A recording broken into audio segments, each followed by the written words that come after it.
objection?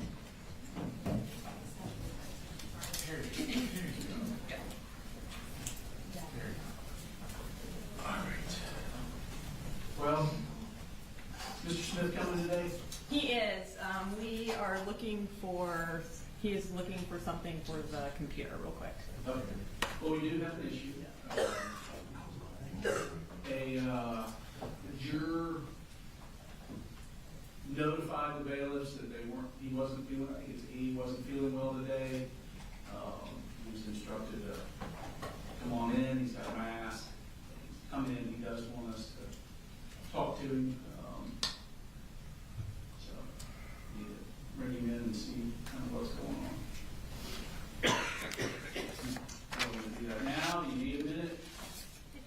We can go ahead and do it, Your Honor. If you want to bring him in, just put him in the jury box. Yes, sir. Number 8.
Thank you.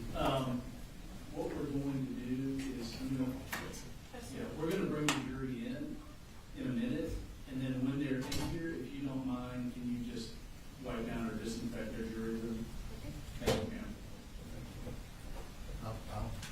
I'll go into the jury room.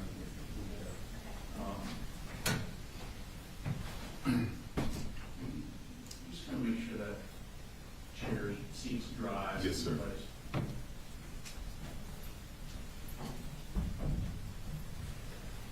We'll put 49 sat here, we'll put 49 down there. Okay. Everybody just slide in wherever they want to do. Okay.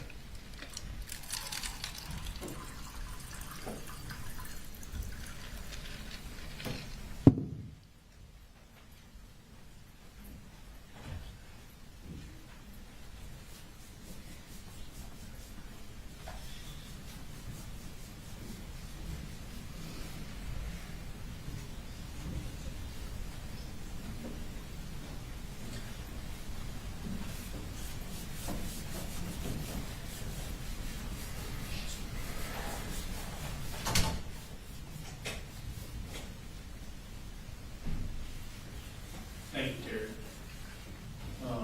Should be good. Thank you. If you will,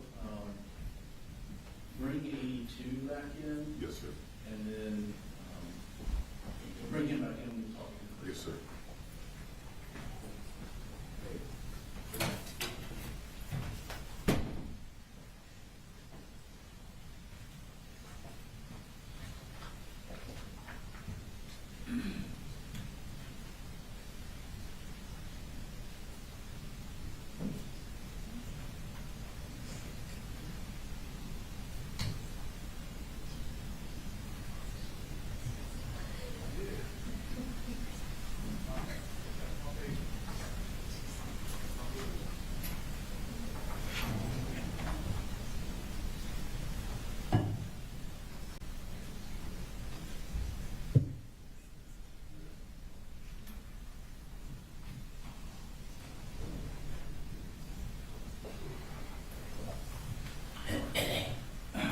You can just stand there, you're good. So, what we're gonna do for today is, we're gonna sit you on the end, and we're gonna have you in the deliberation room where you were just now, okay? If at any point you start feeling bad such that you think, I can't even focus, I can't pay attention to the evidence, or if you believe, hey, I've got a fever, I'd like them to check me, Yeah. let me know, and we'll go from there, okay?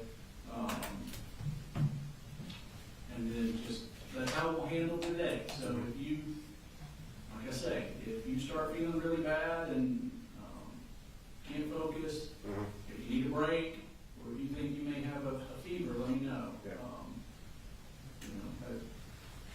Okay, you all right with that? Yeah, like I said, I'm just more worried about health of others because COVID, went back to COVID, never hit me this hard, Okay. so. So you just keep me informed as to how you're feeling and your ability to concentrate and listen to the evidence, okay? Okay. If you will now, if you'll just put him in the hall for a second, and then bring the other jurors in. Yes, sir. Because he's gonna sit at the end anyway. Yes, sir. I'll talk to them. Yes, sir. Come. No.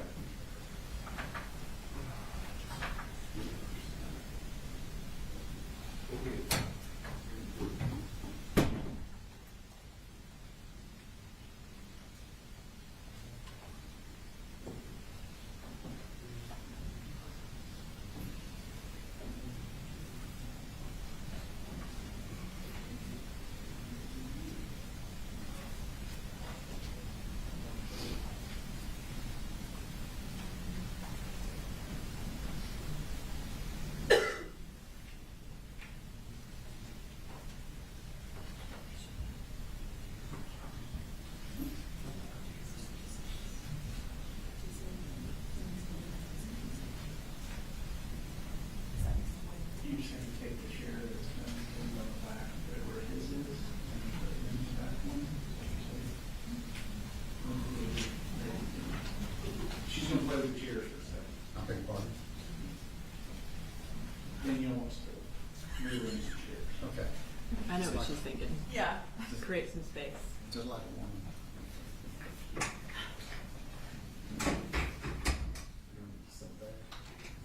Like that. So he's not sitting I near got it. anybody. I was gonna do that. I'll claim credit for her idea.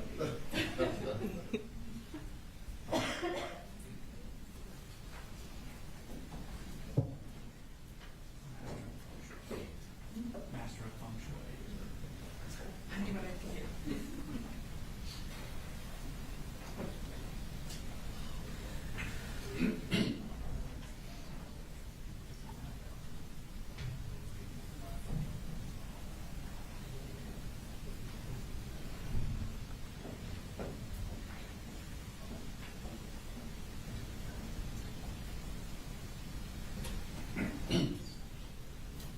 Ready, sir? Yes.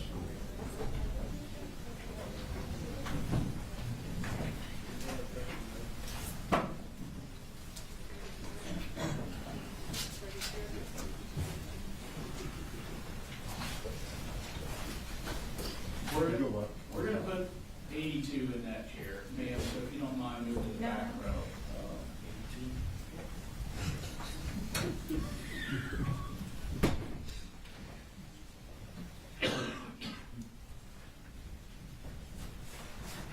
Slide that one.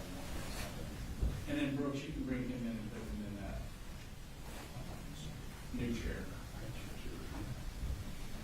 She moved, oh, okay. You can put him in that chair. Good morning. Good morning.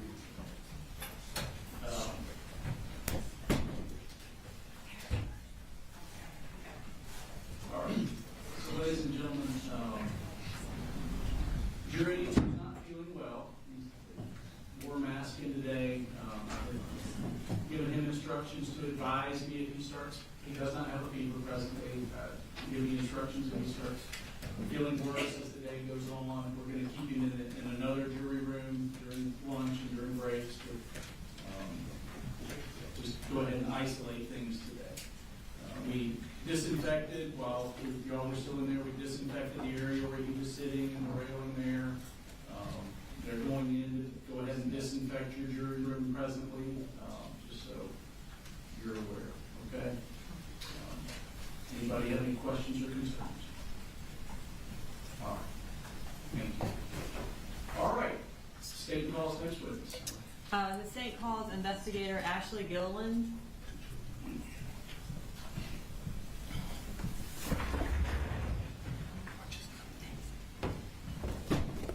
Please raise your right hand.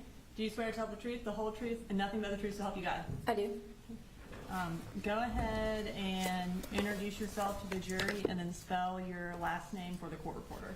Yes, my name is Ashley Gilland, ASHLEY, GILLELAND. And where are you employed? I work for the Barrow County District Attorney's Office. And how long have you worked for the Barrow County District Attorney's Office? A little over 6 years. What are your job responsibilities at the Barrow County DA's office? So I'm a post-certified investigator. My role is essentially when the cases come into our office to help prepare them for court hearings and or trials. That can range anywhere from locating, interviewing witnesses, victims, obtaining search warrants for any kind of evidence that's needed in the case, as well as analyzing that evidence and then creating a summary that makes it easier to understand. So essentially, when a case comes to the DA's office, do you continue the investigation? I do. Prior to working for the District Attorney's Office, where did you work? I work for the Hall County Sheriff's Office. And what were your job responsibilities there? I was an investigator in the Persons Crime Division, so any kind of crime that involved a person as a victim. And when you just testified about your job responsibilities, you mentioned that one of those is to collect additional evidence. And does that include digital evidence? It does. What kind of digital evidence do you collect and review while at the DA's office? Typically, any kind of cell phone extractions, computer extractions, social media records, location data, surveillance video. And how often do you review cell phone extractions? Almost every day. And what is the purpose of reviewing those cell phone extractions? To kind of gather any kind of information that's on the extraction related to the case. How often do you compile a summary of cell phone extraction data? It's really case dependent and also depending on the amount of evidence, the amount of digital evidence in a case. But I would say probably fairly regularly. And what does that generally entail? I usually start with a timeline of events surrounding the incident date. And then again, depending on the amount of digital evidence, if it comes from cell phone extractions, computers, social media accounts, I will then take all that information and put it into a summary, usually in a PowerPoint form, just to make it easier to digest. And in addition to doing cell phone extraction, data review, do you also attempt to collect Google records? I do. Okay, and tell us what kind of records do you try to get from Google? So Google obviously collects and stores a ridiculous amount of information, and Google will require you to be very specific in what you ask for. But Google can provide anything from emails, search history, web history, location data, historic location data, the devices that are associated with the Google account. Google also now has Ring doorbell cameras, Google Nest, Google Docs, Google Photos, Google Meet, Google Chats. Again, it has a lot of information. And you mentioned location data. What do you mean by location data? Anything with a latitude and longitude can be mapped. It comes in from many different sources. So the one you think about mainly is cellular records. So your T-Mobile, your AT&T, your Verizon records, those provide location data. Social media records can provide location data when you log in and out of Snapchat, Instagram, Facebook. That can provide location data. Your cell phone as a whole can have GPS, Wi-Fi, Bluetooth, and then as well as any kind of digital media can also provide location data.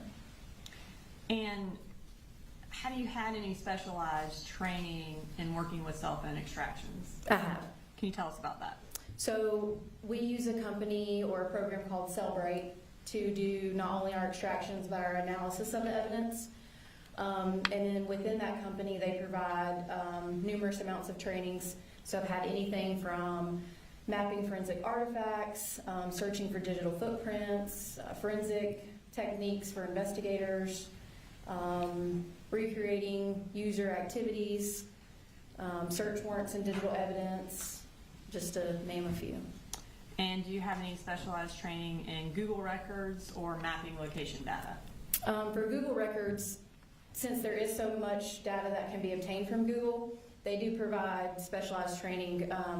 There's a previous member from the FBI Joint Terrorism Task Force that puts on a training for Google and Apple records specifically, and so I've taken training with that. And what about with mapping of location data? There are a couple different programs out there that we use to map location data. The one that we started with when I started at the Bexar County District Attorney's Office was known as CellHawk. So CellHawk provided training in order to how to use the program itself, what types of records were able to be uploaded, how to analyze those records. We've also moved to a new company, I guess you could say, to map the records called Accurate Tracks. It's through LexisNexis, and I did take a 40-hour course on that, learning how to use that program. And do you hold any certifications related to digital forensic analysis? I do. I am a member of the ICAC Task Force, which is the Internet Crimes Against Children, focuses on child exploitation and child pornography. And then I also am certified cybercrime examiner. Have you previously testified as an expert in the field of digital forensic analysis? I have. Approximately how many times? 3 times. Your Honor, at this time I would like to qualify Investigator Gilliland as an expert in digital forensic analysis. Yes. No objection. All right, should we say? Thank you, Your Honor. Were you assigned to aid in the investigation of the case involving the Apalachee school shooting? I was. And how did you become involved in that? Initially, just from the start, I was in more of an assisting role. So the lead agencies being the Barrow County Sheriff's Office and the Georgia Bureau of Investigation were on the front end. And then my role was more as the evidence kept coming in to start analyzing that evidence and seeing if there was anything additional that we may need. And did you do additional search warrants to get additional evidence? I did. Did you also, and we'll get more into this in a minute, create a summary of the evidence that you reviewed? I did. Okay, let's start with the additional records you obtained. What categories of records did you get? I did get some financial records and then some online schooling records, as well as academy sports and outdoor records. And as far as financial records, what financial records did you collect? I did get the Wells Fargo bank records, and the academy sports and outdoor would be considered financial records. What or whose records were the Wells Fargo bank records for? They were for the defendant's bank account. And based on your review of the financial records and the digital evidence, who used the bank account that was listed under Colin Gray? It appeared to be the defendant. Describe the time frame of those records. We requested the time frame from November of 2022 until the incident date in September of 2024. When you received those records, were they accompanied by a business record certification? They were. Your Honor, at this time I'd like to go ahead and introduce into evidence State's Exhibit 186, which are the Wells Fargo bank records for Colin Gray under the business records exception. Whose witness is this? No. Okay, all right. You said 186? Yes, Your Honor. Very good.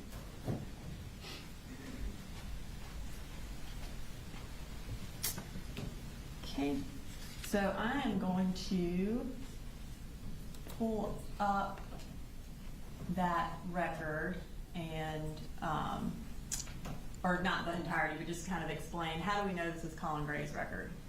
So this is a cover sheet that we receive once we get bank records. So you see the Wells Fargo logo at the top on the last page. But then this, it says Wells Fargo, and it has the name on the account and the address associated with the account and the account number itself. Okay. And then I'm going to pull up, what does this page show us? This shows just like your everyday statement, your bank statement. Okay. Zoom in a little bit. Can you tell us the columns that when we're reviewing the Wells Fargo records so the jury kind of understands it? Yes, on the left-hand side is the date and that's the date that it posted to the account. Some transactions will take a couple days to post to your account. Check number, if a check was deposited, description of the purchase, and then the next column will be deposits and additions, and then the next one withdrawals and subtractions, and then your ending daily balance. Okay. So you also mentioned you got academy records, and again, whose academy records did you get? I got the academy records that match the debit card number on the Wells Fargo bank account. And describe the time frame for those records. Those were just for the year 2024. When you received those records, were they accompanied by a business record certification as well? They were. You're right. This time I'd like to introduce into evidence State's Exhibit 187, which are the academy records for Colin Gray's debit card. Collins? No objection. All right, 187 is admitted. Thank you, Your Honor.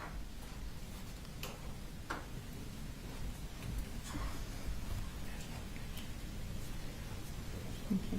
And then, were other financial records obtained by another investigator in the DA's office? Yes, ma'am. And what were those? Those were Amazon records And whose Amazon records were those for?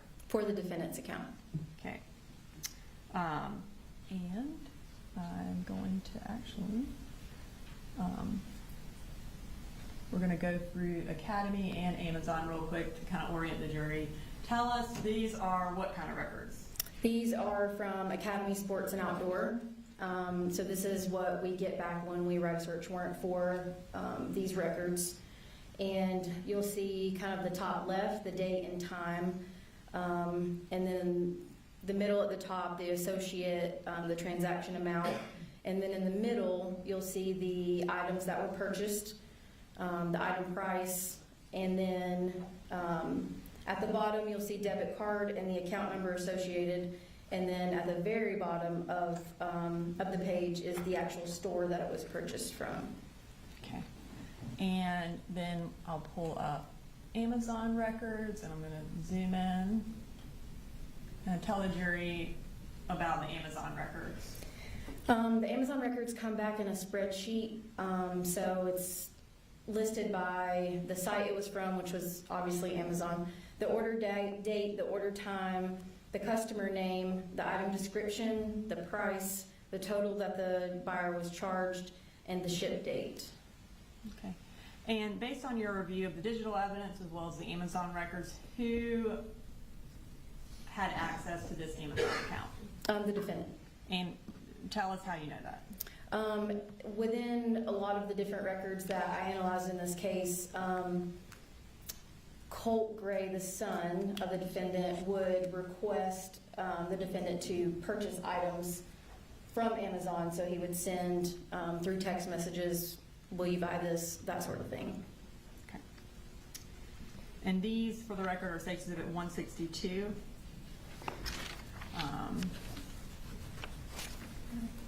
So, did you also obtain some Google records? I did. Okay, and whose Google records did you obtain? In this case, I obtained the defendant's as well as Marcy Gray's. And what records, particular in the Google, were relevant to this case? Email, search history, and web history. What was the time frame of these records? These were, again, just for the year of 2024. And were these records also accompanied by a business record certification when you received them? They were. And you're right, this time I'd like to introduce into evidence State Exhibit 188 under the business records exception. And are these Colin Gray or Marcy Gray? These are of Colin Gray, correct? That's correct. Any objections, Mr. Hobbs? Judge, we would ask for a standing objection based on our objections from yesterday, but other than that, no objection. Does that make sense? I don't remember us addressing Google records. They're not in the Google records, but I know the other ones are coming up, that we don't have to keep doing that. Okay. But just so that I'm clear, your objections at some break from the jury or we addressed yesterday, I ruled on those. And you just want to preserve that objection. Yes, sir. All right. So, Thank you, Judge. So are they admitted, Your Honor? 188 is. Thank you. All right, so I'm going to pull up a page from Google, again, just to orient the jury to what these records look like. This portion of the Google records is from the web history. You'll see kind of like the top is the kind of the URL that's associated. It says visited, which means that that was a particular URL that was actually accessed. And at the time, it shows the date and time as well. Okay. Let me get your thoughts. Just go ahead and approach. I just want to make sure that it's crystal clear. Just put on the record.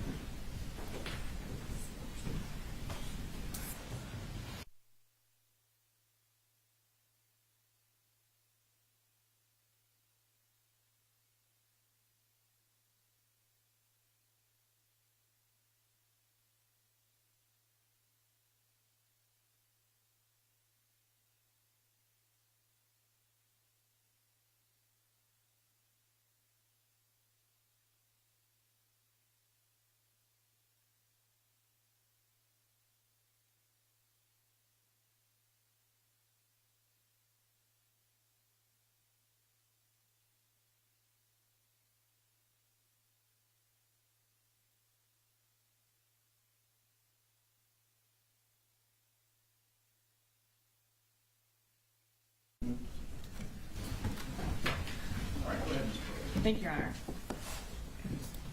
All right, so I believe the last set of records you obtained were additional online school records, is that correct? That's correct. And what was the purpose of getting those records?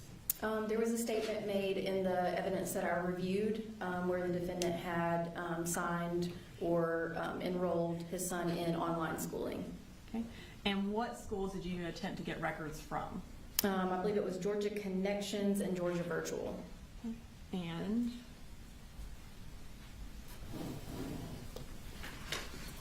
okay, so on the school records notebook, we also have State Exhibit 189 and 190 in there. And are those the records for Georgia Connections and Georgia Virtual? Yes. Okay. And Your Honor, were they also accompanied by a business record certification? They were. All right, this time I would introduce into evidence State Exhibit 189 and 190. No objection. All right, one, And we, 188, 190. thank you, Your Honor, and we'll get into these a little more in a little bit, but just generally, was Colt ever enrolled in either of those schools? No. Okay. And did another investigator get the other online public school records in Georgia? Yes, ma'am. And then was that Georgia Cyber Academy? It was. Okay. And was Colt ever enrolled in that? No, he was not. Okay. All right, so let's move to the summary. You mentioned summarizing digital evidence. In this particular case, what form did that summary take? A PowerPoint presentation. And have you made a list, I guess, in the PowerPoint presentation of the digital evidence and other evidence that we're going to go through in this presentation? I did. Okay, so I'm going to pull up that summary. We're going to start with the first four. This is essentially so every time we talk about evidence, we don't have to say the exhibit. Is that correct? That's correct. Okay. So are these the four different types of records we just talked about? Wells Fargo Bank records, Academy Sports records, Amazon purchase records, and defendants Google records. Yes, ma'am. Okay. And so those are all in this summary? That's correct. Okay. And then as far as Amazon purchase records,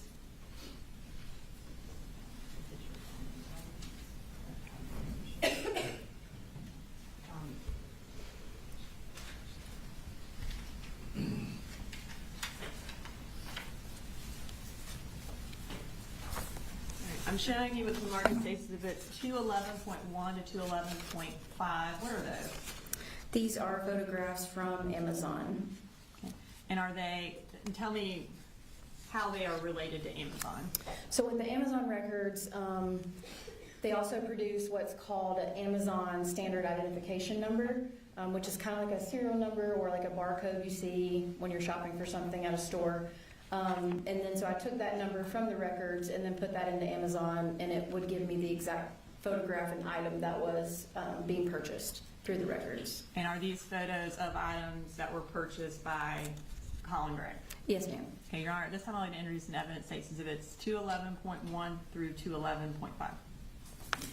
No objection. All right, 211.1 through 211.5. Okay.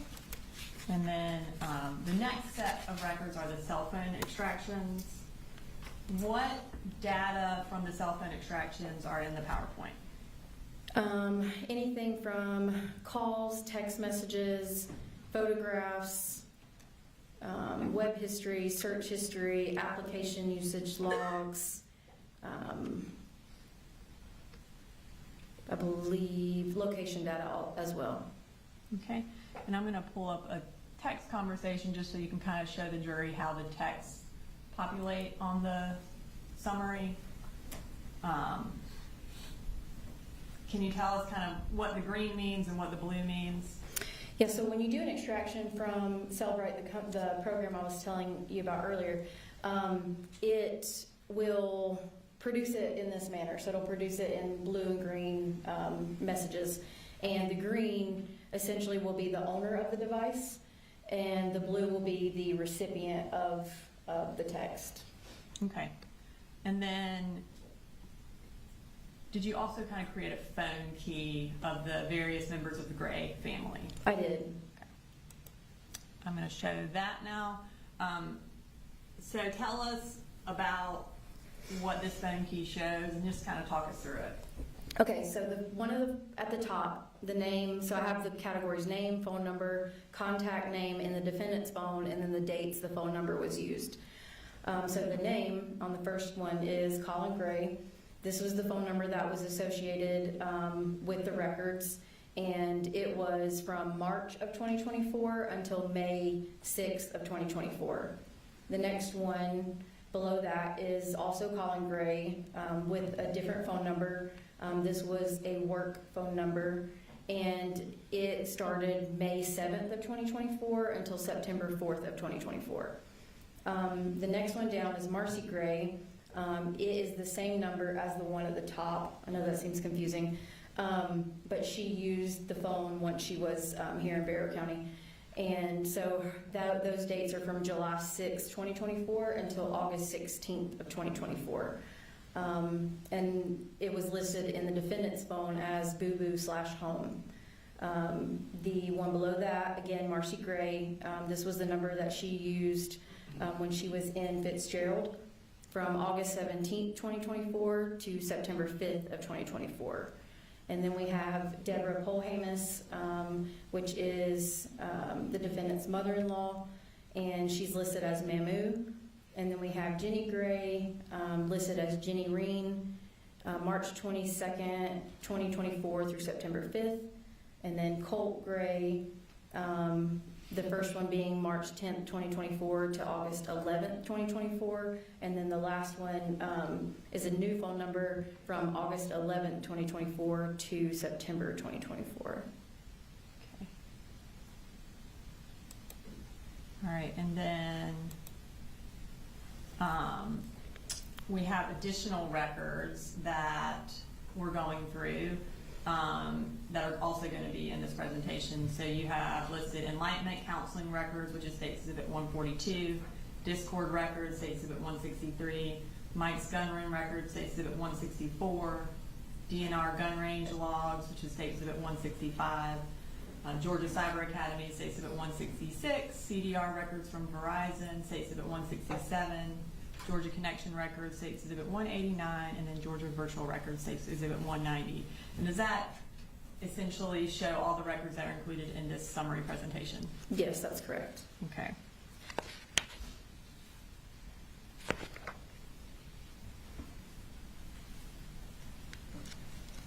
All right, so were the records you summarized voluminous?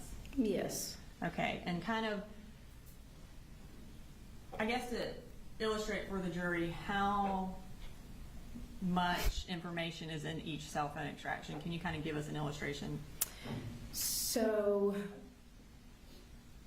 there's a lot of information in each of the cell phone extractions, as you said. For example, one phone extraction, if we were to print it out, in this case, was a little over 39,000 pages. So just for like a visual, the 3-ring binders that we have up here, this one's the largest one, which is 3 inches, and it holds approximately 500 pages. So if we were to print out one phone extraction, it would be about 78 binders. So a lot of information. So is that essentially impossible to print out everything? Without killing a bunch of trees, yes. Yeah. Okay. And so because of the voluminous amount of this information, will a summary of this information assist the jury? Yes. Okay. And how is the PowerPoint organized?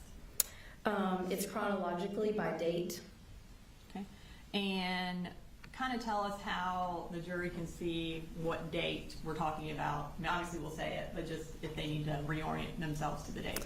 Yes, on each slide, in the top left-hand corner will be a blue circle, and that will be the date that we're talking about. So if we're talking for a long time and a date's not being remembered, then it's on the top left-hand corner of the PowerPoint. Okay. And the PowerPoint that you have created, is it digitally on this hard drive? It is. And Your Honor, at this time I'd like to introduce into evidence State Exhibit 191 as a summary of the evidence. House? No objection. All right, 191's admitted. Okay, so before we present the PowerPoint, I want to go through some basic kind of background information. What's the time frame for the PowerPoint presentation? Overall, I started with November of 2023. And that was because this was the first month in which the defendant had custody of all 3 of his children. Okay. And then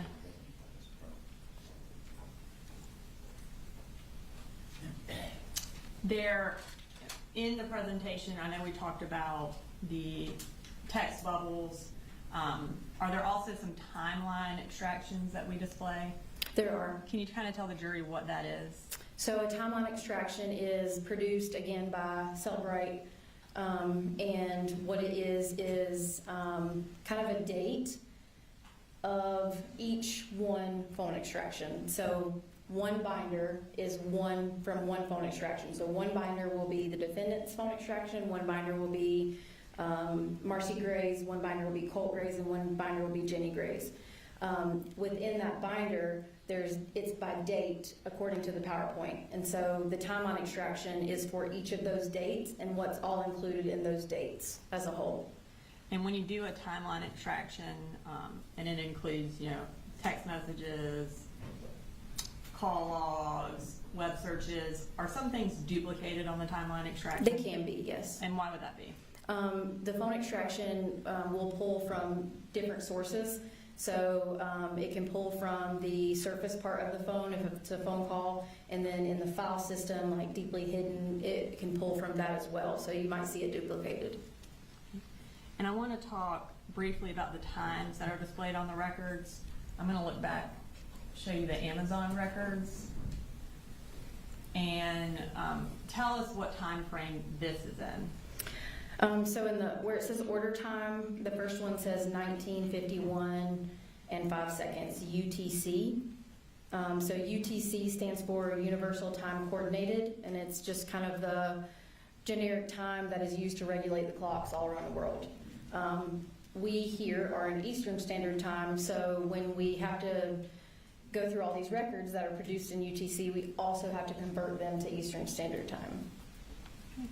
And for the majority of the records, are they in Eastern Standard Time in the presentation? They are, yes, they're converted. And what would it look like to show that they're in Eastern Standard Time when you see that UTC on the time? So in order to convert them, Eastern Standard Time is 5 hours behind UTC in the winter months, and then 4 hours behind in the summer months. So in this, you will see UTC -5 or UTC -4, which means the records have been converted, and those are in Eastern Standard Time.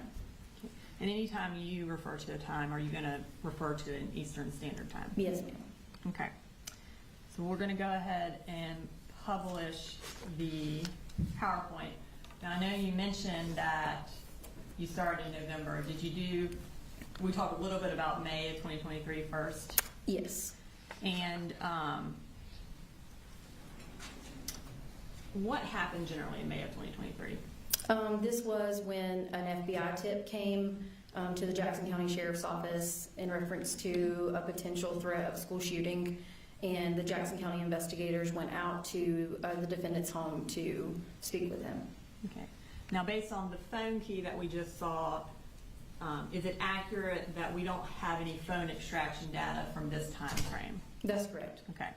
So we can't see any text messages or phone calls that were happening around this time? That's correct. Okay. During your review, did you find a text message related to this investigation? I did. Okay. I'm going to go ahead and show that. And who is this text from and to, and tell me the time of the text. So this is from, it's the number ending in 8572. It says me, which is the owner of the phone, which would be Marcy Gray at this time. And then to the number ending in 2768, Coley Jr., and this would have been the defendant at this time, as his phone had already been taken. Okay. And what did Marcy say to the defendant? What the heck is this? I keep reading that the FBI investigated Colt last May about making online threats about a school shooting. It says they talked to you too. And this was September 5th at 12:12 p.m. Okay. And the attachment, I'll pull that up, but what generally is that? An article, a news article. Or the FBI tip. okay. And that was released around this time? It was. Okay, and so and you've reviewed the statements from the defendant as well in preparing your summary presentation? I have. Investigator Smith interview with the defendant was around 3:30 on September 5th. Was this sent to him before that interview? It was. Okay. All right, so we are now moving to November of 2023. Tell us what's important or relevant from this month. This is when the purchase of the 6R rifle And that was used. Oh, sorry, yeah. That was used in the shooting of Apalachee. Okay. And I will pull up these records, and again, which records are these? These are the Wells Fargo bank records from the defendant's account. Okay, and I'm going to pull up November 13th, one of the transactions on the defendant's Wells Fargo records. Can you tell me what that transaction is? It's a purchase authorized on November 11th from Mike's Gun Room in Winder for $350. Okay, and what is Mike's Gun Room? It's just a local gun shop here in Winder that sells firearms, ammunition, and firearms-related accessories. And what kind of records do they keep? They keep the records when a firearm is purchased, and that's a form that's used by the Alcohol, Tobacco, and Firearms Bureau. So if something other than a firearm is purchased, do they have any records to that effect? They do not. Okay. And so for November 13th, that was authorized on November 11th, do we know specifically what was purchased? We do not. On this date? Is $350, would that be consistent with the down payment of a 6-hour rifle? It could be, yes. Okay. Now moving to our next transaction, from November 17th, tell us what that shows us. This is a purchase authorized November 17th from Mike's Gun Room in Winder for $559.50.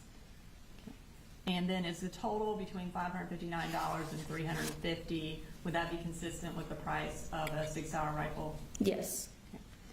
Now, were you able to obtain information about what was purchased on November 17th? Yes. And what did you obtain? This also included the form that I spoke about from the ATF, which is a legal record when you transfer a firearm.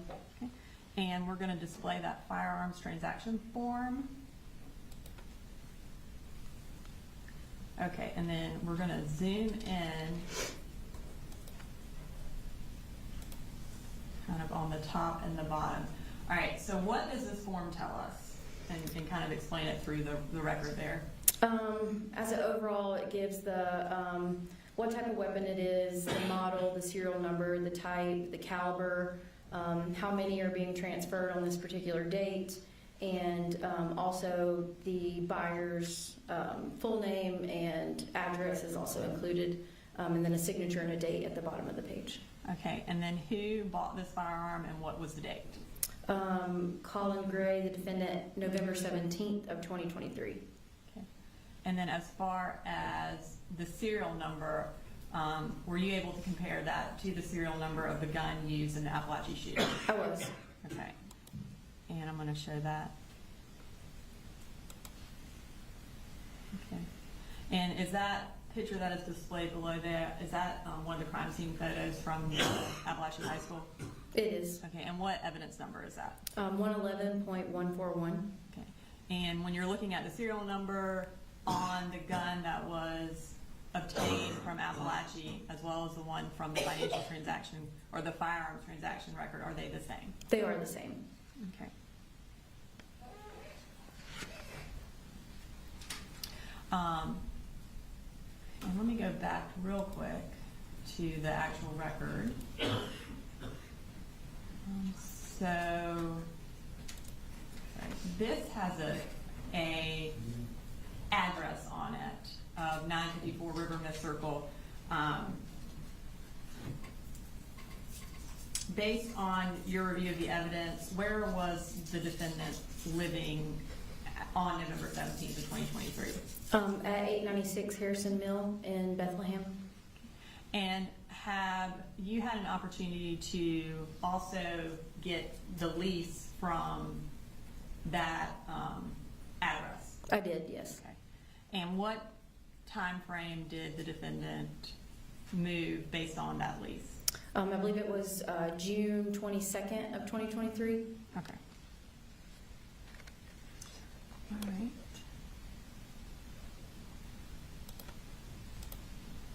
So we are going to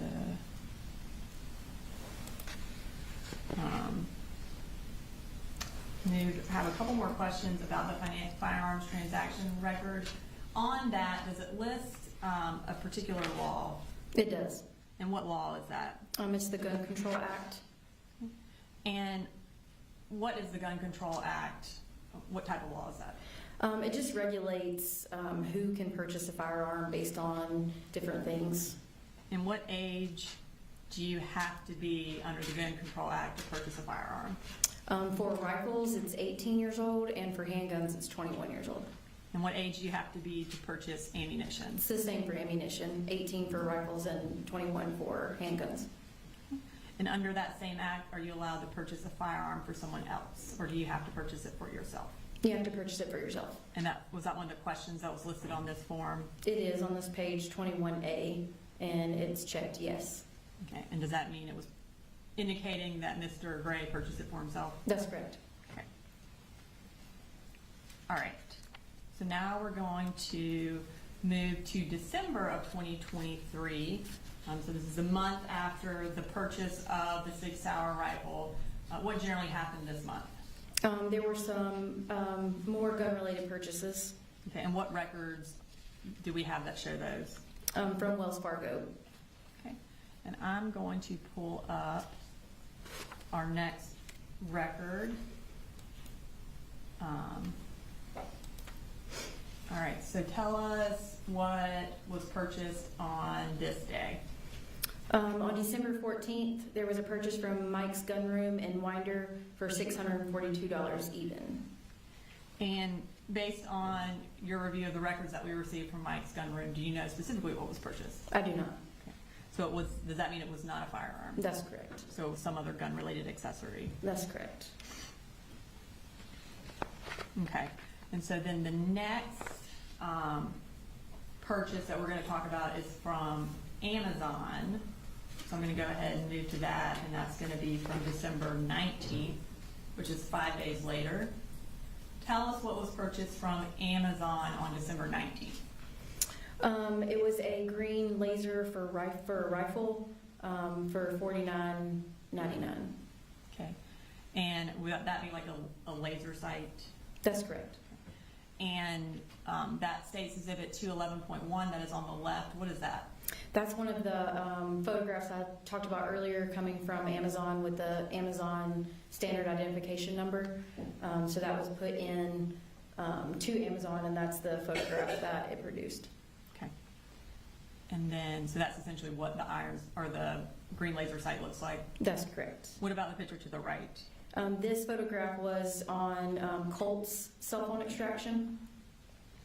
And is that a picture of him using a light that would be, or a laser that would be consistent with the one that was purchased that day? Yes, ma'am. All right, now we're going to move to January of 2024.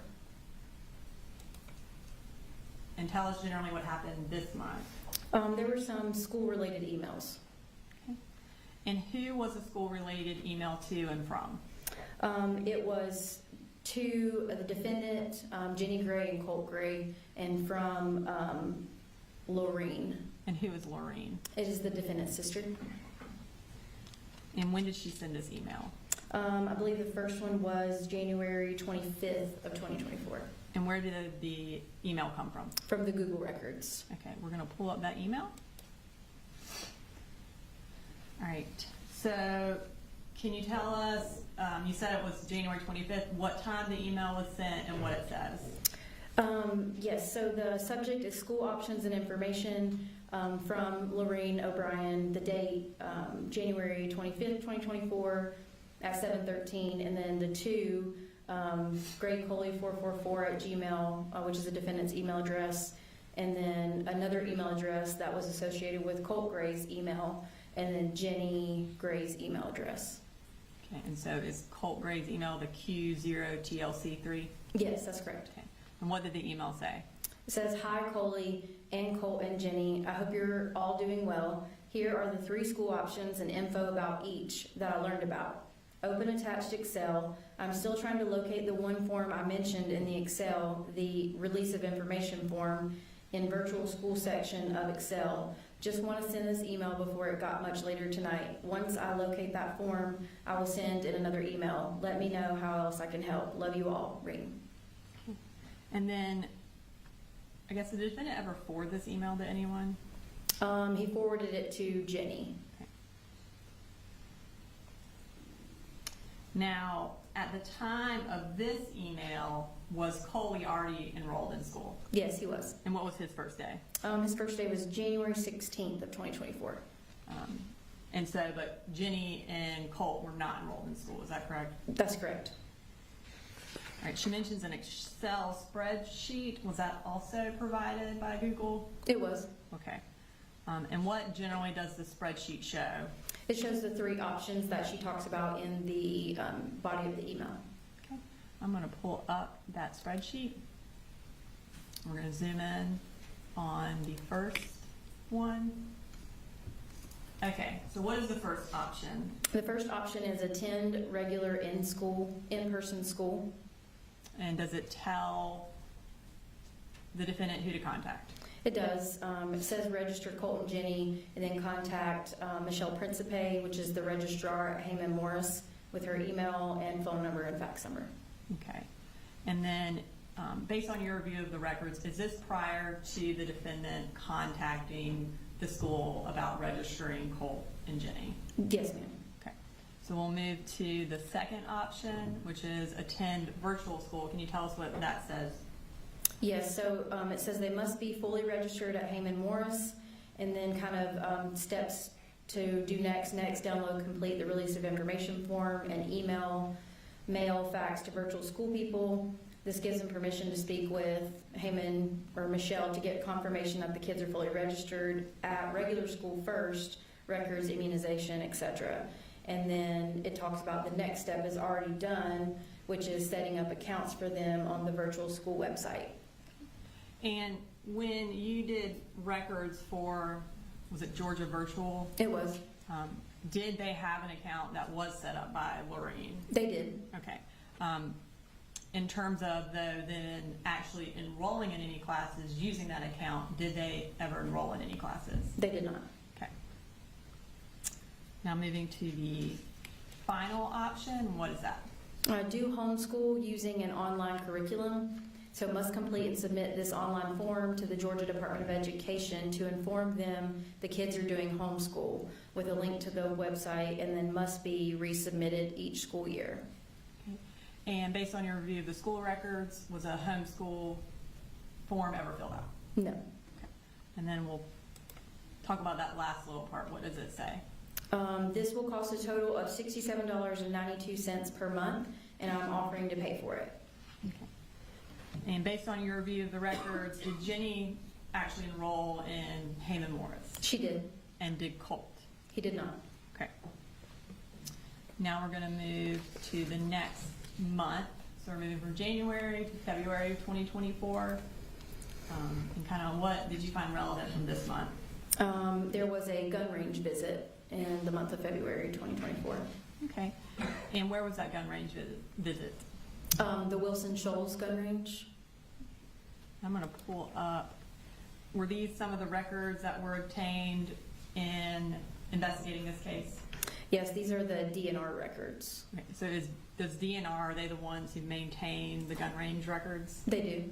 Okay. And this is from February 29th? It is. Okay. I'm going to pull up. We're going to zoom in. Can you tell us what the top kind of row tells us? Like in terms of, it says check all that apply for your visit. Yes, so there's the time of check-in, the name, and then check all that apply for your visit depending on what type of firearm that you're bringing to the gun range. So what's listed is rifle, handgun, shotgun, muzzle loader. Okay, and then who went there that day, and then what did they use? Colin Gray, Colt Gray, and Jenny Gray, and all three of them have rifle and handgun checked. And then now we're gonna move to March of 2024. Can you tell us kind of generally what happened this month? There was another gun range visit and some more gun-related purchases. And for our first record that we're gonna bring up from Academy, do you know what Academy store this item was purchased from? I believe this one was in Athens. And was the defendant working in Athens at the time? He was. Okay, so we're gonna bring up that purchase record. What date is it from? March 8th of 2024. And what was purchased? A Sightmark Ultra Shot RSP. Okay, is that a kind of a different laser sight? It is. It's kind of used for target acquisition for a firearm. And how much did that cost? $149.99. All right, and then now we're going to, and was this, or I guess, was a box that was consistent with this laser sight found at the defendant's residence? Yes. Okay, I'm gonna pull up that. Okay, tell us what evidence numbers these are. These have been previously introduced from the crime scene photos of the defendant's house. Yes, the one on the left is 145.108, and then the one on the right is 145.109, which is a more close-up version of the one on the left. And these were found in Colt Gray's closet. All right, and then I want to pull up the firearm, and based on your kind of review of the evidence and examining the gun, is the sight mark that was purchased on March 8th consistent with the one that was on the firearm used in the Apalachee shooting? It is. Okay.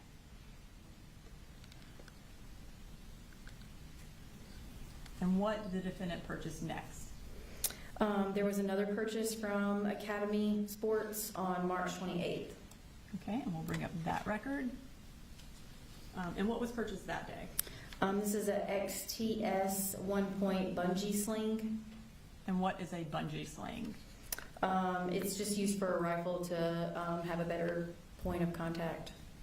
And was a bungee sling consistent with this type of sling found in the defendant's residence? Yes. Okay, I'm gonna pull up a picture, another picture from the search warrant. Where was that found? This was also found in Colt's closet. Okay. And is the kind of brand name XTS on that bungee sling? It is. Okay. And then was there another purchase from Academy Sports that same day? There was. Okay, we're gonna bring that up. And what was also purchased that day? Hornady Custom 223 REM 55, which is ammunition. And based on the description, how many rounds were in that box? I believe it's a 20-round box. And is 223 ammunition, is that able to be used in the 6-hour rifle? Yes. Okay. All right, so now we're gonna move to the next day, which would be March 29th. Can you tell us what happened on March 29th? Yes, there was another gun range visit, and this was on Jenny's cell phone extraction. And where, based on the pictures, where was this gun range? It appears to be Wilson Shoals gun range. Was there a record of it? There was not. Okay. And the firearm that Colt is using in that picture, is that consistent with the 6-hour that was used in the shooting? Yes, it is. Okay. And is that a photo of that firearm? It is. Okay. March 29th, what day of the week was that? It was a Friday. And was school in session? It was. And then, so was this during, I guess, based on the pictures, was this during the day? It did appear so. During the school day? Yes.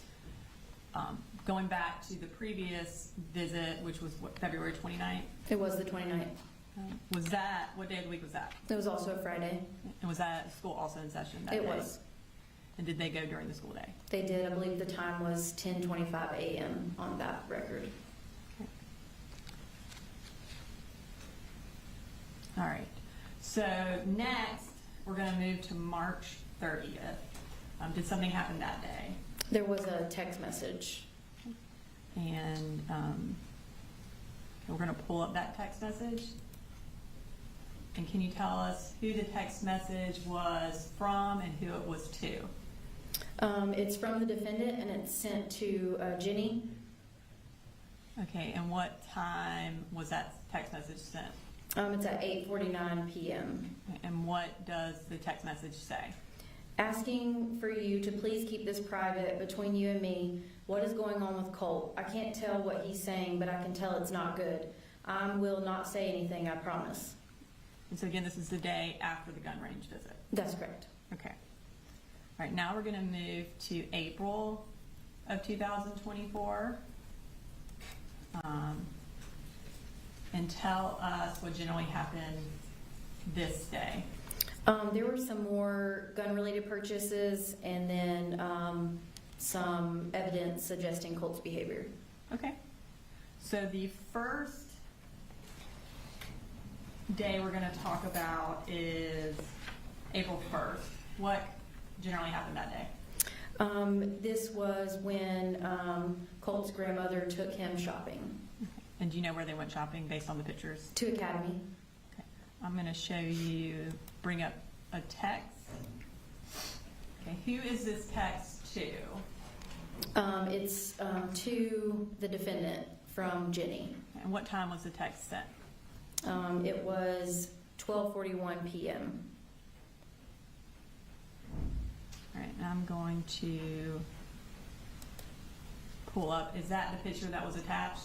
It is. And who are those people? That is Colt Gray on the left and Deborah Polhamus on the right. All right, and then we're going to zoom in to what Colt is holding. And what is he holding? There are 4 packages in his hand. All are magazines.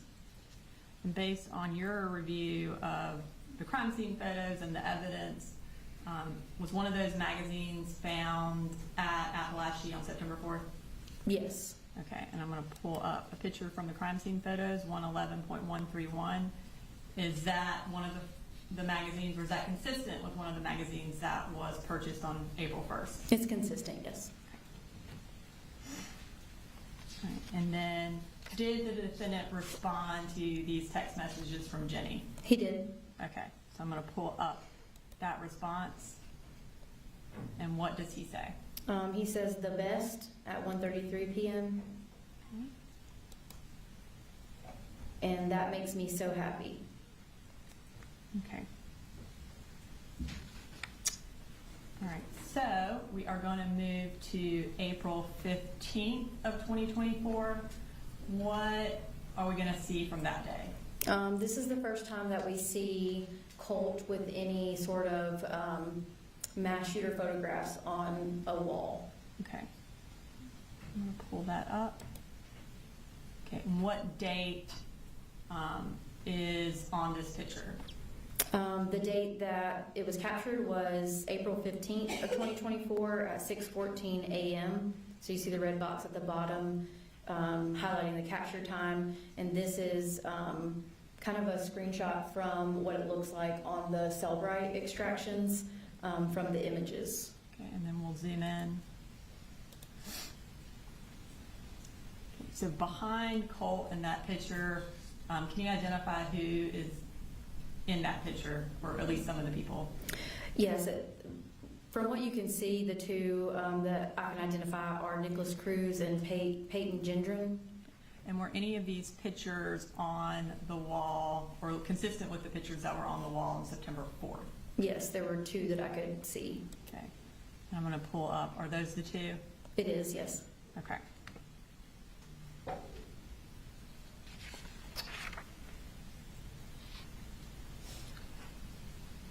Now we're gonna move to April 21st of 2024. What happens on that day? There's an email that is between the defendant and Deborah Polhamus. Okay. And where did you find that email? I'm in the Google records. I'm going to pull that email up. Can you tell us the time it was sent and then read it to the jury? The date and time is the 21st of April of 2024 at 1:04 p.m. Hey, I'm sorry the kids asked you again. Me and Coley went to church and I told them not to do that before I left. I told them we were trying to keep the power on and internet. I guess I'm going to just have the cable turned off to save money. That's what the other email I sent you was. Colt is relentless and I'm trying not to have him blow up on me. I sold both of my guns to pay car insurance and food, but as fast as I get stuff, it's gone. I feel like I'm going to get an offer from the interview I had, then I have a face-to-face Tuesday, and then Wednesday I'm meeting with Kevin Price in his office and hope to get an offer for that as well. I totally hate that we are having to ask for anything from you, Mama. I asked 2 of my sisters and it just started a fight, but I'm going to ask again. I don't know what else to do. Okay. And now we're going to move to May of 2024, the next month. Kind of tell us generally what happened this month. There were some more gun-related purchases during this month, as well as search history. Okay. And the first day we talk about is going to be May 3rd. What happened that day? There was a purchase at Elite Pawn. Okay. I'm going to pull up that purchase. So May 3rd, what was the amount of the purchase from Elite Pawn? It was $794.80. And are you familiar with Elite Pawn and jewelry? I am. And what's and are you familiar with that, like in your capacity as a law enforcement officer? Yes. And what generally is sold there? It is a regular pawn store that has lawn equipment, tools, but it also has a gun store as well. And I'm gonna pull up kind of a picture of the storefront. Is that what the storefront looks like? It is. And on the left there, it says the gun room at Elite Pawn. Is that all in the same store? It is. Okay. So you can buy guns and ammunition there, but it still is, you're purchasing it from Elite Pawn. That's correct. Okay. Did you attempt to get records from Elite Pawn? I did. And were you able to obtain any? I was not. And why is that? Shortly after the incident date for this case, Elite Pawn changed ownerships, and with them changing ownerships, they also changed over their systems that they use to keep records. So they didn't have any available for you? They did not. Okay. So next we're going to move to May 10th. And what types of text messages are on May 10th? They are text messages between Jenny and the defendant. Okay. I'm going to pull that up. All right. Tell me what, you said this was between Jenny and the defendant. Kind of take us through these text messages.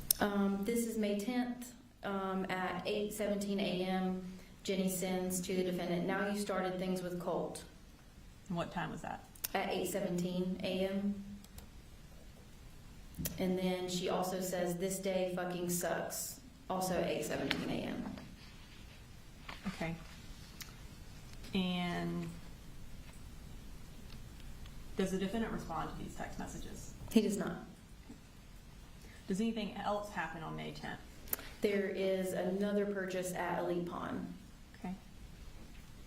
And I'm going to pull up that and zoom in. Okay. How much was that purchase for? $449.34. Okay. So we're going to move from May 10th to May 21st. What happens on May 21st? There is a search for a gun safe. Okay. And who searched for the gun safe? The defendant. Okay. All right. And kind of tell us generally what time these searches were and what kind of gun safe it was. These searches were from the defendant's phone extraction. They were at May 21st, 2024 at 4:44 and 4:45 p.m. And these appear to be safes that can hold a handgun. And were there any corresponding purchases for gun safes around that time? There was not. All right. So now we're going to move to May 27th, which is 6 days later. Tell us what happened that day. Colt sends the defendant a text message with a attachment of a picture. I'm going to pull up that. All right. So what time did he send this picture? At 1:19 p.m. Okay. I'm going to pull up that picture. And what is that a picture of? It's a picture of Colt holding a firearm with a green laser light pointing at the camera. And based on your review of the crime scene photos, is that furniture in that room consistent with Colt's bedroom? It is. And does the defendant respond to that text message? He does not.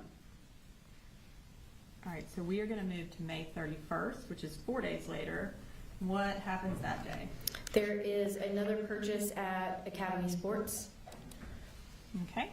And what does the defendant purchase that day? This is from the Conyers Academy Sports location, and it's a Redfield 556223 REM-COM, and this is a cleaning kit for a rifle. And would it be a cleaning kit that could be used on the Colt Sig Sauer? It could be, yes. And then also on May 31st, does the defendant purchase something else that's gun related? Yes, from Amazon. Okay, we're going to bring up that purchase. Okay, and what is that he purchased? The top one is a flashlight laser combo for $65.99. And that 211.2, what is that? That is from the Amazon identification number for the records. And is this something that could be used on a rifle? Yes, it could be. And then does he purchase something else from Amazon? Yes, the same day there is an accessory rail set purchased for $9.99. And what is the accessory rail set for? For a rifle. And I'm going to pull up 211.3. Is that a picture of the accessory rail set that was purchased? It is. Okay. And then 111.140, a crime scene picture from Apalachee. Is that accessory or rail set that is on that firearm, the firearm used in the shooting, consistent with the one that was purchased that day? It's consistent, yes. Okay. Now, okay, we're going to move to June of 2024. And generally what happened on this day? There are more gun-related purchases and more evidence of Colt's behavior. Okay.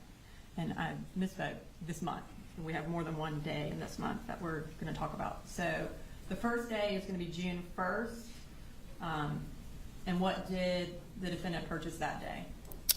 There's an Academy purchase for a bore sight laser for $12.31. Okay.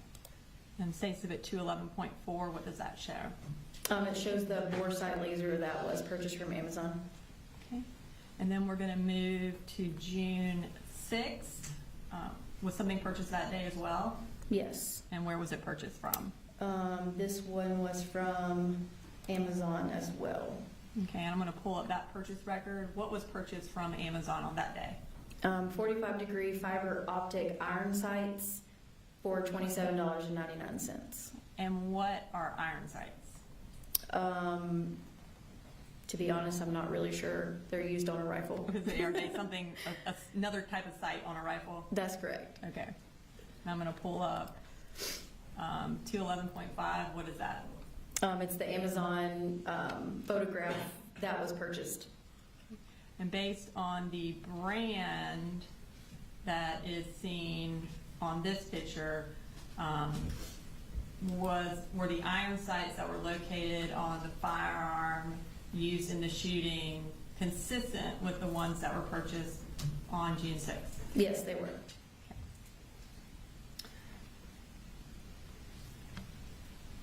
So next day, we're going to go just move one more day ahead to June 7th. What happened on 6/7? There were text messages. Okay, and I'm going to pull up that first text message, June 7th. What time? This was at 11:57 a.m. And who sent that? It's from the defendant And who did he send it to? to Colt. And what does he say? Okay, hey Bubba, hear what I'm saying right now, okay? And what I'm about to ask is not trying to start anything. Make sure you understand that, okay? Again, from the defendant at 12:04. Okay, question I have is this. Did you tell Mamu that you had the screwdriver in your hand for self-defense? Please tell me the truth, because we both know I wasn't even looking at you when you threw it at me. Okay. Does something else happen on June 7th? Yes, Okay, and what is that? there's another purchase at Academy Sports. All right, I'm going to pull up that purchase record. What time was this purchase? This was at 3:41 p.m. on June 7th. And was that after the text message about throwing the screwdriver? Yes. Okay. And what was purchased that day? The first one that's highlighted is BC 17.25 round SNC 5-pack, and for $19.99. Okay, and I'm going to pull up a crime scene photo from the defendant's house, 145.112. What specifically is that was purchased? A pack of targets. And are these targets that were found at the defendant's house consistent with the ones that were purchased that day? They are And where were they found in the house? in Colt's closet. All right. And then, was there another purchase at Academy that day? There was. All right, let's bring that up. And what was purchased? Lake City, Winchester, USA, which is ammunition. Okay. And how much was that for? $119.99. So based on the amount and based on the description, approximately how many rounds were in that pack? This was a 200 round pack. And the Lake City Winchester, were those the type of rounds or type of ammunition that were used in the Apalachee school shooting? Yes. Okay. I'm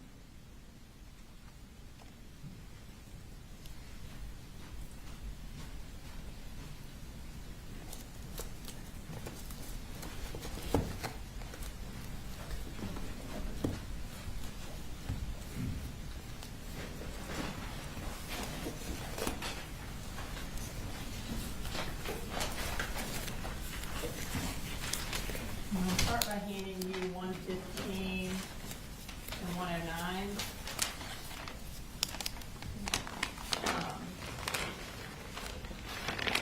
Can you kind of let the jury know again what those are? 109 is 223 cartridge cases from room 2.152 from Apalachee High School. In cartridge cases, are those essentially, in layman's terms, spent rounds? It is, yes. Okay. And then And what? then 115 is 18 223 cartridge cases, Lake City, Winchester, from the hallway of J floor and room 2.152. And so based on this purchase, the Lake City Winchester rounds, are they consistent with the rounds that were actually fired, the spent rounds that were recovered in those evidence bags? They are. Okay, and now I'm going to show you 124 and 123.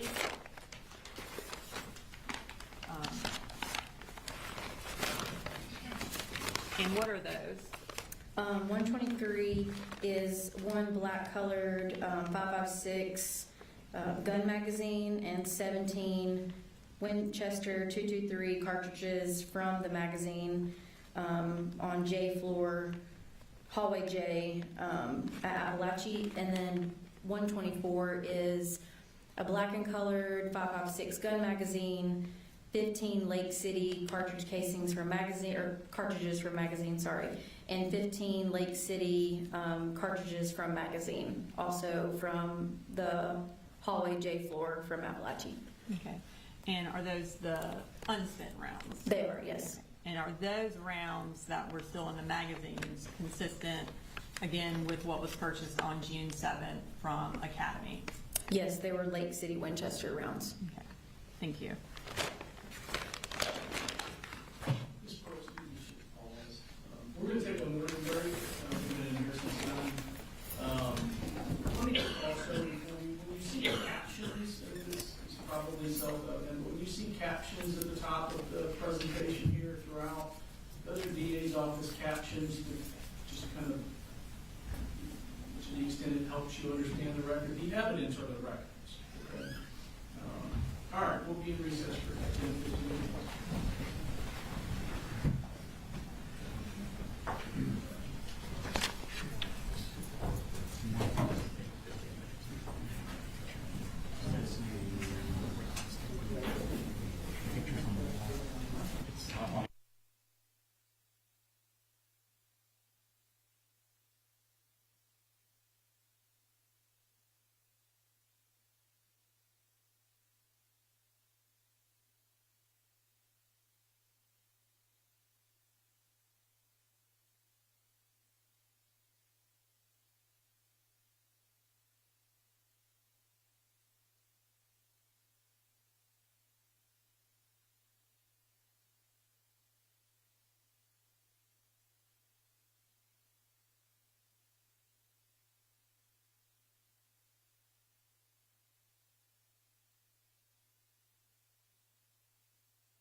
All right, so now we are moving from 6/7 to 6/10.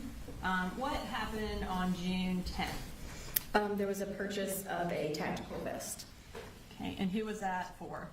for Colt, And who purchased it? the defendant. All right, so I'm going to bring up a text message from June 10th. It's a little bit hard to read, but can you tell us who this is from and who it's to, when it was sent, and what it says? So it was from the defendant to Colt, and it was June 10th of 2024 at 10:16 a.m. And it says, "Yo, I got this for you, son, because I love you. And also so hopefully you can work on being a little more patient. Colt, when it comes to you, and if you need something, if I can do it, I will do it. But if I cannot, then I can't do it. And that's when I need you to be okay with it. Knowing that as soon as I can, I will. At the end of the day, being disrespectful and flat out being mean and ugly doesn't do anything. So please, when you feel like you're getting angry or about to lose your temper, take a deep breath and realize I'm going to make it happen at some point. Okay? I'm working hard for us, and I do not want any more of that pushing, shoving, hitting anymore. We both deserve better than that. So there's the wind-up and the pitch. See you later, alligator. Love you." And did he send an attachment? There was an attachment, yes. And is that the attachment? Yes. And what is that? It's just a screenshot of the Amazon order. Okay. And does Colt take a picture of himself in that vest? He does. Okay. I'm going to pull up June 14th. Tell us what that is. This is from Jenny's phone extraction. This is a text message from Colt to Jenny with the picture as the attachment. Okay. And is this the attachment? It is. And is that consistent with the vest that was purchased on June 10th? It is. Okay.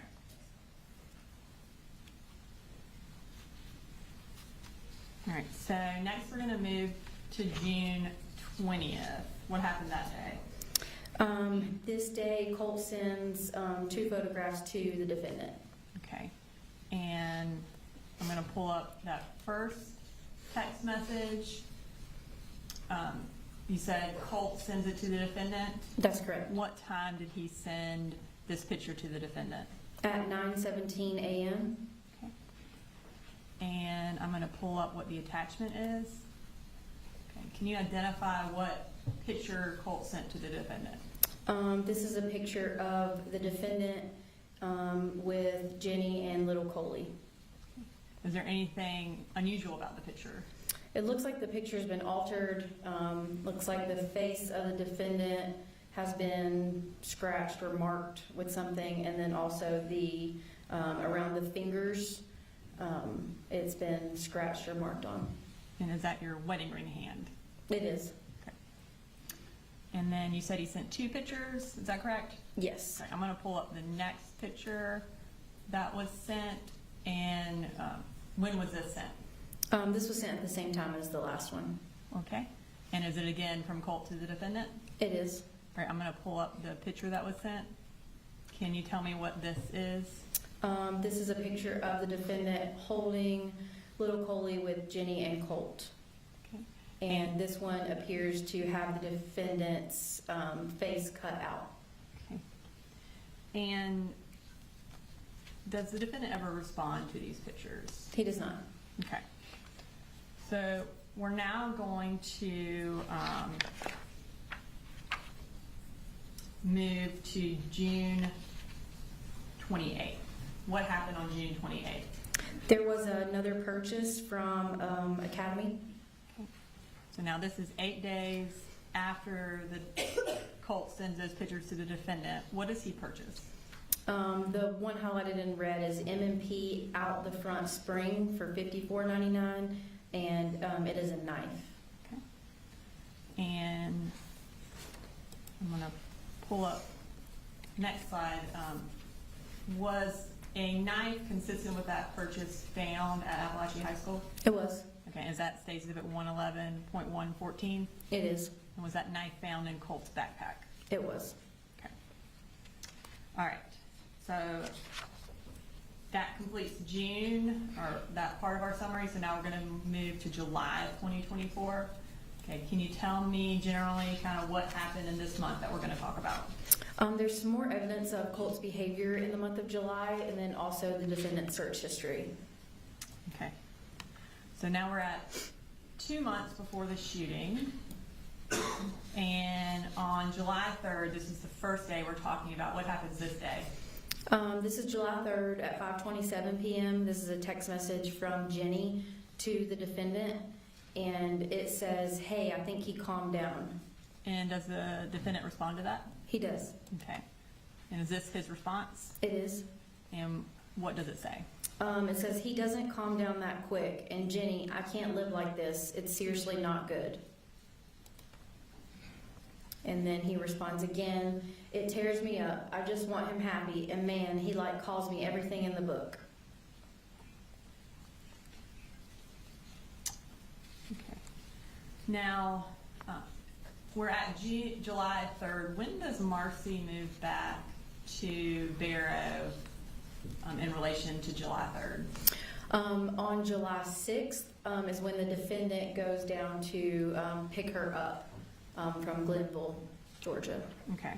And then what's the next day in the summary after July 3rd? I believe it's July 9th. Okay. And what happens on July 9th? There's an email from the defendant to Deborah Polhamus. And then what record did that come from? It came from the Google records. I'm going to pull up that email. Can you read that email for us? Yes, the subject is a forwarding message back to school reminders from Colin Gray. This is his work email address, and to D. Polhamus at Hotmail, which is Deborah Polhamus's email. It says, "Hey Mama, I got this from Barrow Schools. August 1st is the first day. I'm worried about Colt's first day. What was the name of that lady you spoke with regarding Colt?" Okay. Now we're going to move to July 20th. What happens that day? Marcy sends a text to Jenny. And is that related to the panic attack that Yes. Colt had? Yes. All right, so I know we've already introduced these texts in through Marcy, but I want to have you read one of those texts for the jury. Okay, this is, it says from Dab. This is the phone that Marcy was using while she was in Winder. And it says, "I told him we're taking him to the doctor next week. Gonna schedule an appointment for when you and Mammy come back so she can drive us."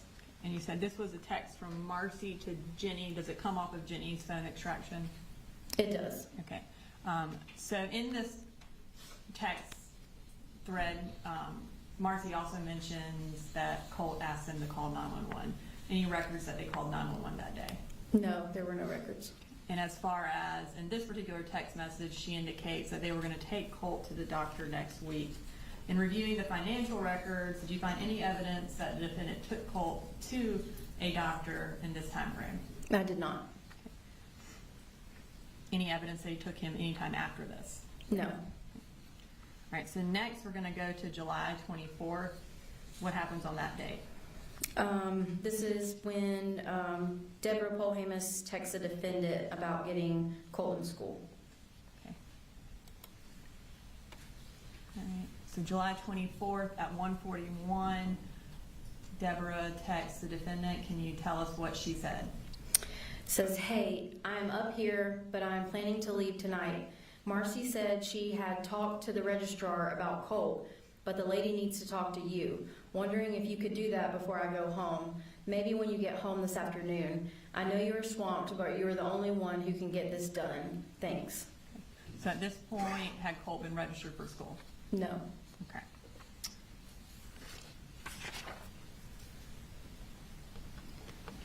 And does anything else happen on July 24th? Yes, there's another text message. Okay, and what is that text message? This is a text message from Marcy to the defendant at 5:34 p.m.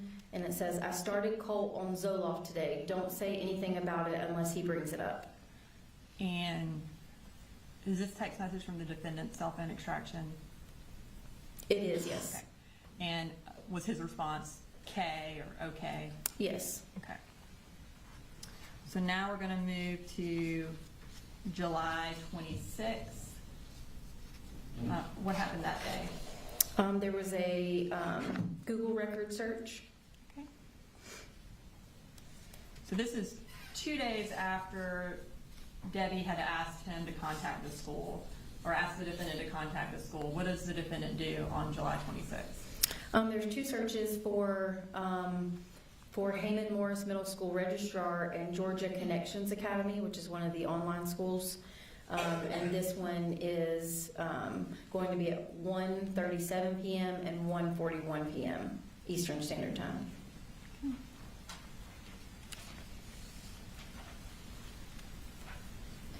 Okay, so that ends July. Now we're moving to August, 1 month before the shooting. Kind of tell us how August is shown in this timeline. August is organized a little bit differently because there was a lot more information provided in the records for the month of August. So on each day in August, I compiled a calendar to kind of orient with each day. Okay, I'm gonna pull up the first calendar that we have for August 3rd. Can you tell the jury what the highlighted yellow means and then what's in red? So what's in red is school-related events. So there's when the school year starts, his first day of school, the school holidays, and then the incident date. You see the dates 1st and 2nd highlighted in yellow. Those are dates that Colt did not attend school. And then you see the kind of the blue box that's highlighted on the 3rd. As we go through, the highlighted box is the day that we're talking about. Okay. And then on days that Colt did attend school, what color will that be? It'll be highlighted in blue on days that he did attend school. And then as we kind of move to the next day, does anything populate on the calendar? Yes, well, it'll kind of populate what we just talked about. So after the 3rd, whatever we talked about on the 3rd will populate on that date on the calendar. And so the first day we talk about in August is August 3rd. What happens on that day?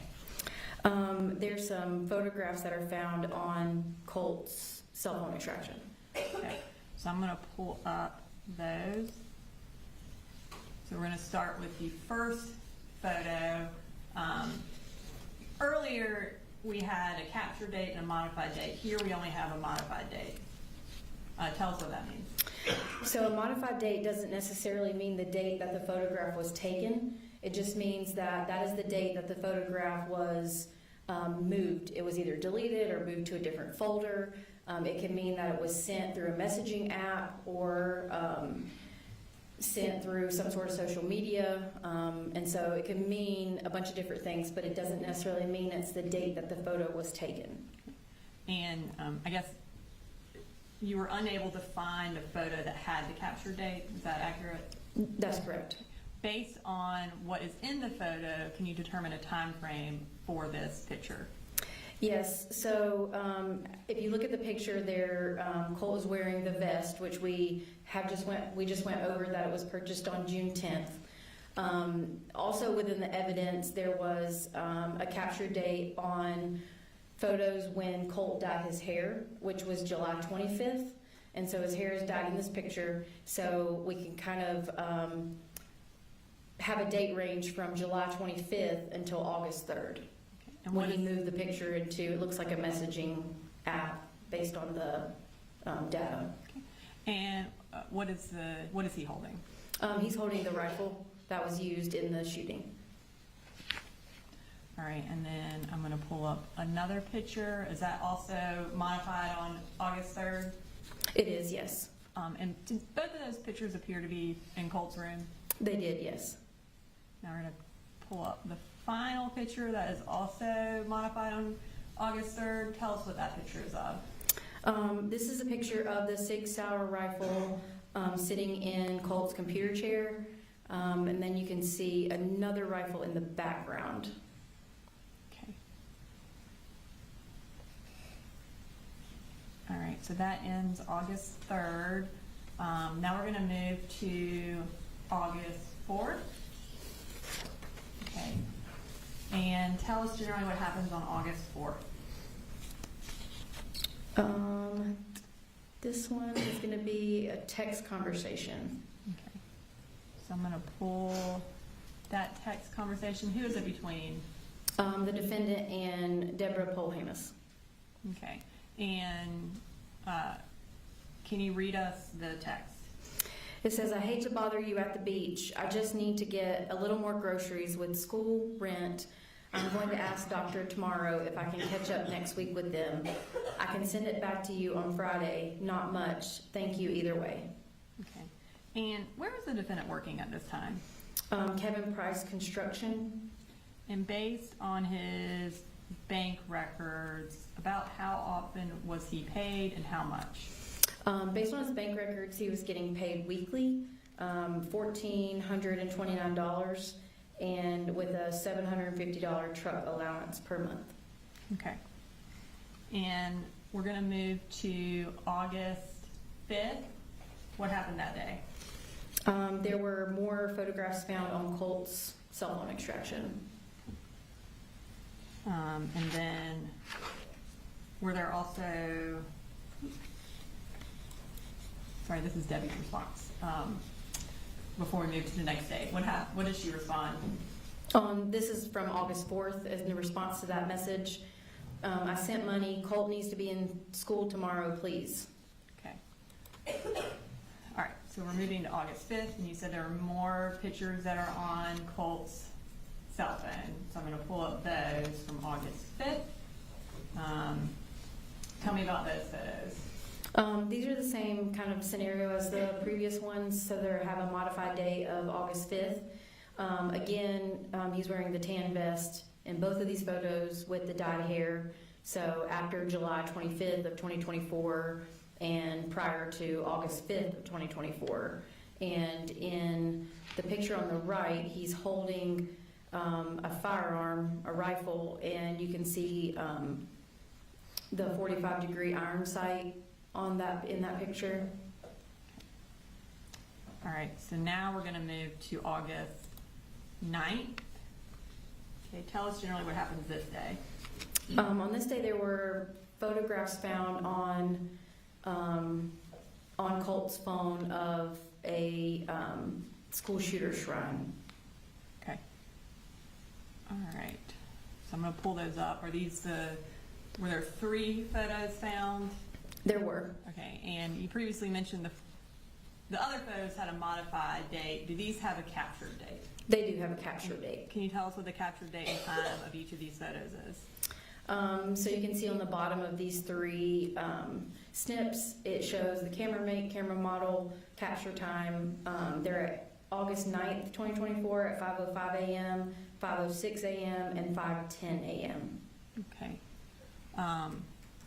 And then I'm going to zoom in on one of those pictures so you can see the background. Can you identify who these pictures are of? These pictures are of Nicholas Cruz. And again, and you may have already said this, but does this appear to be in Colt's room? It is. Okay. Have you had an opportunity to review the picture that was taken on September 4th of Colt's wall? I have, yes. Okay. Do those pictures appear to be in the same configuration as the photos that were on his wall on September 4th? They are. Now, you said it was taken at 5 a.m. in the morning? Yes. Based on your review of the location data from the defendant's phone, would he generally be home at 5 a.m. in the morning? Yes, it seemed as if he had a typical work schedule of 7 a.m. to 4 p.m. Okay. as a whole. So generally would leave the house around what time? I believe 6:30, And then generally would get home around what time? depending between 4 and 5. Some days were different. And when he got home, would he generally stay home? Yes. Okay. All right. So also on August 9th, we have another picture of Colt. Can you tell us about that picture? This picture is a modified date of August 9th of 2024. And this one, he has his hair dyed, so somewhere between July 25th and August 9th of 2024. And he is holding a gun. This one is not consistent with the Sig Sauer, but this is a shotgun that was consistent with the one found in the defendant's closet during the search of the house. All right.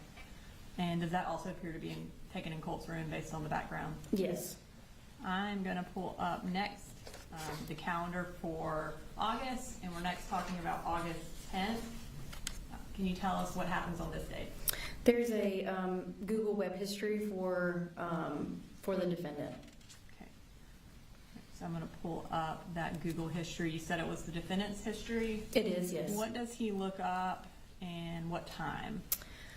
So this was, it says visited online therapy with a licensed therapist. And what visited means is just that a URL was accessed at the specific time. So as if like that specific, when you click on that, it'll take you to the URL. Okay. And it was at 12:35 p.m.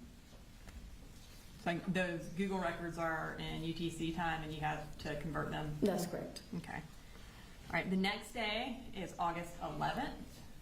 I'm going to pull up our calendar again. Tell us what happened on August 11th. This is a text message that Colt sends the defendant.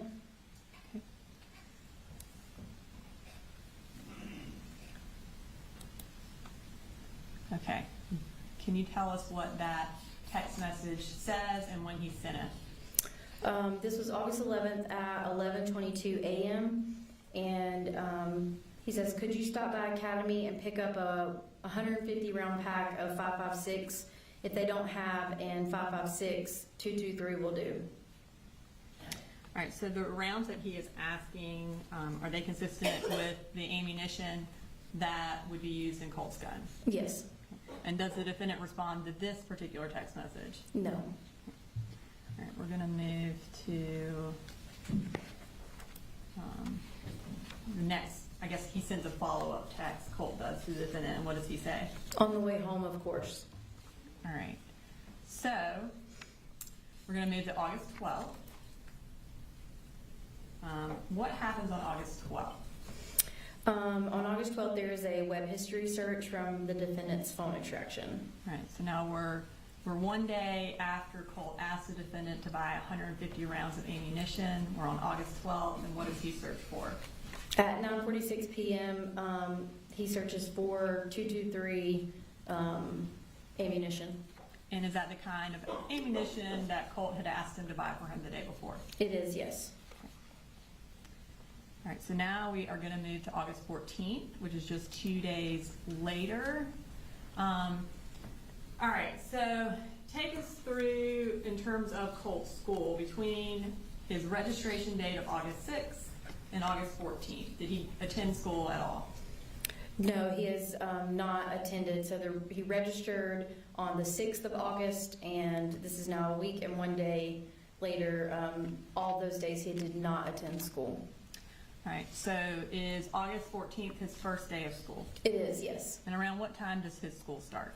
I believe it's 8:15. And what does Colt do before school starts? Colt calls the defendant. I'm going to pull up his calls. What time does he call him, and does the defendant answer? He calls at 6:48 a.m. and he does not answer. When the defendant doesn't answer, what does Colt do?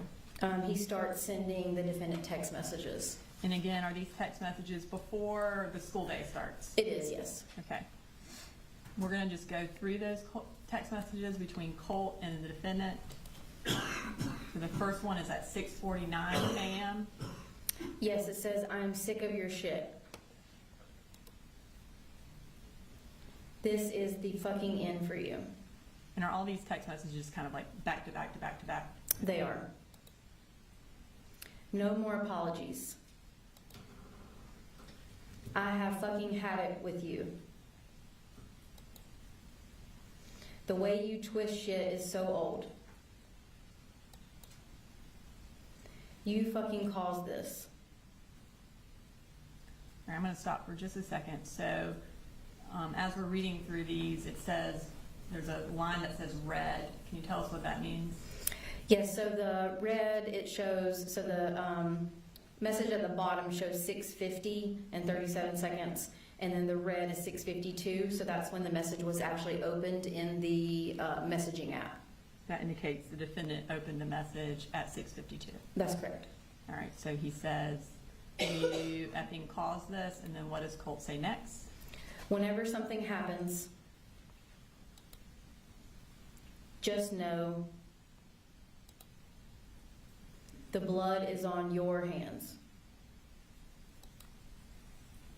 Fuck you. Drive off a fucking cliff. Okay. So, based on your review of the records, is this the first day Colt attends school since May 19th of 2023? Or May of 2023? I believe he wasn't in school all of 2023, so it would have been before that. Or, I guess, he went from Jefferson to here. Yes, So he has not attended school since he had been in Jefferson. that's correct. Okay. So Colt sends these text messages, and what happens after that? The defendant drives and picks up Colt and takes him to Apalachee High School. Does he respond to the text messages He at does all? not. Okay. So you said he takes him to Apalachee High School. How do you know that? These are the location records that I spoke about earlier. This is through the program tracks, and the little red dot that you can see on the yellow pin, that's a specific location from his cell phone extraction data. So this is the one on the left is at 8:12 a.m. and that's the first time that we see his location data from his cell phone arrive at Apalachee High School. And then the one on the right is 8:19 a.m. and that's when he is leaving Apalachee High School. Okay. So he's there for 7 minutes. That's correct, yes. Okay. Now, what else happens on August 14th? In his Google records, or in the defendant's Google records, there's a reminder set in the calendar. Okay. Let's pull up that reminder. Whose calendar and what is the reminder for? This is a calendar from the Google records for the email address associated with the defendant. And this is a reminder that the title is Zoloft, and the start date is Wednesday, August 14th at 10 p.m. Okay.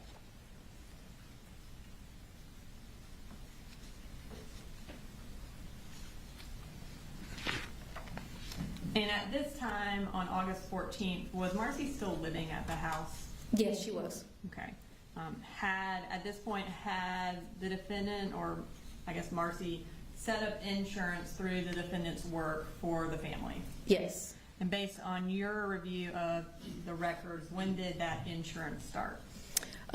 It was supposed to start July 1st, but the paperwork wasn't completed until July 31st, and then so the first date that the insurance was started was August 1st. So we're going to move to August 15th. What day of the week is that? It's a Thursday. And did Colt attend school that Thursday? No, he did not. What's the first thing that happens on August 15th? There's text messages between, I believe, Marcy and the defendant. Okay. We're going to, so you've added some time, like a timeline also, or a time of text messages at the top. Is that because a lot happens on this day? That's correct. All right. So these first text messages are between who? Between Marcy and the defendant. And what's the time frame for when they're sent? 7:11 a.m. to 7:28 a.m. Okay. And will you read those text messages? Yes. It says, Colt said his neck hurts and he's nauseous, so he's taking today off school. And the defendant responds, what? And Marcy says, he said if you have a problem with it, he would talk to you. And then Marcy says, do you want to talk to him? And then defendant responds, it's his second day. Okay, and so then after these text messages, what happens? Colt then sends the defendant a text message. All right, and can you tell us the time frame for these texts? These texts are from 7:54 a.m. to 8:56 a.m. All right, and what does Colt say? He says, yo, can I get a headset that's on sale for $70? Stop ignoring my texts. I know you see them. And was that much later than that first text? It was. This one was at 8:56 a.m. Okay. So now we're going to move to the next conversation, and is that also between Colt and the defendant? It is. And what's the time frame of this conversation? This is between 11:04 a.m. and 11:08 a.m. And what does Colt say? He says, Mama just attacked me. Kept saying, fight me, like seriously. Tried to grab my gun. So I pushed her out of my room and onto the ground. I took a video, but it won't let me send it. Okay, so in that text, Colt mentions taking a video. Were you able to find a video on Colt's extraction? I did not find a video. Did you find anything from that time frame, like a picture or anything? Yes, a lot of times if you delete a video, sometimes there will be, I guess what easiest way to say is remnants of the video, so kind of still photos that you can find in the metadata of the phone extraction. And so there was a photograph that appeared as if it came from a video on the state. Okay, and is this that photo? It is. And this one was previously introduced through Marcy, but would it have been kind of taken in that time frame, or appear to have been taken in the time frame of those text message or of that morning? Yes. Okay. And then Colt now sends another text. This is at 11:07 a.m. She kept saying, fight me, and she tried to grab my gun. And what does the defendant say? Just out of the blue. And he responds, yep. And the defendant at 11:08, why did she attack you? And does Colt respond at 11:08? He doesn't. He responds, but it's several hours later. Okay. So in between when Colt responds to the defendant, what does the defendant do? There is a text message, I believe. Okay, and is that between Debbie and the defendant? Yes. And what time frame is that text message? 11:14 a.m. to 11:15 a.m. And what does the defendant say to Debbie? He says, Mama, I need you to call Colt or Marcy. I'm at work with my boss today, and the shit has hit the fan at home. Colt didn't go to school today. And then Debbie responds, I'm talking to Colt right now. Don't worry. Okay. So after that, so about 8 minutes later, does Marcy call the defendant? Yes. Okay. And what does, or approximately how long is that phone call? It's about 1 minute and 55 seconds. Okay. 5 minutes after that phone call between Marcy and the defendant, does the defendant then text Debbie again? Yes. All right. So at 11:28, the defendant texts Debbie, and what does he say? Look, I just got a call from her crying so bad, said she is scared. I just found out Jenny is at home today. I'm going to end up losing my job, Mama. Did you talk to her?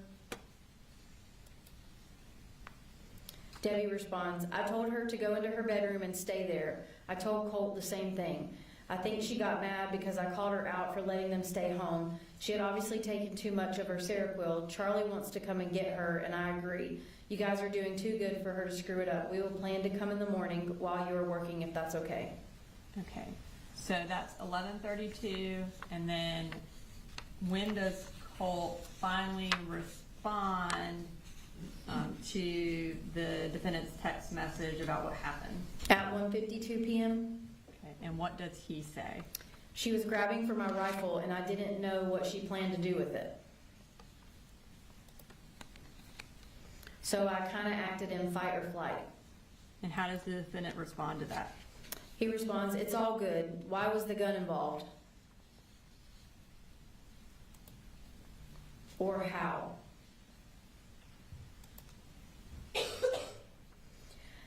And then what? Yeah, say. Colt responds, "I don't know. She backed me into my room and started talking about, 'Oh, are you going to get your gun?'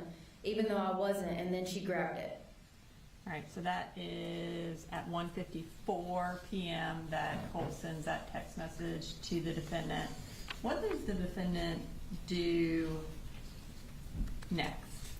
He then, there's a search about an hour after this text.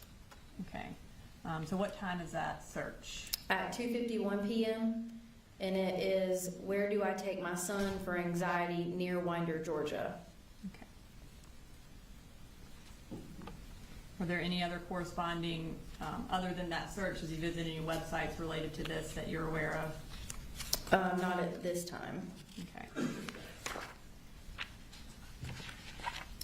Now, does Colt send the defendant some more text messages? He does.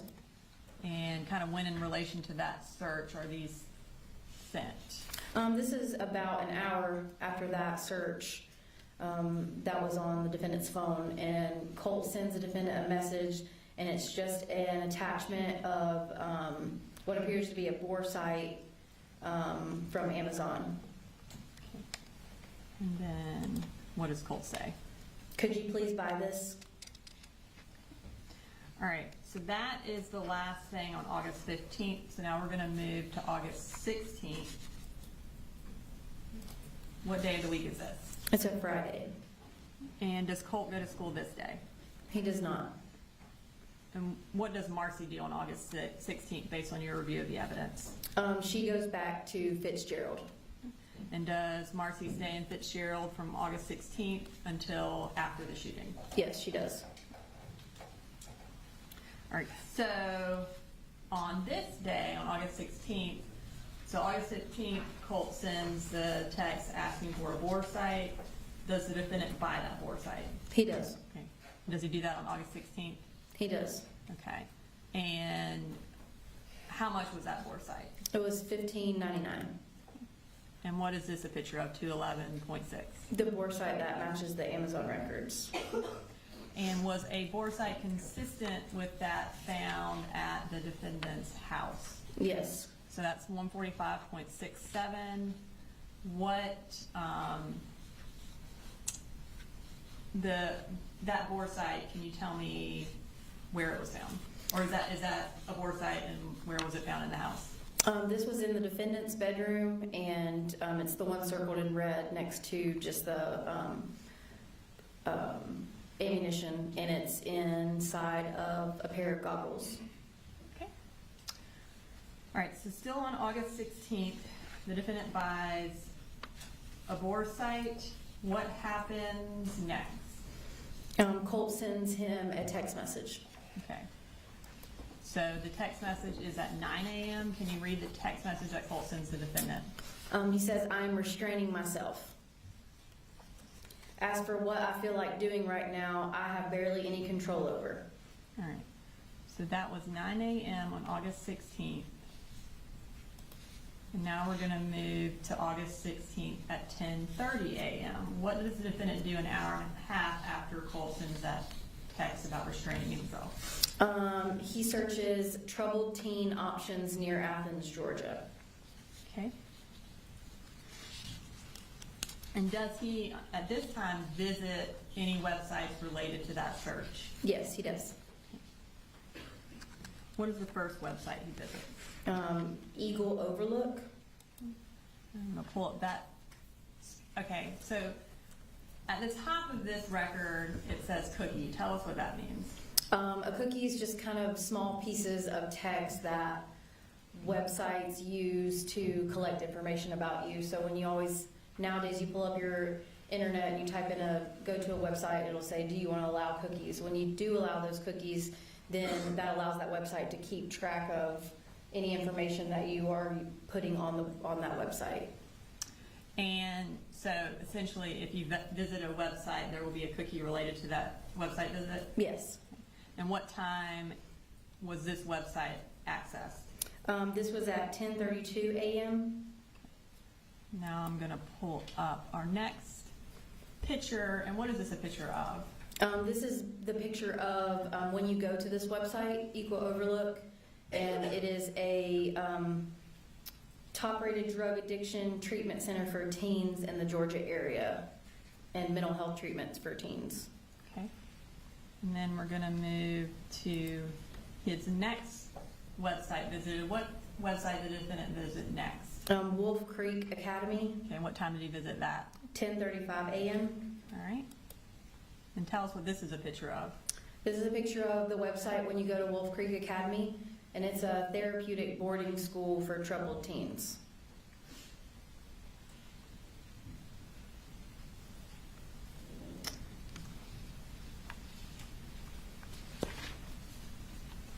Okay. And for Eagle Overlook as well as Wolf Creek Academy, is there any evidence from the defendant's phone records that he contacted either of these facilities? No. All right, so we're still on August 16th. What happens next? Colt texts the defendant. Okay, and what does Colt say to the defendant? At 11:46 a.m., he says, hey, if we can get 150 rounds, that's fine, but could we get at least 50? You said when you got paid, you'd get it. Okay, so we have that first text from August 11th where Colt is asking for 150 rounds of ammunition. And then now we have another text saying, hey, or you can give me 50. Between August 11th and September 4th, based on your review of the digital evidence and the shooting range records, did the defendant take Colt to a shooting range? No, Did he take him hunting? no, Any indication that Colt and the defendant were hunting or were planning on going hunting or shooting in August or September? not in any of the digital records. And then, is there any indication that Colt and the defendant went hunting or to a shooting range in 2024 other than the 2 times we've seen? No, Okay, so Colt and the defendant went together only twice. that's correct. And then, any indication that they went hunting at any point from the digital records in 2024? No. When does a typical hunting season start in Georgia? I think it depends on whether it's bow or rifle, but with the rifle, I believe it's always usually mid to late October. Okay. And then, when did the defendant read this text from Colt? At 11:47 a.m. Okay. And what is the next item of note? At 11:55 a.m., which is about 10 minutes after, he searches child psychology and child psychologist near Bethlehem, Georgia. One being at 11:55 a.m. and the other one being at 12:23 p.m. Okay. And then, after that search, does he again visit specific websites related to that search? Yes. Okay. And what is the first one he visits? Hope Anger Management at 12:24 p.m. And I'm going to pull up this picture. What is this a picture of? This is a picture of the About section of the Hope Anger Management when you pull up their website. It offers services for behavioral issues, mental health, and therapy. Okay. And then does he visit another website related to the child psychologist search? He does. Okay. And what website is that? ccswinder.com at 12:25 p.m. Okay. And then I'm going to pull up a picture from that website and tell us what this shows us. This is Comprehensive Counseling Services, the website that would come from the URL, and it's a community-based health center that provides mental health therapy. Okay. And does the defendant contact either of these 2 places, Hope Anger Management or Comprehensive Counseling, based on your review of the digital evidence? No. Okay. Does he contact a mental health provider, though, that day? Yes. Okay. And who does he contact? Dawn Crook with Enlightenment Counseling. I'm going to pull up that contact. This is also already been admitted into evidence, but if you could just remind the jury what time and what he said to Don Crook to kind of put it in, basically put it in relation to the other text messages we've seen today. So this was at 12:41 p.m., so kind of 20 minutes after the last search. He sends a submission form to Enlightenment Counseling that says, I'm a working dad of 3. Colt is my oldest, 14 years old. We have had a very difficult past couple of years and he needs help. Anger, anxiety, quick to be volatile. I don't know what to do. I have United Healthcare. Can you help? Thanks. Okay. And so after he sends this to Don Crook about Colt, does he respond to Colt's text messages about the ammunition? He does. Okay. I'm going to pull up that response. This is at 2:05 p.m. On the way home, please, Bubba, tonight, let's just be mellow. Please, I have a need to work through. Just remember, I love you. And then what does Colt say to that? He responds, did you see my text? And was that at 2:06? It was yes. And what does the defendant say to that? He says, yes, later. I need to pay everything first, but we will. And I guess the previous text messages were those about buying ammunition. Yes. All right, so now we're still on August 16th.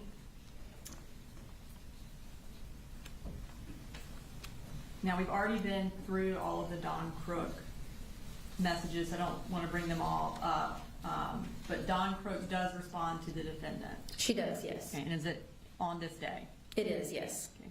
And does he respond to her email to him? He does. Okay. And I'm going to put up is this his second response? It is his second response. And can you remind the jury what he said to Don and what time he said it? He said, do you have a number that I can call once I'm not in the field? And this is at 2:40 p.m. And so, assuming the field is work, where was the defendant when he sent this message? He was at his house, 896 Harrison Mill, and on the left-hand side you can see wireless network. This is wireless network connection. He connected to Gray Fam Wi-Fi, which is the Wi-Fi for the house, and it was first connected at 2:34, again connected at 2:50. So he was at the house during that email. So fair to say he was not in the field at that time. Correct. Okay. And now we're still on August 16th. What does the defendant do next? He searches for gun safes. And how, in relation to that last email to Don Crook, where he's asking her to give him a number to call, what time frame are these gun searches? It's about, I think 11 minutes. The last one was at 2:40, so around 11 minutes after that response. So 11 minutes after that, what does he search for? He searches for gun safes, and these are the images that came up in the search. And this is from 2:51 p.m. on the far left to 2:52 p.m. on the far right. And what kind of gun safes is he searching for? It appears to be some gun safes that can hold rifles and a couple other gun safes that can hold handguns. All right, and then we have some more searches. Are these also searches for gun safes? They are, and the time frame for these was 2:52 p.m. until 3:14 p.m. So I think in total it was about 20 minutes. In the defendant's financial records, are there any corresponding purchases for gun safes? No. Were there any gun-related purchases for accessories? Yes. Okay. What's the next thing that happens on August 16th? There is a phone call. Before we get to the phone call, does the defendant send a screenshot of his response to Don Crook to Debbie? He does. Okay. And what time does he send that screenshot of what Don Crook said to him? This is at 3:46 p.m. He sends the screenshot of Don Crook's response to Debbie Polhamus. Okay. And so after he sends that screenshot showing Debbie that he's reached out to Don Crook, does Don Crook attempt to call him? She does, yes. All right. And what day was that? It was August 16th at 4:35 p.m. And does the defendant answer? He does not. Okay. And we've already heard that voicemail, but did she leave a voicemail? She did. All right, so that ends August 16th. We're going to move to August 21st. Take us through, so August 16th, Colt did not go to school. Does he go to school the next week? He goes to school Monday the 19th and Tuesday the 20th. All right, and what happens on the 21st? He does not go to school. Okay.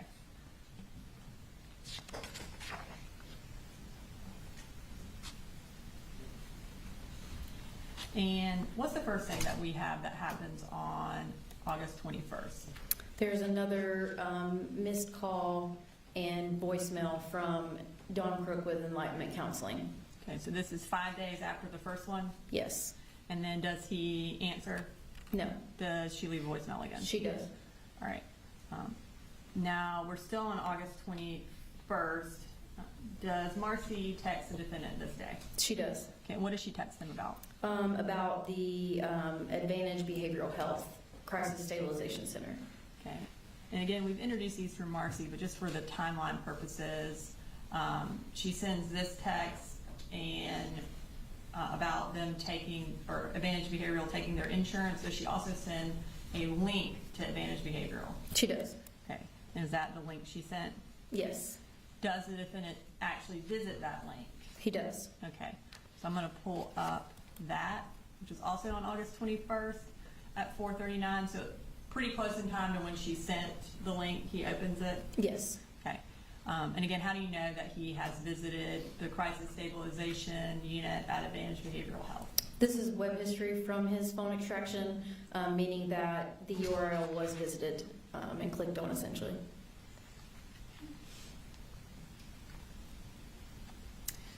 Does the defendant ever respond to Marcy's text about the facility? No. And then after he visits the website, what happens next? There is a follow-up email. Okay. And again, and this is, we've introduced these previously, but this is Don Crook, again, trying to reach out to the defendant about counseling. Yes. Based on your review of the digital records, did the defendant ever respond to this email or either phone call? No, he does not. Okay.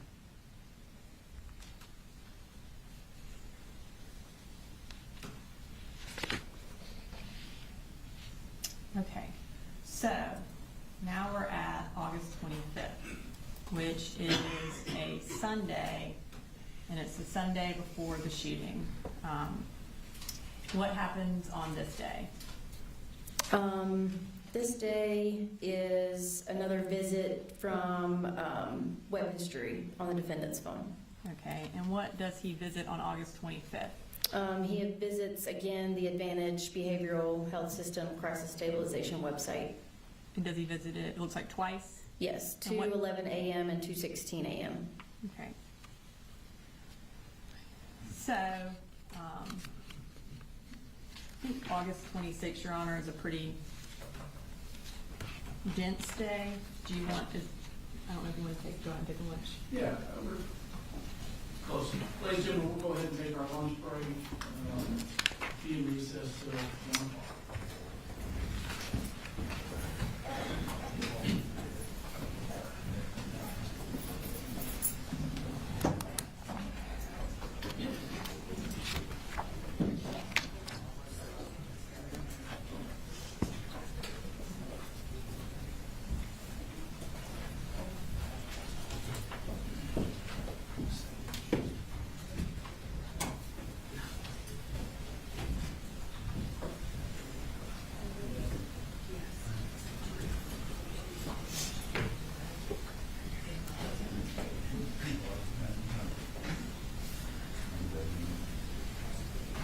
All right, we'll be recessed till 1.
have my like, I have a.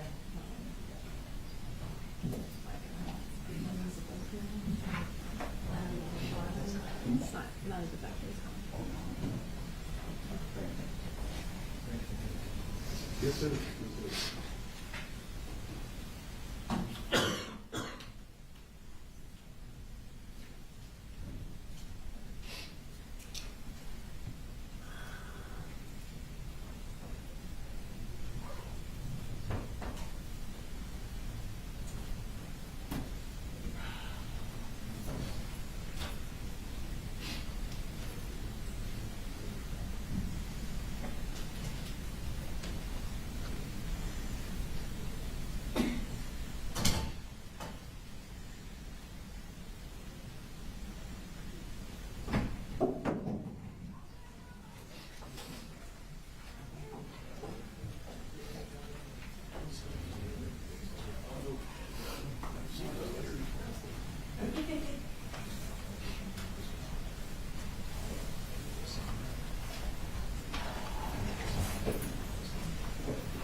All right, now we see it. Do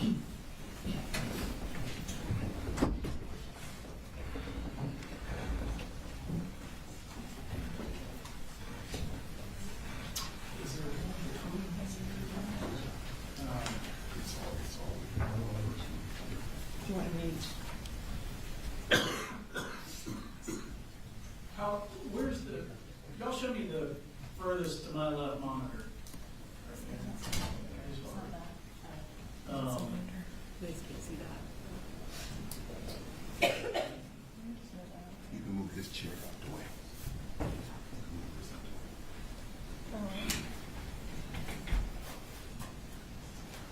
Sir, what is your ability to see that monitor? Actually, right here. Okay, perfect, thank you. All right, go ahead, Ms. Brooks. All right. Right, Investigator Gilliland. We are up to August 26th of 2024, about 9 days before the shooting. Can you tell us where Marcy is at this time? She's still in Fitzgerald. Okay. So we have right now the 20th. Is that the last day Colt went to school between until the 26th? Yes, And on the 26th, does Colt go to school? he does. Does he do anything before he goes to school? He does. And what does he do? He tries to call the defendant. Okay. And what time does he try to call the defendant, and does the defendant answer? 7:34 a.m. and 7:35 a.m. and no. Okay.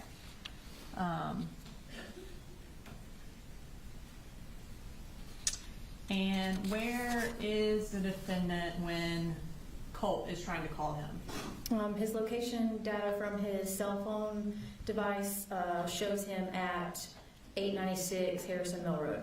Okay, so is that his house? It is. After Colt tries to call the defendant at 7:34, what happens? What's our next relevant item?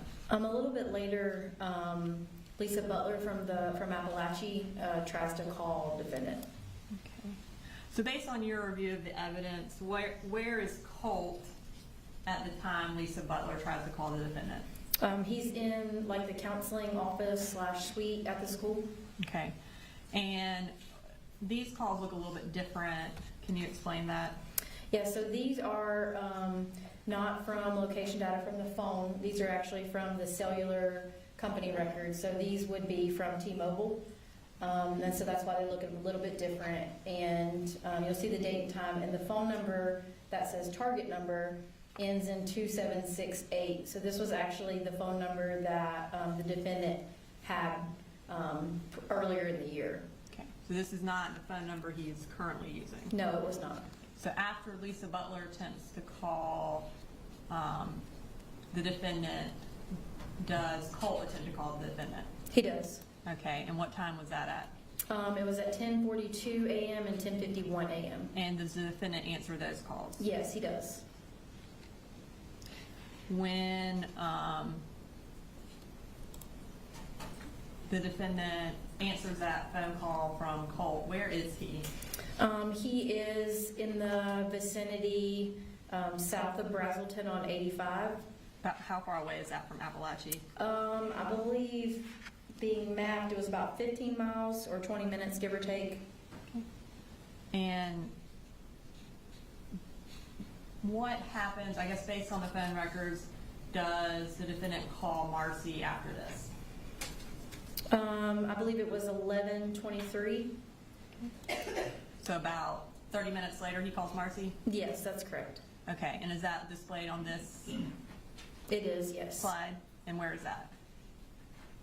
Is that the top of the slide?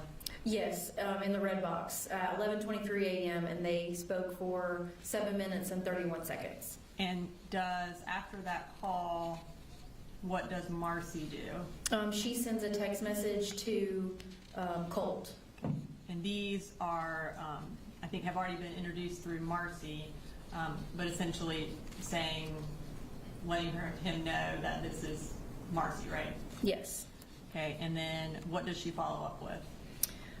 She says, I sent this to you last week, not realizing I had the wrong number. It's an inpatient treatment in Athens, like we talked about several times, and you kind of said you wanted to try with the website for Advantage Behavioral Health Crisis Stabilization. And at this time, is Colt still in the counseling suite? He is. Okay.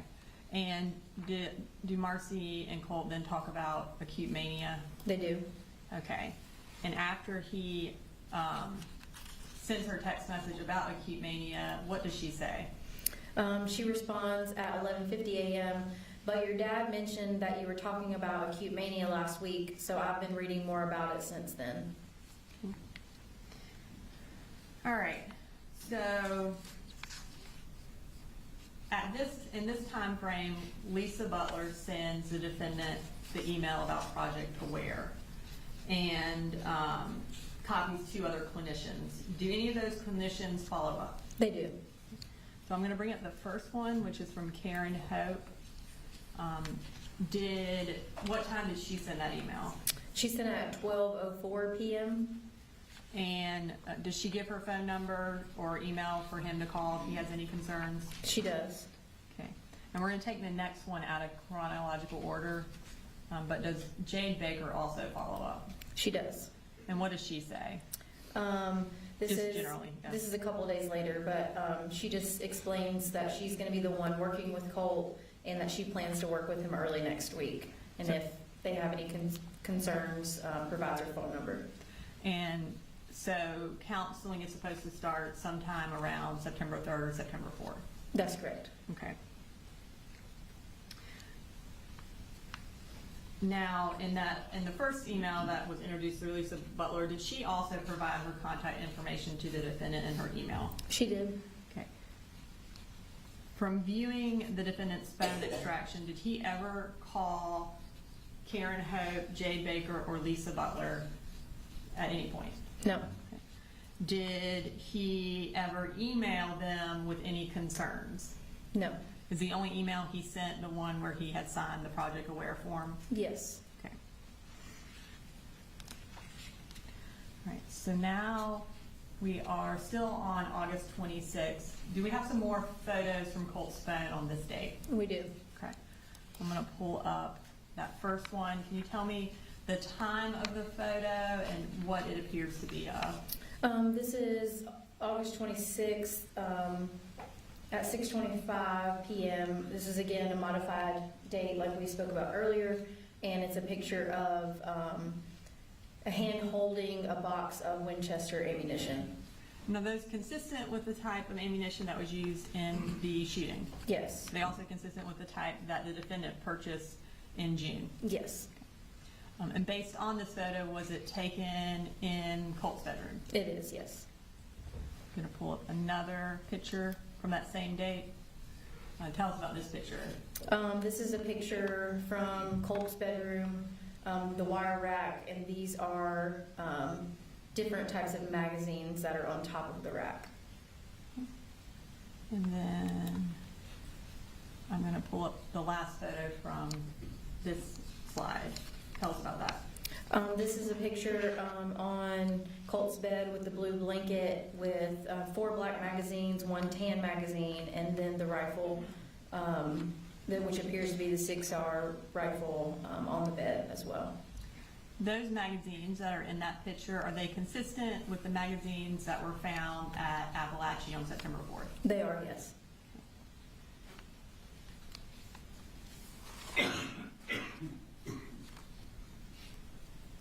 Now, we've talked about the defendant's work schedule. Would there be days where he would be at home when Colt was at school?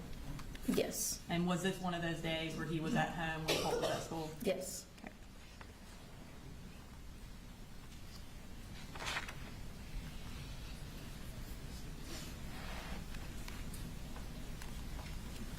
All right, and then what is the last thing that happens on August 26th? There's another Amazon purchase. And what did the defendant purchase that day? On August 26th, it's a unisex half mask for $5.79. And is that a picture of Colt wearing that half mask? It is, yes. Okay, and in the photos over there that were found on Colt's wall on September 4th, is Nicholas Cruz wearing a half mask in one of those photos? I believe he is, yes. Okay. Moving to August 27th. So now we're 8 days from the shooting. What happens on this day? This is a day where Colt does not go to school. And then this is when Deborah Polhamus calls Advantage. Okay, and we have introduced those records already in through Luke Pyatt and Vicki Lee. Are these the records that came from Advantage? They are, yes. And what time did Debbie call? She called at 2:02 p.m. And how do we know this is Debbie's phone number? We were also able to get cellular records from the company, and it comes with subscriber records, so it shows who the number is subscribed to, which was Deborah Polhamus. And y'all, the investigation did not include getting Debbie's phone, is that correct? That's correct. Her phone was not extracted. We did not have a phone extraction for her, no.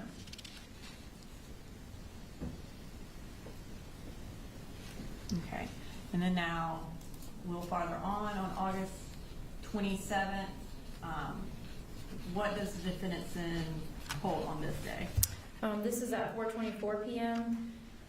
He says, been trying to get in touch with y'all. Give me a call when you get this. Want to make sure everybody's okay and see how it's going for you today and make sure you're happy. I love you. Call me. Okay, so is the defendant at work on August 27th? He is. And are Coley and Jenny, are they at school on August 27th? They are. Okay. What were their absentee dates? Was it a few? In August, I believe Coley was only absent once, and then I believe Jenny was only absent twice. Okay. And is Marcy still in Fitzgerald? She is. And then is Debbie, I guess, on her way from Fitzgerald, but she is not in Bexar County yet? That's correct. Okay. So on the day after Colt's anxiety attack at school, is he home alone? He is. Okay. All right. What else does the defendant do on the 27th? There is another search for a gun safe. I'm going to pull that up. And what time was that search at? It was at 6:11 p.m. And is that a safe that could be used for a rifle? It is, yes. Approximately how much did this gun safe cost? When I looked this one up, it was around $180. And was there any corresponding purchase for a gun safe on this date or any days between August 27th and September 4th? There was not. So now we're at August 28th, which is exactly 1 week before the shooting. Does Colt go to school on August 28th? He does not. And what's the first thing that happens of note on this day? Colt calls the defendant.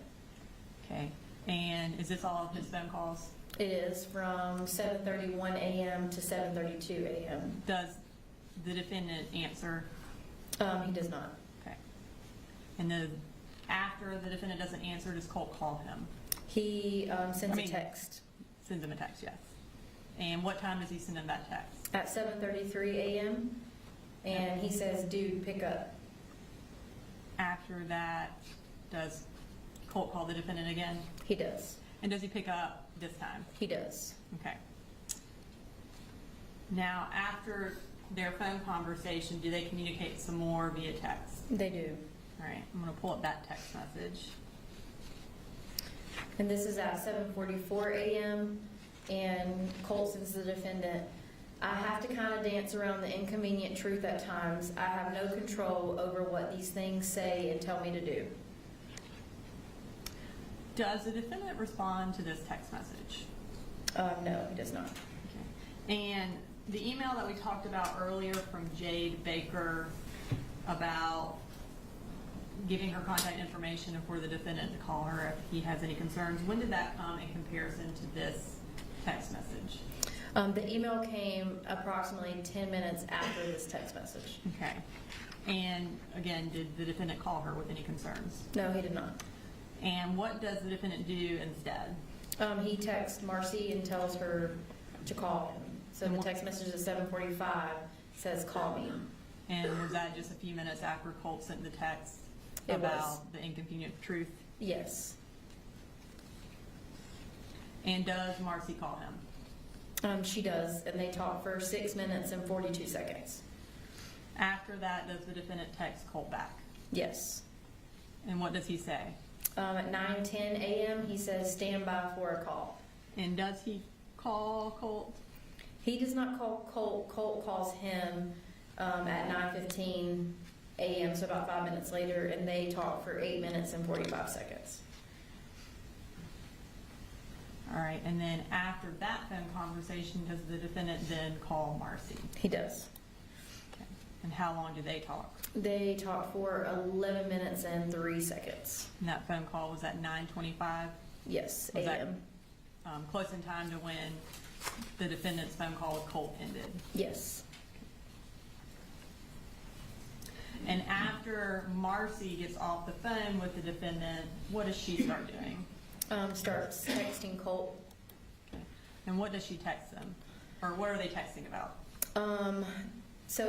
Colt is texting Marcy and says, "There are people after me and I don't like it. My teachers, I feel as if they're plotting against me. Somehow I feel like they'll hurt me."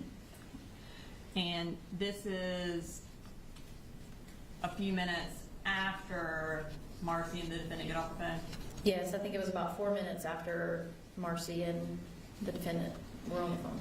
And is this, and we've introduced these in through Marcy, is this the same text thread where the defendant texts Marcy and asks her if she's made contact with Menu or Yes. Colt? And Yes. she talks to him about Colt. So here is this next text message where they're talking about that.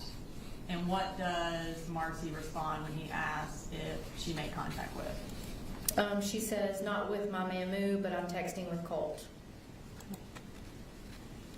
And she says, "He told me about his teachers." Okay.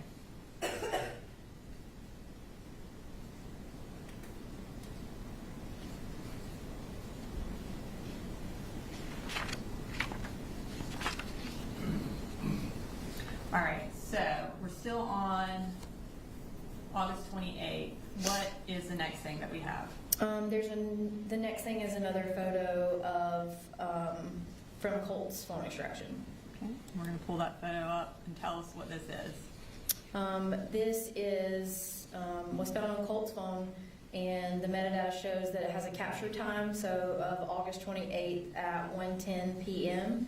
And it is the pictures that were on the wall of Nicholas Cruz. And do they appear to be the same pictures that were found on his wall on September 4th? Yes. And do they appear to be in the same configuration as they were on September 4th? Yes.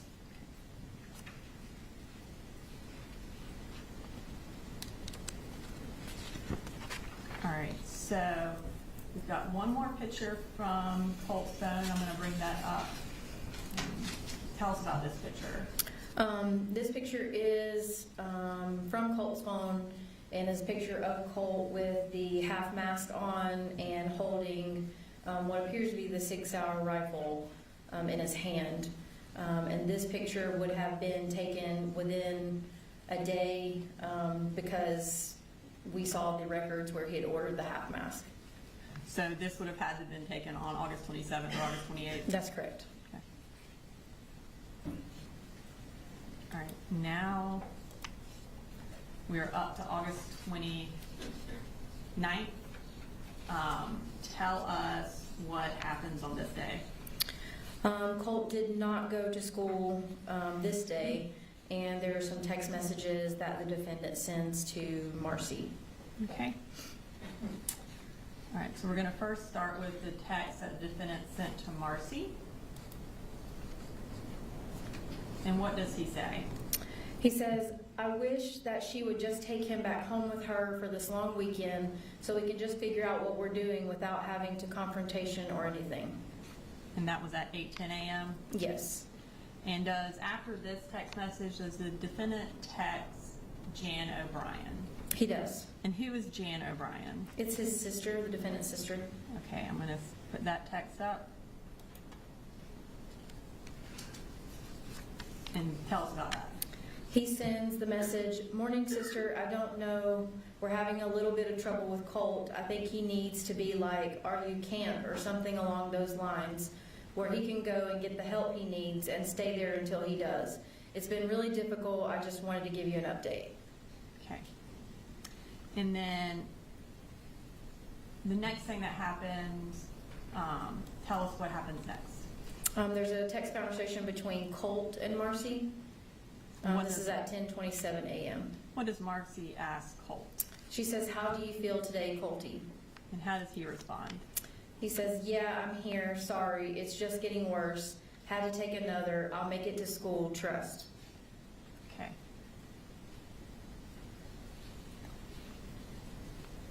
And one second.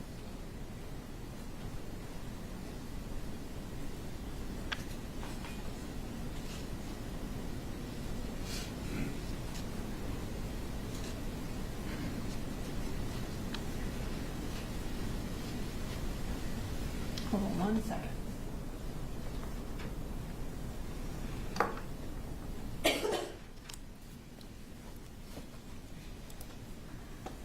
Okay, and so after he essentially says things are getting worse, what does Marcy do next? She starts searching things on the internet. And in the time frame between when that text was and when she started searching, what was that time frame? It was about 10 minutes. Okay. And what does she start searching for? The first search is 259, which is school shooter Nick. Okay. And then we're going to bring up that next search. And what time was that At 3:00 p.m. And the search is school shooter parents charged with manslaughter. at? Okay. And then our third search. It's a web history. So she visited the URL at 3:00. What James Crumbley's manslaughter conviction means for parents. And just briefly for context, who is James Crumbly? He is the father of Ethan Crumbley, who was a 15-year-old that shot and killed students in Oxford, Michigan. And was James Crumbly, the father, arrested related to that case? He was. Okay. So at 3:00, she visits that particular article. Is that correct? That's correct, yes. Okay. So after she visits that article, what does she do next? At 3:05, there is a search. Why were Ethan Crumbley parents charged? Okay. And then we're gonna bring up another search or another article that she read. Tell us about that. Yeah, this is the web history at 305, what led to James and Jennifer Crumbly's guilty verdict. And is Jennifer Crumbly Ethan's mother? She is, yes. And was she also arrested in connection with that case? She was. And then we're gonna bring up the next search, and what is that? At 3:09 p.m., she searched Safe Storage Gun Laws, Georgia.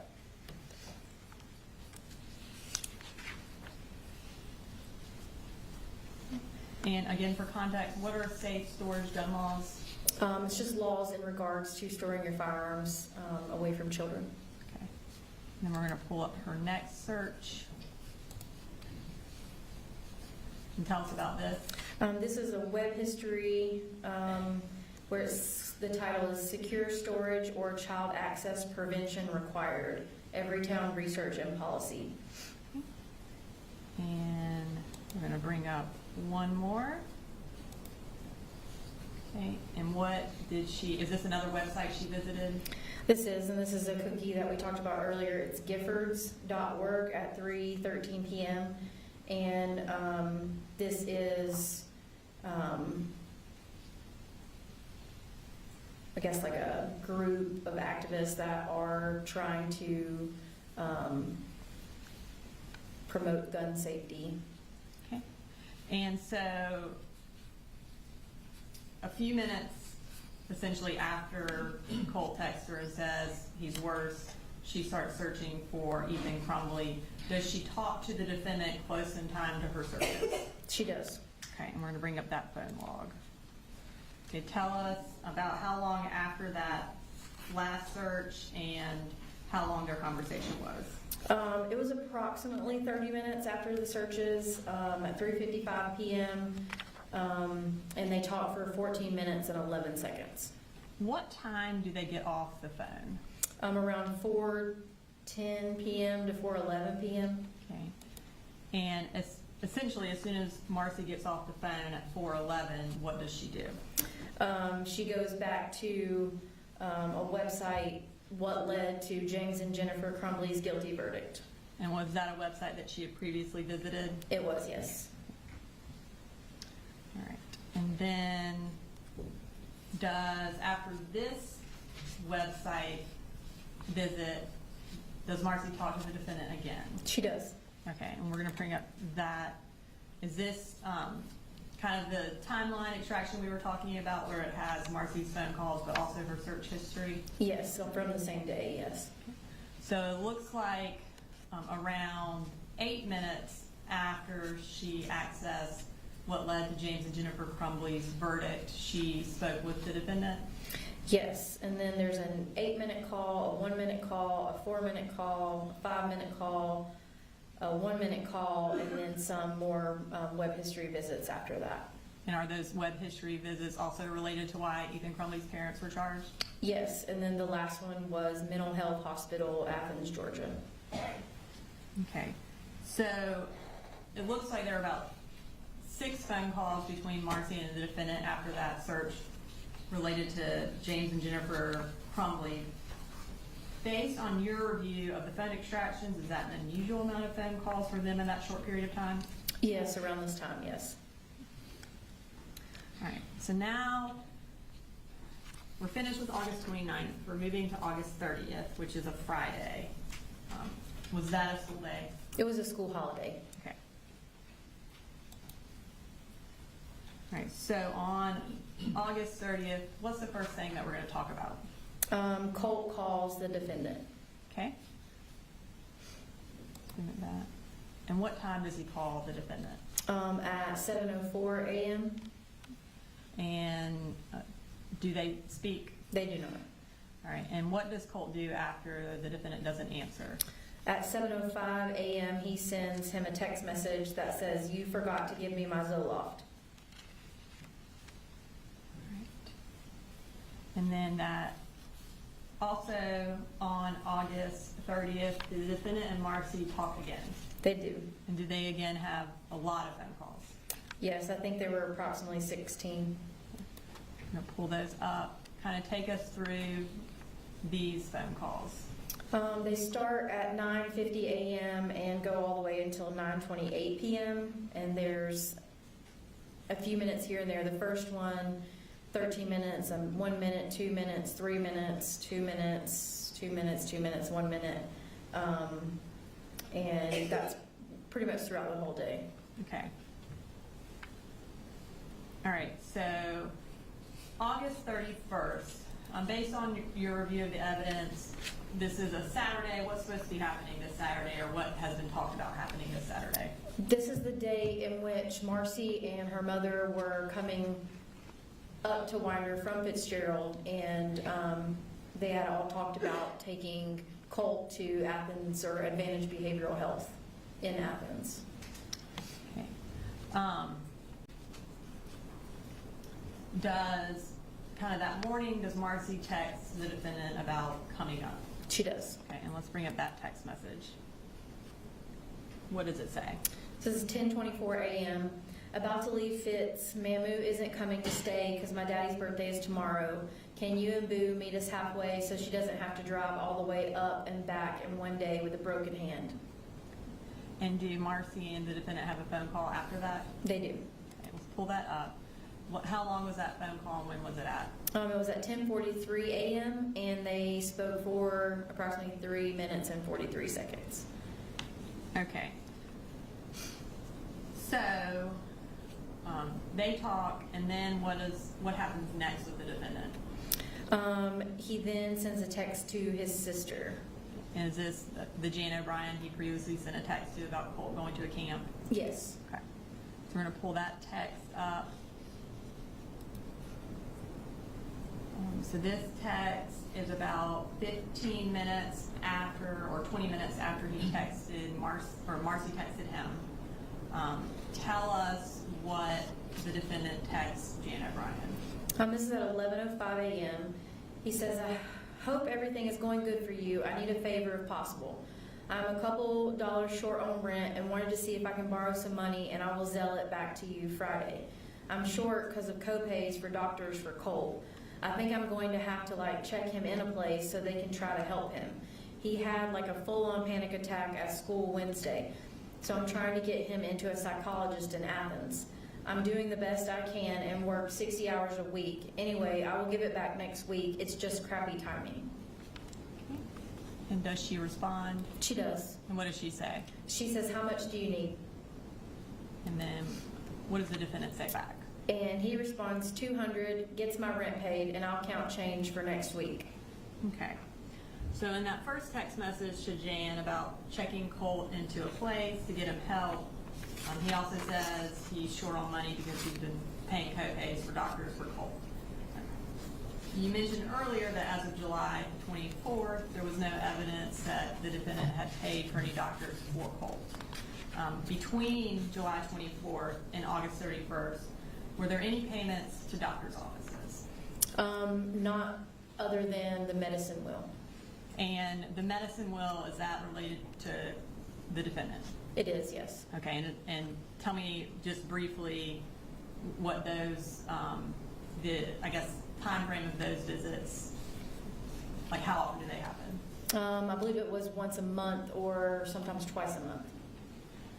And so other than the defendant going to the medicine will, there are no other payments for doctors? There are not. Okay. And at this point, does the defendant have insurance? Yes, he does. And did Jan, in fact, send him money? She did. Okay. Okay. And what happens next? The defendant receives some text messages from Marcy.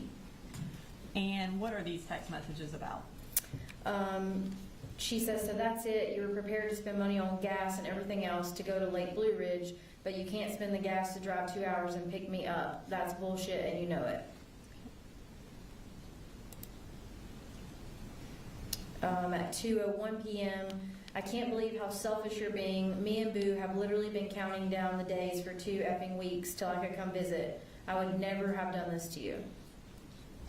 And I know this is a little bit out of the timeline, but after the defendant texts Jan about the co-pays, does he continue to have a conversation with her? They do, yes. And what is it about? There was a Georgia Bulldogs game that day, so they were just talking back and forth about the game. Okay. And so this first text message is at 12:48 about the game being a defensive battle. Does Jan respond to that? She does. Okay. Agrees it's a defensive battle, and then the defendant responds. What does he say? OMG, Jano, our QB is going to win the Heisman Trophy. Just still talking about the game. And do they kind of continuously talk about the game until the game is over? They do. Okay. So we're still on August 31st, the day they're supposed to go to Advantage Behavioral. Does the defendant take Colt to Athens that day? He does. Okay. And does he take him to the crisis stabilization place in Advantage? No, he does not. Okay. Where does he go in Athens first? They first stop at Sonic at 4:09 p.m. Okay. And how did you know that?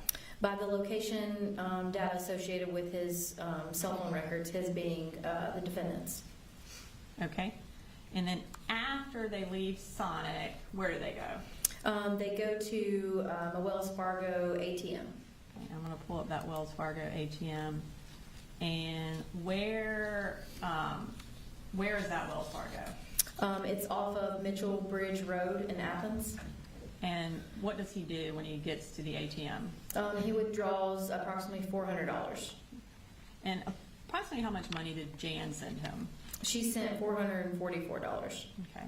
So he gets to the ATM at 4:18, withdraws $400. You said it's off Mitchell Bridge Road. Is Advantage Behavioral also off Mitchell Bridge Road? It is. Okay. Approximately how far from Wells Fargo that the defendant was at 4:18 is Advantage? It's approximately 2.17 miles. Okay. So does he then go to Advantage? No. Where does he go? He goes to the Guitar Center. Okay. And where's the Guitar Center? I believe it is off the Oconee connector, still in Athens. Okay. And what time does he go there? At 4:51 p.m. And do we know if anything is purchased at the Guitar Center? Yes. And what is that? It's a Fender hat, or like a toboggan style hat with the word Fender on it. Okay, and I'm going to bring up that. What is that a picture of? This is a picture of Colt from the defendant's phone with a Fender hat on. And I'm going to pull up another photo. Where is that from? This photograph was on Colt's phone of the hat in his lap with the tag on it. And that was from after they left Guitar Center? That's correct, yes. Okay. And based on your review of the evidence, was this hat found at Apalachee on the day of the shooting? It was. Okay. And is that consistent with that hat? It is, yes.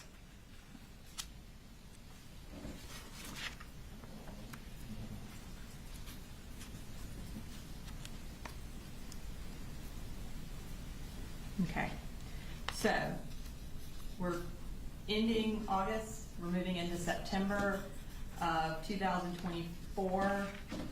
What's the first day we talk about? September 1st. Okay. And so September 1st is 3 days before the shooting. Is September 1st, what day of the week is that? It's a Sunday. Okay. And what happens on that day? Marcy sends the defendant a text message. All right. And what does she say? She says, "Why are you doing this?"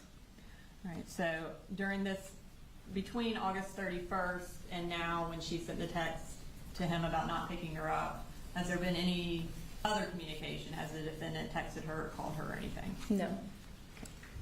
Now we're at September 2nd. Was that a school day? It was a school holiday. Okay. Now, what's the first thing that we're going to talk about on September 2nd? Another photo on Colt's cell phone extraction. Okay. And when was this photo taken? This was taken September 2nd at 4:58 p.m. Okay.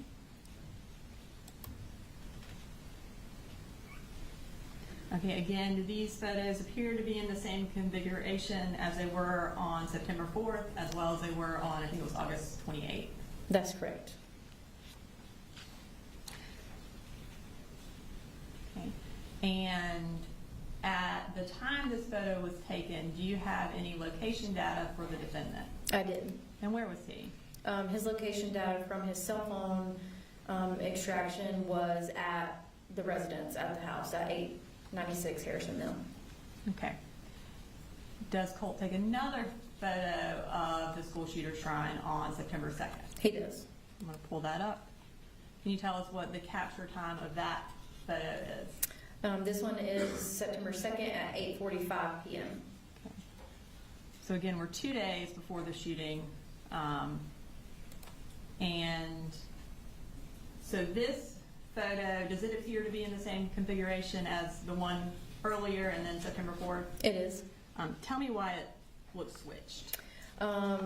With any of the cameras now, there's selfie mode and your regular camera mode. So this one is in selfie mode, so it means it's a mirrored image, so that's why it looks flipped in the picture versus from the back side of your phone, which is just a front-facing camera. And do we have any information about the defendant's location at the time this photo was taken? Approximately, yes. Okay. And what information do we have? The picture that we just saw was taken at 8:45 p.m. and this location data from his cell phone extraction was 8:43 p.m. at the residence of 896 Harrison Mill Road. And just to kind of briefly talk a little bit about location data, you don't have a time for every second someone is somewhere, is that correct? No, not necessarily. It just depends on what's logged in the extraction. And this is the only, I guess, location data point that you have in this time frame? That's correct. Okay. All right. Now, have you been out to the defendant's former residence? I have. Okay. And I'm going to bring up the crime scene sketch that was introduced through Heather Lashley. Okay. And this is State Exhibit 144 for the record.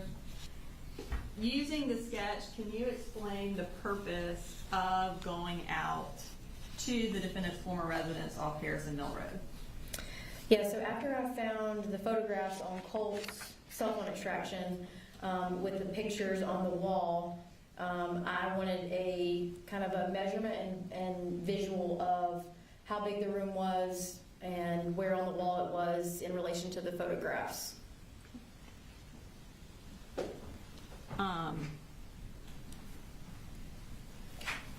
And I'm going to get,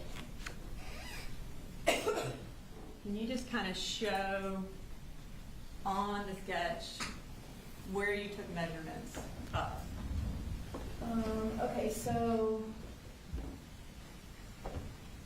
this would be Colt's room, and so I took measurements. The shrine was located on this wall, and so I took measurements from just the wall itself. There's a window right here, and then I took measurements from here to the door frame, and then also the door frame to the bathroom door frame, which is across the hallway, and as well as just the size of the room itself. Okay.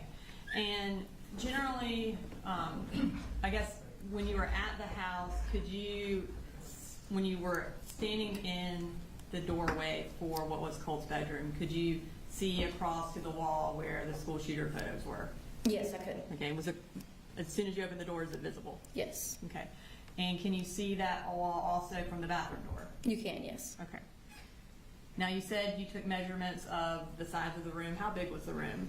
It was approximately 93 inches by 114 inches, And then, which is relatively small. as far as the distance from the wall to Colt's door, what was that? It was approximately 12 feet and 2 inches. Okay. And have you taken an opportunity to measure where 12 feet 2 inches is in this courtroom? I did, yes. Okay. And can you, using the board, show us where the wall would have been in relation to the bedroom door? Sure. Good to step down. Yeah. Yes.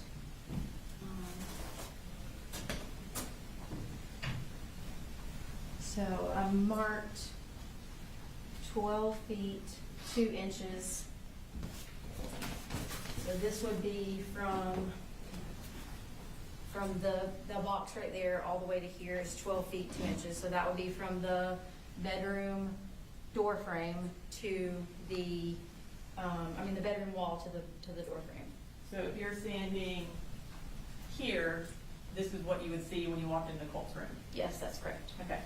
Where or what's the distance to the wall, from the wall to the bathroom door? So then it was an additional 39 inches. So it would be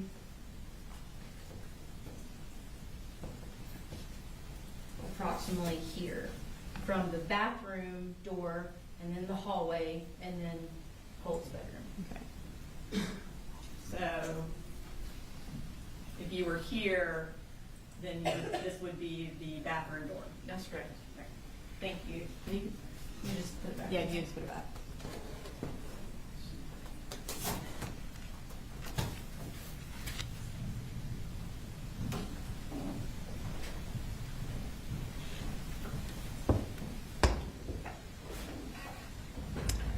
All right, so now we're moving to September 3rd, the day before the shooting. Was this a school day? It was. And did Colt go to school this day? He did not. What's the first, and actually, I missed one thing.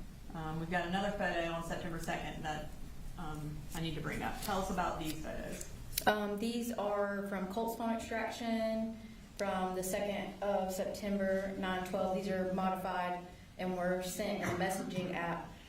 Excuse me. Like the photographs before, we can say that this is anywhere from July 25th until September 2nd. And that's because July 25th is when he dyed his hair? That's correct. Okay. And are these, do they appear to be in Colt's bedroom? They are, yes. All right, so now we're moving to September 3rd. Colt did not go to school this day. What's the first thing that happens on this day? There's some text messages between the defendant and Deborah Polhamus. Okay, let's bring up September 3rd. What happens on this day? Deborah Polhamus sends a message to him that says, "Let me know when to pay. Marcy wants to know why she has not heard from you guys, if there is a specific reason." Okay, and did she Zelle the defendant money? She did. Approximately how much? It was $100.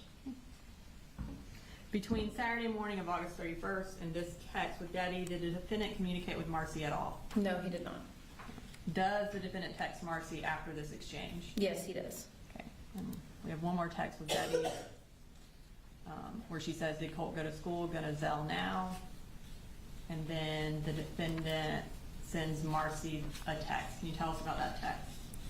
He actually sends this text to Deborah Polhamus. And it says, "Shoot, he told me he was. I texted him twice during the day, and when he didn't answer, I knew he didn't. But I didn't get upset with him. I told him I need him to go because it's part of getting the resources involved."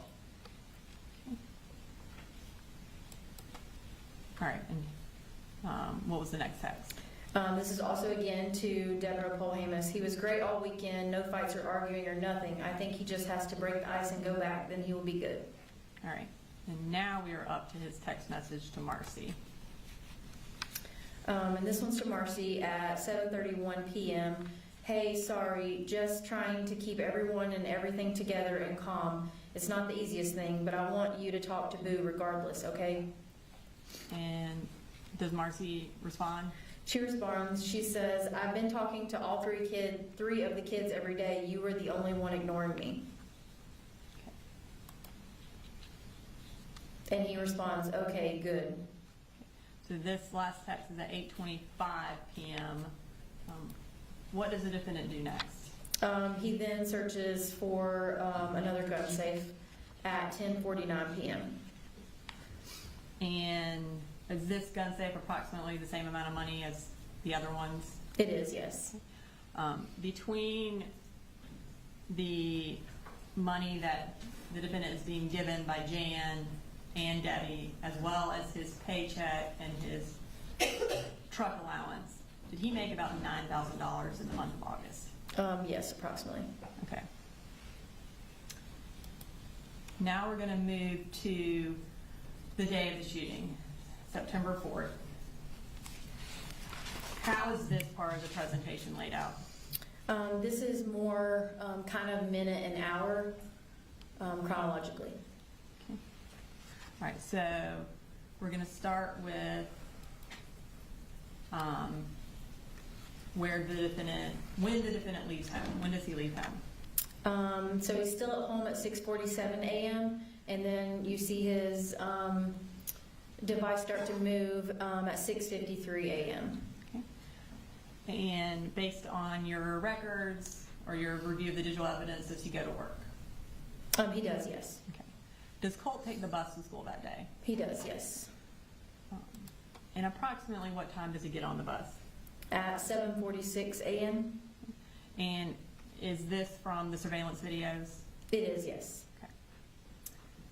All right. What time does Colt get to school?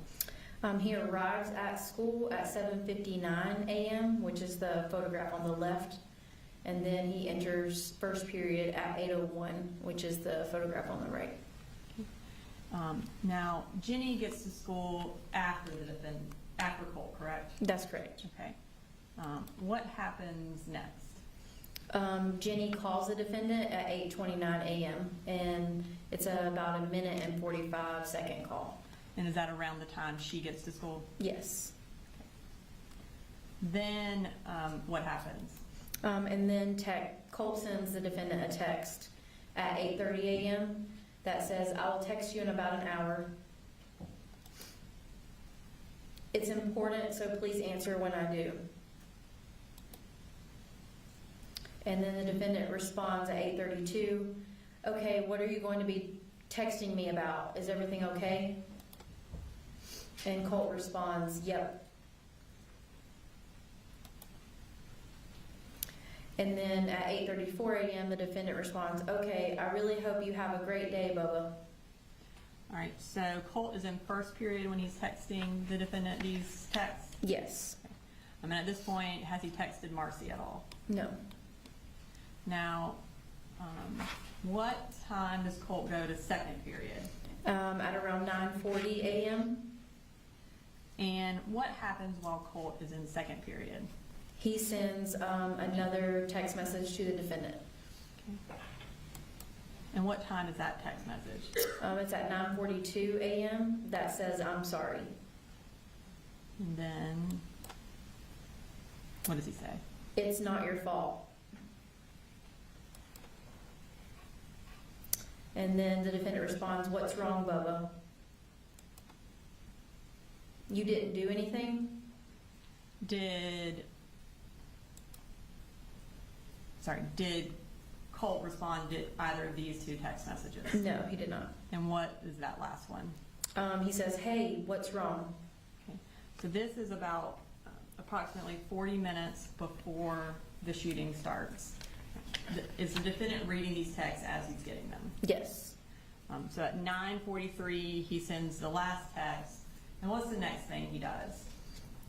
He tries to call Marcy and then calls Deborah Polhamus. Okay. At any point between getting the text, "I'm sorry," and calling Marcy or Deborah, does he try to call the school? He does not. Does he try to call 911? He does not. Okay. So what happens at 9:46? At 9:46, he tries to call Colt, and then at 9:48 a.m., he sends. Or this is Marcy. Oh, sorry.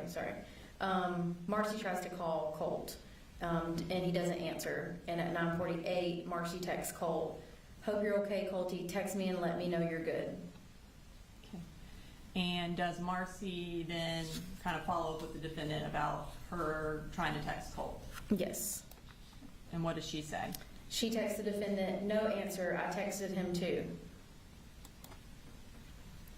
And then he responds, "Tell your mama to text him." And where is the defendant at the time of these text messages? He was at work in Forsyth County. Okay. All right, so what happens next? At 9:50 a.m. is when Marcy calls Lisa Butler. And again, approximately how long was that phone call? It was approximately 8 minutes and 57 seconds. Okay. And so she gets off the phone with her around 9:59, is that correct? Yes. Okay. So, while they're on the phone, what happens? Colt leaves second period and he goes to the bathroom at 9:54 a.m. So at this point, has Colt texted Marcy? No, he has not. Does he then text Marcy while he's in the bathroom? He does. And what does he say? At 10:02 a.m., he sends a text to Marcy that says, "I'm sorry." And Marcy responds about what? Does Colt respond to that text? Or I guess, what does Colt do instead of responding to Marcy's text? Does he text the defendant? I was about to say, I think he texts the defendant and doesn't respond to Marcy. Okay. And what time does he text the defendant? At 10:03 a.m., he says, "No, I love you and Jenny and Coley." And then says, "You're not to blame for any of it." And then at 10:04 a.m., he responds, "Any of what, Boa? Please tell me you're okay right now, please." And at the time that the text comes in about "know that I love you" and Jenny and Coley, is the defendant still at work? He is, yes.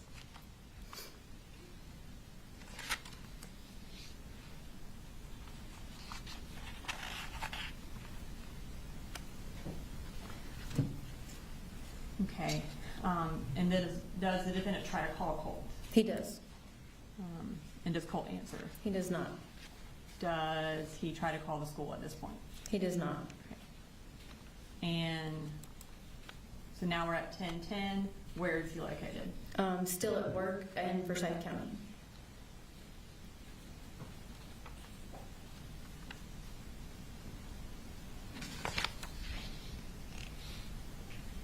Okay. Now we're going to move to 10:17.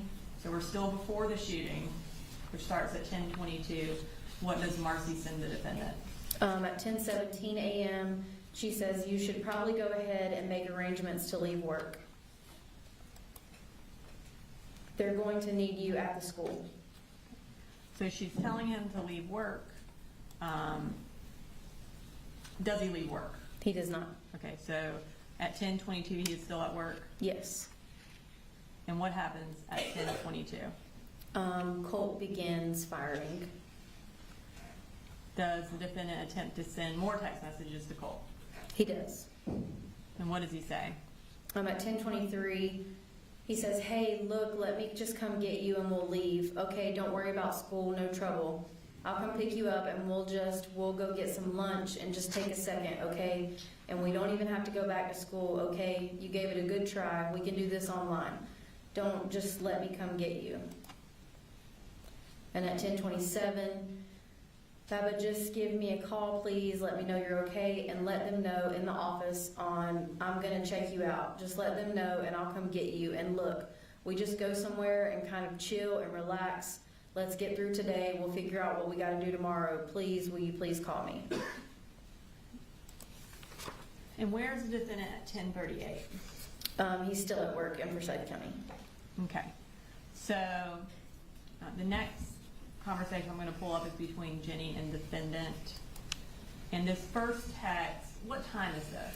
This is earlier in the morning on September 4th, so this is 6:21 a.m. So she's just asking about going to Dollar General to get some gum. Other than that phone call we talked about at 8:29, is there any other communication between Jenny and the defendant between this text and the one we're about to see? No, there's not. Okay. And what does Jenny say? At 10:55 a.m., she says, "I'm scared." Okay. And what does the defendant say? He responds, "It's going to be okay." And based on your review of the evidence, is this before the news broke that the shooting had occurred? Yes, it is. Does there appear to be any discussion, or I guess based on your review of the evidence, was there any discussion between Jenny and the defendant about the shooting? No, there was not. Okay. And does he ask any questions about what she means? He does not. All right, so we're gonna move to 10:55, right after Jenny sends this text message to the defendant and he responds. And what happens? The defendant sends Marcy a text that says anything.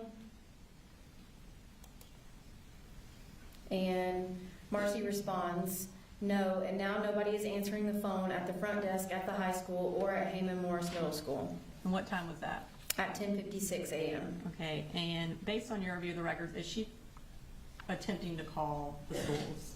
Yes, between the last call and now, I believe it was, she searched Apalachee and called the school 5 times and also searched and called Heyman Morris several times. Okay, and does the defendant ever call either school? He does not.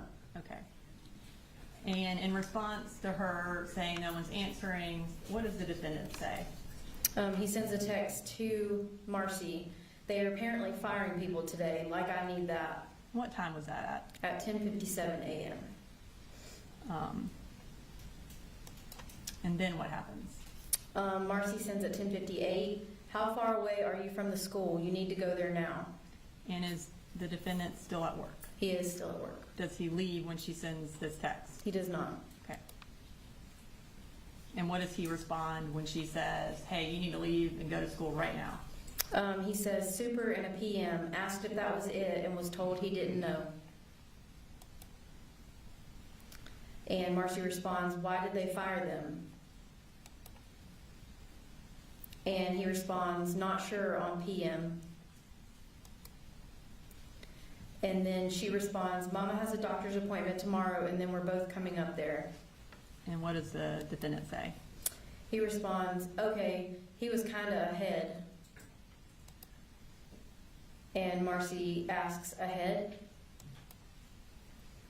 And he says, OMG, sorry, he was a dickhead. Okay, and what time did the defendant send that text message? At 11:01 a.m. And does Jenny send him at the same time he's talking about that, does Jenny send him a text message? She does. And what does she say? She says 3 people are dead at the high school. Okay, and that text was at 11:01? Yes. And what does he say? 11:02, he says, how do you know? How do you know? And she says, people are saying, and was an email. Please, I'm scared. And then 11:06, he sends, did you talk to Colt today? Okay, and right before he asks if she talked to Colt today, what does he search? At 11:05 a.m., he searches school shooting today at Apalachee High School. Okay, and at 11:05, after Jenny has said 3 people are dead, and he's searching the shooting at Apalachee High School, where is he? He's at work. Okay. What does he do while at work? He then calls George Clackham. Okay, and what time does he call George Clackham? At 11:09 a.m. All right, and so did Jenny and the defendant continue their conversation? They did. Okay, so at 11:11, what does Jenny say? She says, are you coming to the school?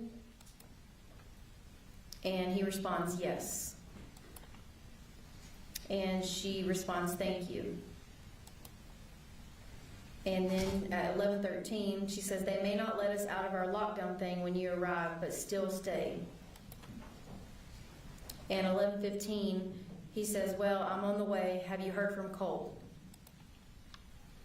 And when does he finally leave the Forsyth County Fire Station? At 11:18 a.m. Okay. And while he is in the car, does Marcy send him a text message? She does. And what does she say? At 11:34, she says, it's already on the news. So the defendant leaves work at 11:18. Does he go straight to Heyman Morris to pick up Jenny? No. Okay, where does he go? He goes to Quick Trip. Quick Trip? What Quick Trip? It is in Buford, on the way from work to his residence in Bethlehem. How long is he at the Quick Trip? From 11:45 to 11:52, so I think approximately 7 minutes. And does he buy something there? He does. And what, based on your review of the evidence, what does he buy? So in the bank records, it shows QT and it says inside.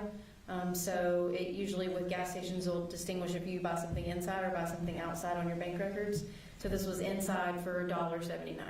Okay, and would that be consistent with the amount of a beverage or a drink? Yes, And did he buy any gas?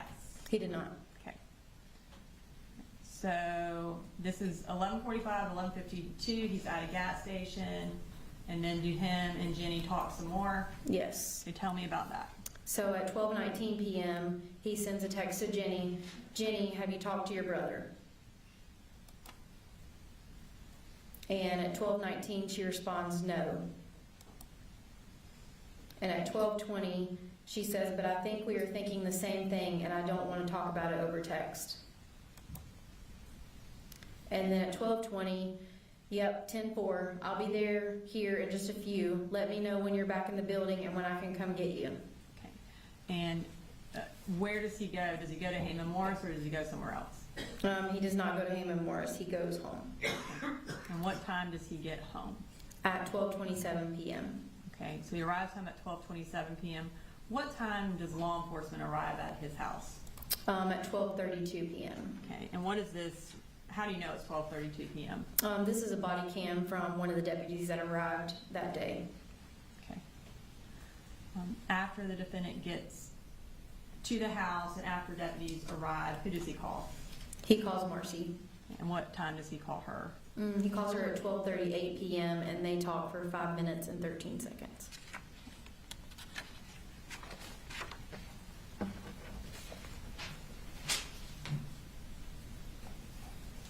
I don't have any further questions right now. Thoughts, Mr. Roberts? Yes.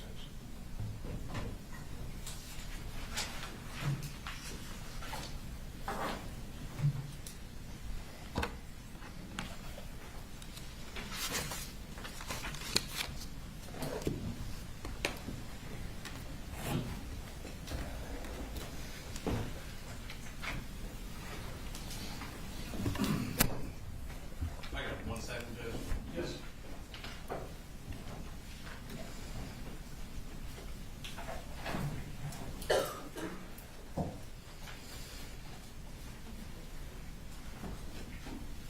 All right. Bailiff's telling me y'all need a break. Somebody need a break? All right. We'll go ahead and take a, That's why I didn't think the organized. take a break.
message saying that someone was taking photos in the courtroom that was not media. I wanted to bring that to the board's attention. No, His name was Alan Walkham.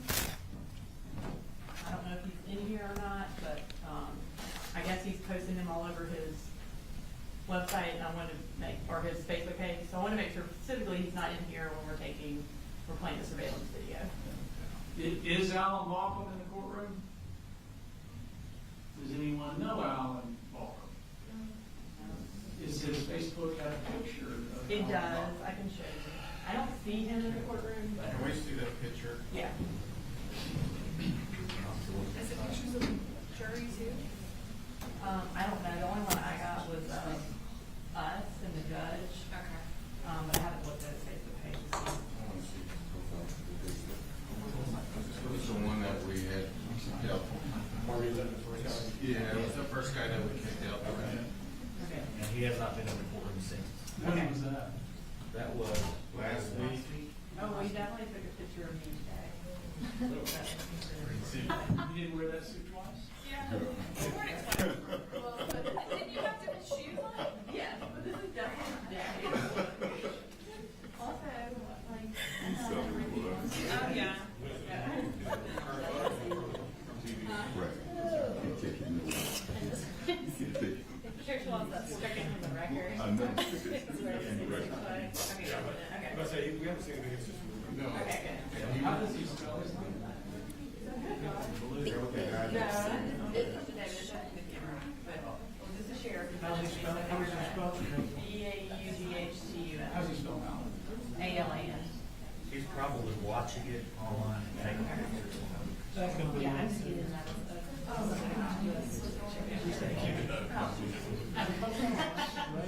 That's I don't know. That was just one of the studies for that. I have to go back and read this up. No, you have to change something. PowerPoint and, I have no idea. You guys can change it.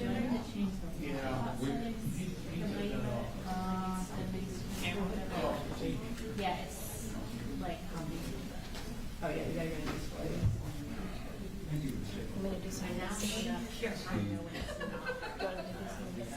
That was you. Thank you for letting me know. You're welcome. Yeah, I wanted to bring it, yeah, thank you for pointing out that I repeated a scene. I hope we're not keeping track of that. Humble civil servants over here. Judge? Yes. Yes. I plan to repeat a tie tomorrow. I'm so after for you migraines. If you'll keep me on. But you look for.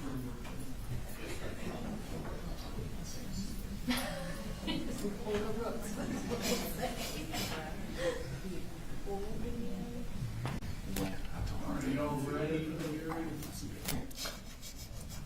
Hobbs? Yes, You ready for? Yes, sir. Oh, no, we have one issue. Okay.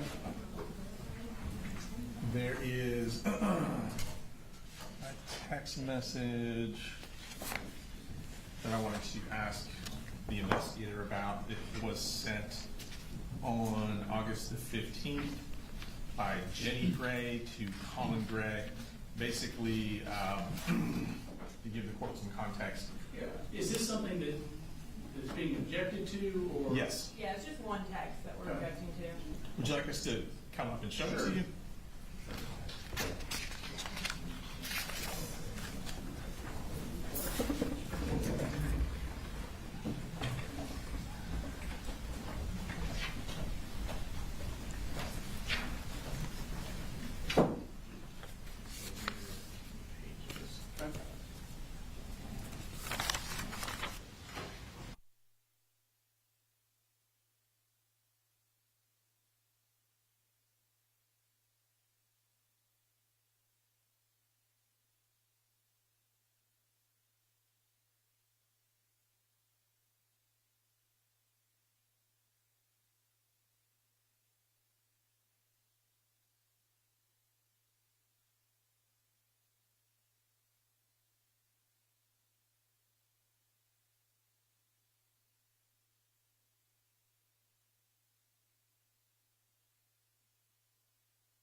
Yes, sir.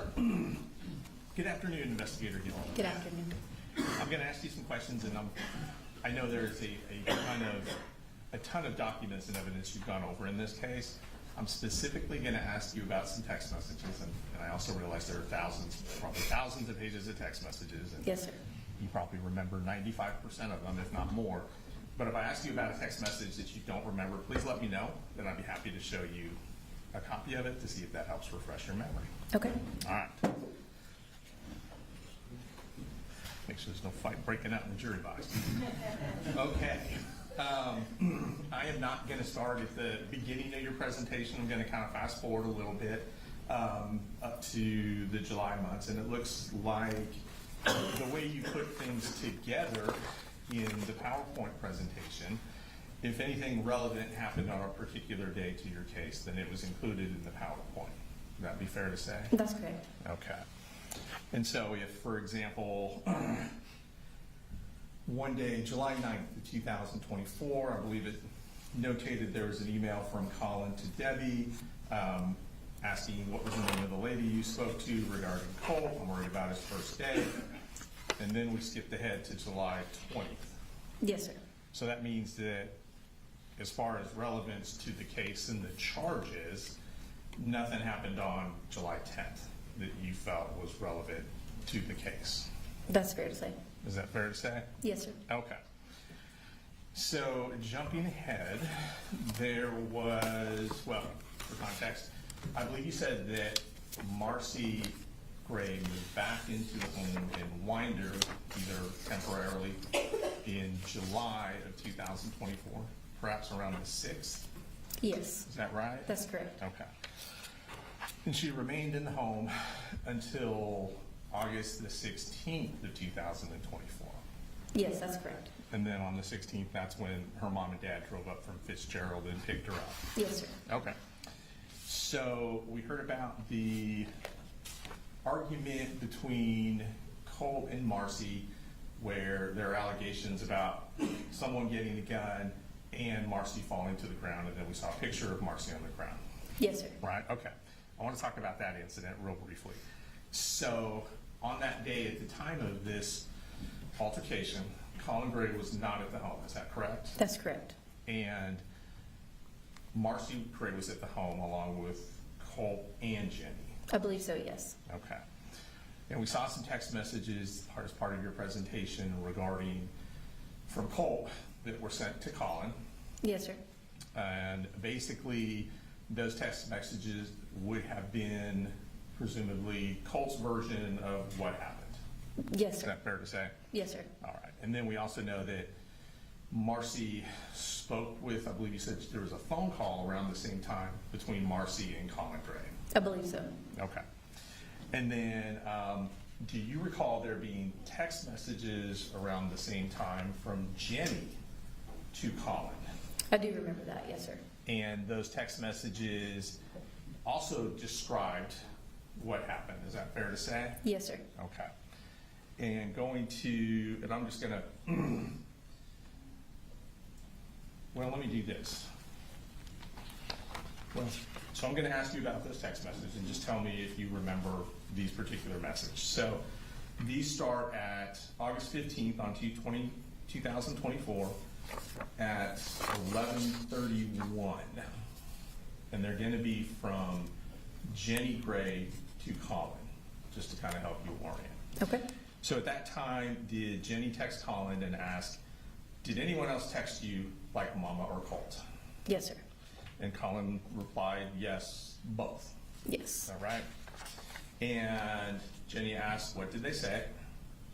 Is that correct? Yes. Colin responded, 2 stories. Yes. So to me, that means that based on that answer, 2 different versions have been put forth as to what happened. Yes, sir. Okay.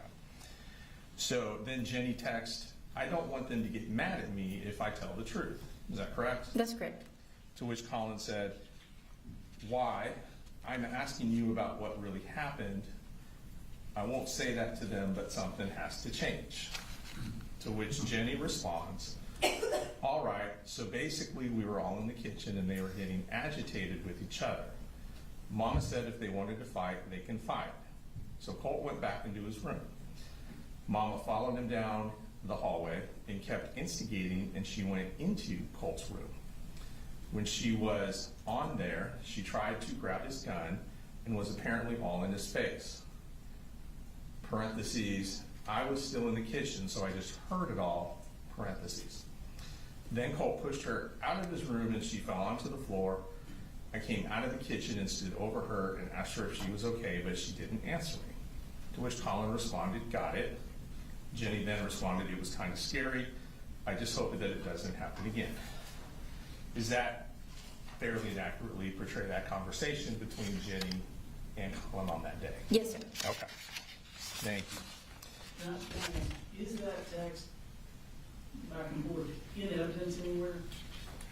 Is it part of? No, it is not. No, it's not part of the extraction, books. but not actually in evidence? Right, it's part of the extraction. Okay. Now, going back to the 15th, this being the last day that Marcy was there, and, well, I guess she would have been there all day on the 15th, and then she was picked up by, according to this, and obviously on the 15th, Colt wasn't in school. That's correct. And Jenny wouldn't have been in school either. Correct. And that would have been a school day. Yes, sir. Okay. And apparently, if memory serves, the first day of school actually would have been the day before. That's correct. His first day of school was the 14th. Thank you for correcting. Colt's day, first day of school. Yes. Okay. Which he had attended. Yes, sir. That wasn't the first day of the semester for Apalachee High School. That was simply the first day that Colt actually attended school. That's correct. Okay. And do you recall any text messages between Colt and Colin regarding that first day of school? I do. And is it fair to say that the text messages from Colt to Colin were positive about his first day of school? That's correct. Did he indicated that things were going good? Yes, sir. And his dad responded, thank you for this. I'm so happy, so damn proud of you. Yes, sir. You remember Colt responding to the likes of, well, basically saying, everyone is so mature. I do. Is that referring to the other students, presumably? I guess so, yes, sir. Okay. He says, this being Colt, love it here, man. To which Colin responds, Colt, I swear I'm about to then cry. You have no idea how much your happiness means to me. You are the man. Colt responds with GED, here I come. This is exactly my top of school environment, maturity. Colin then responds, heck yeah. He responds, he being Colt, thoughts on dinner, celebratory maybe? Colin responds, hell yes, what's the request? And then Colt goes back to talking about school, saying, this guy across from me has my name, he's got a full beard, cool ass country boy, I'm thinking hamburger helper. To which Colin responds, done. Are there other instances in the text messages, if you can remember, where Colt texts Colin telling him he's at school when he's not? I do believe so, yes. Okay. You know if that was one time or more than one time? I recall at least one time. Okay.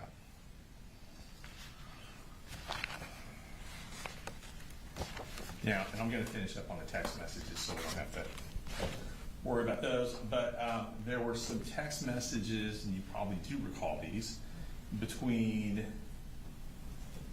Colt Gray and Marcy on the 31st of August, referencing Colt's attempts to contact Nicholas Cruz. Yes, sir. Do you recall those? I do. Okay. And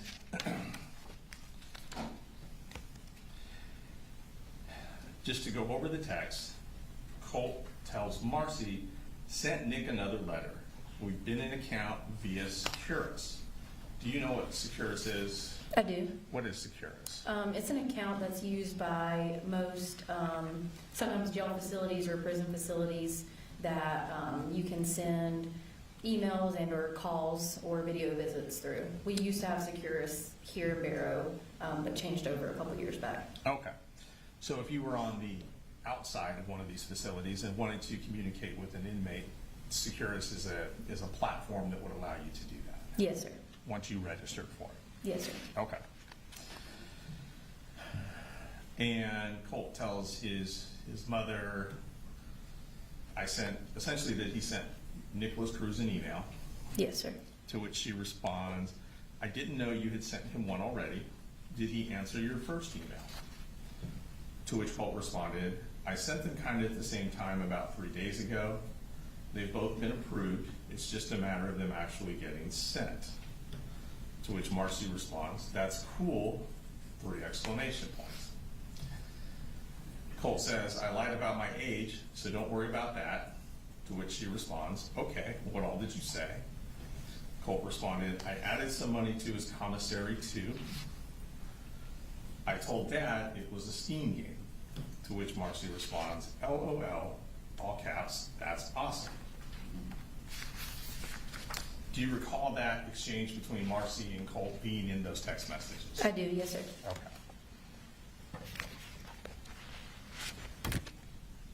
So I was right, you do remember all these text messages. All right, so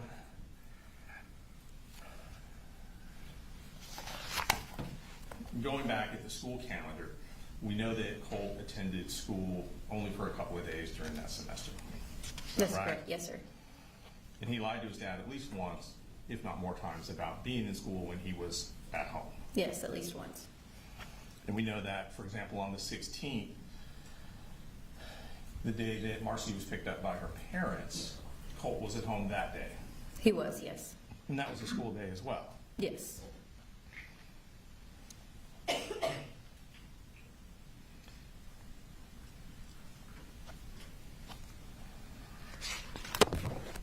Do you recall, and I lied, I'm going to ask you about one more text message. Do you recall a text message or any text messages between Colin and Marcy? You mentioned the Saturday they were supposed to go to Advantage Behavioral. Yes, sir. Okay, that's the Saturday I'm referring to. One of the text messages you showed during your presentation talked about going camping at Blue Ridge. Yes. Is that correct? Yes, sir. Do you recall seeing any other text messages between Colin and Marcy about camping with the youngest child, Boo, that weekend?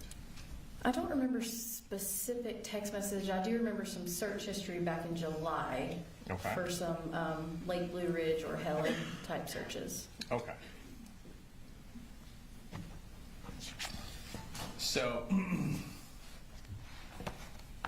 on the 31st of August, to go back to when Miss Marcy Gray was speaking with Colt about the Nicholas Cruz and the emails, there were not any text messages between Marcy Gray and Colin Gray referencing that conversation, were there? That's correct. And just to be fair, I think you said there were some phone calls, however, around that same time. Or was that later? I don't remember. I don't think there was any communication on the 31st. Let me check. Sure.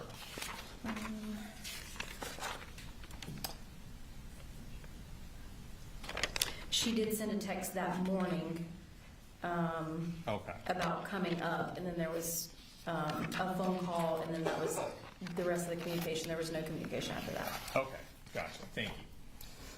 And on the 29th, that's when Marcy had done, so 2 days before that conversation with Colt, that's when Marcy had done all those searches in regards to Ethan Crumbley, school shooters, safe gun laws, things like that. Yes, sir. That was in her search history on that date. And that was the date that there were several, 1, 2, 3, 4, at least 6 phone calls between Colin Gray and Marcy. Yes, sir. Is that right? The longest one being, let me make sure. It looks like, and that was up pretty quickly, but it looks like one was about 30 seconds, one was about 8 minutes, one was about 4 minutes, one was about 5 minutes, and then the last one was about 1 minute. I think that's Is correct. I that think the right? first one might have been 14 or 11 minutes. No, But yes, by all around. means. Okay.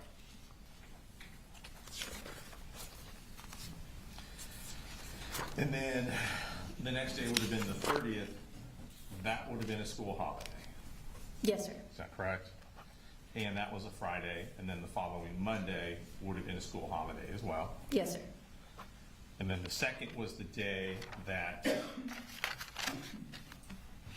sorry, the third was the day that Colt would have been back in school had he gone that day. Yes, sir. And I believe you said there was a text message from Colin, correct me if I'm wrong, asking Colt why he wasn't at school that day. Or did Colt text him and say he was sick or there was some reason he could not go?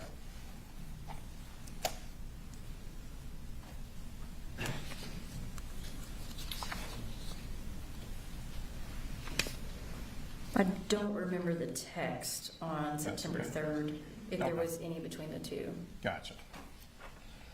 Now, when you were showing some of the photos, you referred to the files as being modified, Yes, sir. is that right? And so a modified file may not have the date that the photo was actually created. That's correct. And it looks like you're able, in some of the instances where his hair had been dyed, Colton, for example, if you know the date the hair was dyed, then you can at least give us a range from, it wouldn't have been before that date, obviously, to the date that it was actually modified. That's correct. That's how you're kind of coming up with a range for some of those? Yes, sir. Okay.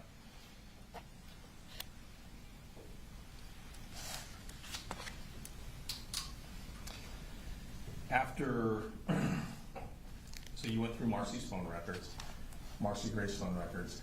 After that conversation on the 31st with Colt regarding speaking to Nicholas Cruz, there's no indication she called 911 or anything like that, is there? No, sir.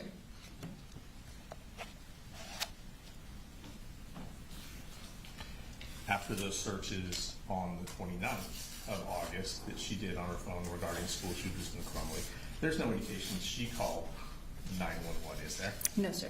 Okay.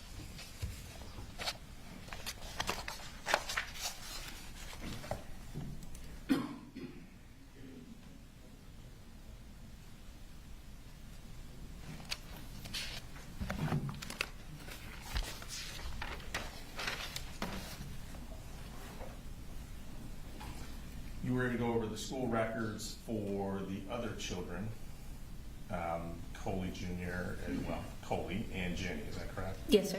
And I believe you mentioned that the youngest one, Coley, sounds like was taken to school based on the Google records by Mr. Gray.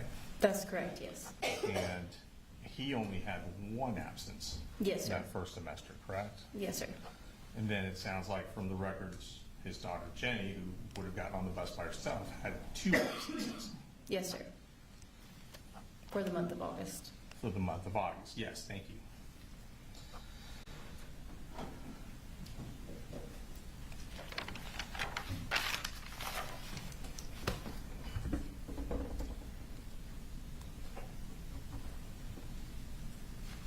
So Colt goes to school on the 14th. He sends his dad text messages that things are going well. And then there's the altercation with Marcy the very next day. Yes, sir, correct? that's correct. And then the 16th, Colt does not go back to school. That's correct. In fact, he doesn't go back to school for several days after that altercation, does he? I think the next day was the 19th that he The did go to 19th. school. Okay.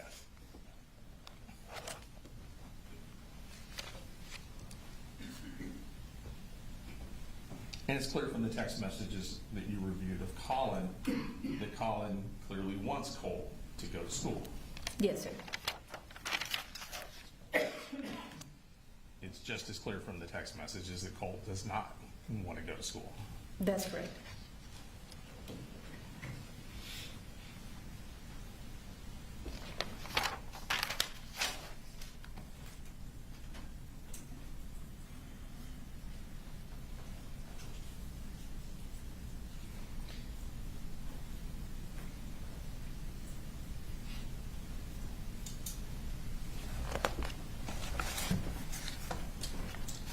Do you recall, so from the text message you put in the presentation, Debbie Palamas and Marcy Gray are scheduled to come up Saturday, which would have been, is it the 1st of September? The 31st The 31st, thank of you. August, yes, sir. 31st of August. And obviously that does not happen. Is That's that correct. And from your investigation, and this may have been part of someone else's investigation, so just let me know. Are you aware of a meeting between Debbie Palamas and Lisa Butler prior to that Saturday? Yes, sir.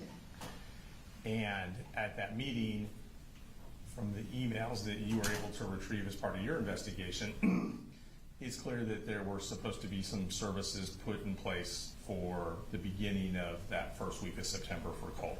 Yes, sir. And that would have been at Apalachee High School. Yes, sir. And there were some, would have been, the earliest it could happen would have been the 3rd. Yes, Because sir. Monday was the holiday. Yes, sir. Okay.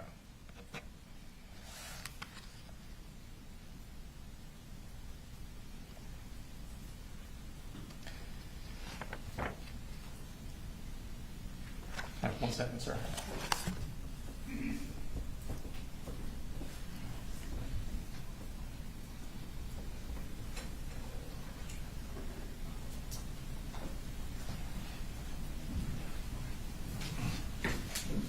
All right, just a couple more questions. I know you've been up here all day. From your review of the text messages, and we can just kind of cover that July to September of 2024, is it fair to say that Colin Gray texted Colt and or Jenny almost every day?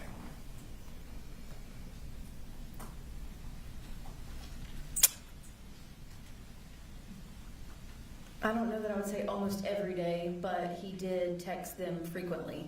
Okay, texted him frequently? Yes, sir. And did those text messages from Colin to the kids, were there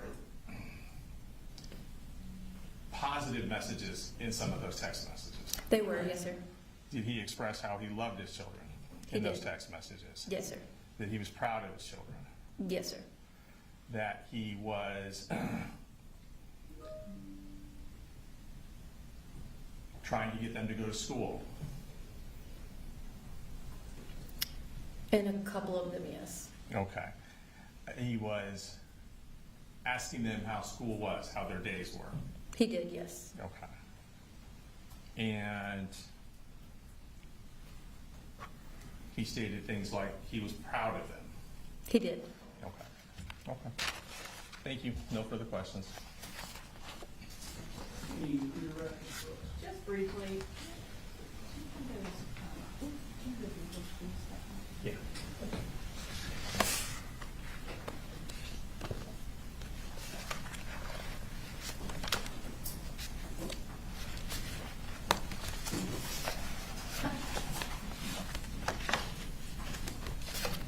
One of these folders.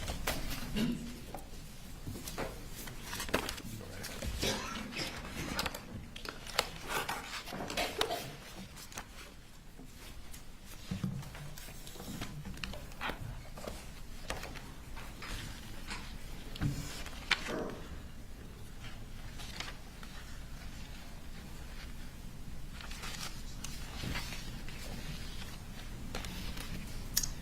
Right, so in the course of the district attorney's office investigation,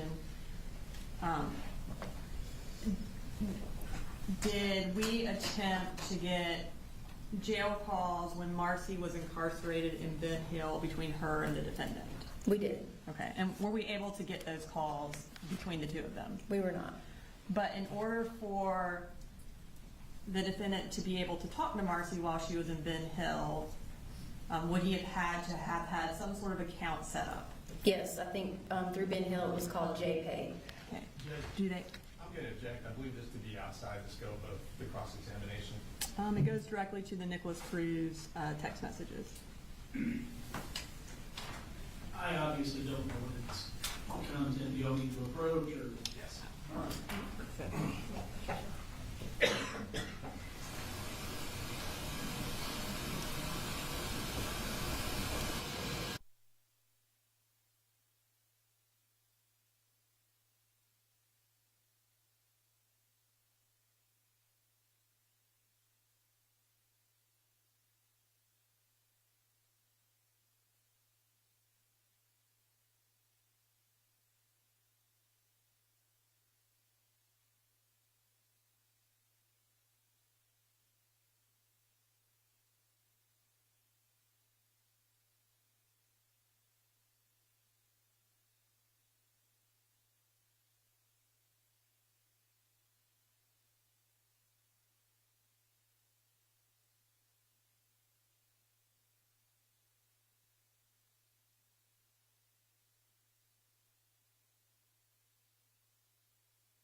think there was an objection that we just approached on, I don't, do I need to rule on anything? Then I'll withdraw the objection based on.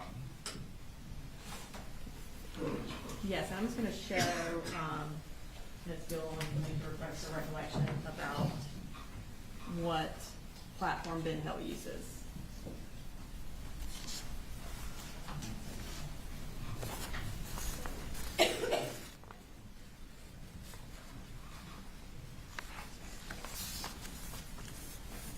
Does Ben Hill also use Securus? It does use Securus. Okay. So, in order to, Mr. Hobbs was talking to you about text messages between Colt and Marcy related to him setting up a Securus account to talk to Nick Cruz. How, in order to set up a Securus account, do you have to, or what do you have to have? So you have to create an account with a name, an email, phone number, and then if you want to add money to make calls or send email, text messages, then you also have to upload a some sort of funds, so a credit or debit card. So when you upload funds, is that charged to that debit or credit card? It does, yes. Okay. And were there any corresponding charges on the defendant's debit card from Wells Fargo that had Securus, or that were paid to Securus? There was. Okay, and so was it in, I guess, related to the same time frame as Colt would have paid for talking to Nick Cruz? Yes, it was around 8/28 and 8/29. And does it show up on his Wells Fargo record as Securus? It does. Okay.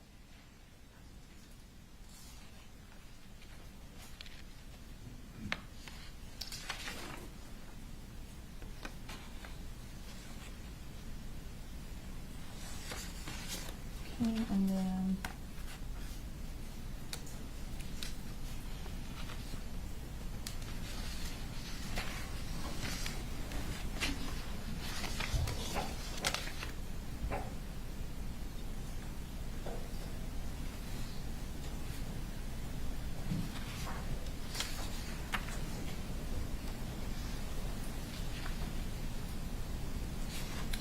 and then in relation to those Nick Cruz text messages, on that same day, on August 31st, does Marcy also bring up the fact that she wanted to come visit Colt in order to maybe take him to advantage? She did.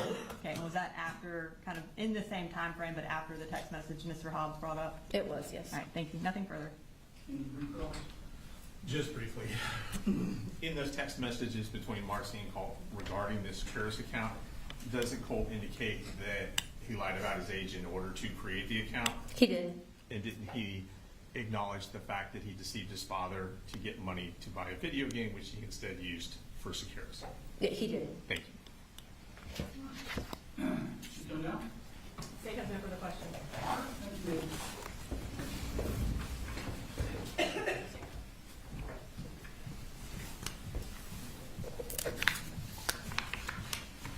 State calls next, please. The state calls Lucas Byer to the stand. All right, this time I will make an announcement to the gallery. This witness will have a short introductory, a few questions about what he did on the 4th, but then we'll very quickly go into the video surveillance of the crime scene. So any witnesses or people in the gallery that would be triggered or upset by this, now would be the time. And just to clarify, this is going to show video through the school of Colt that day. Yes, sir. There's also a Rule 22 motion on that, Your Honor. We will pause it concurrent to that Rule 22 motion for you to instruct the press.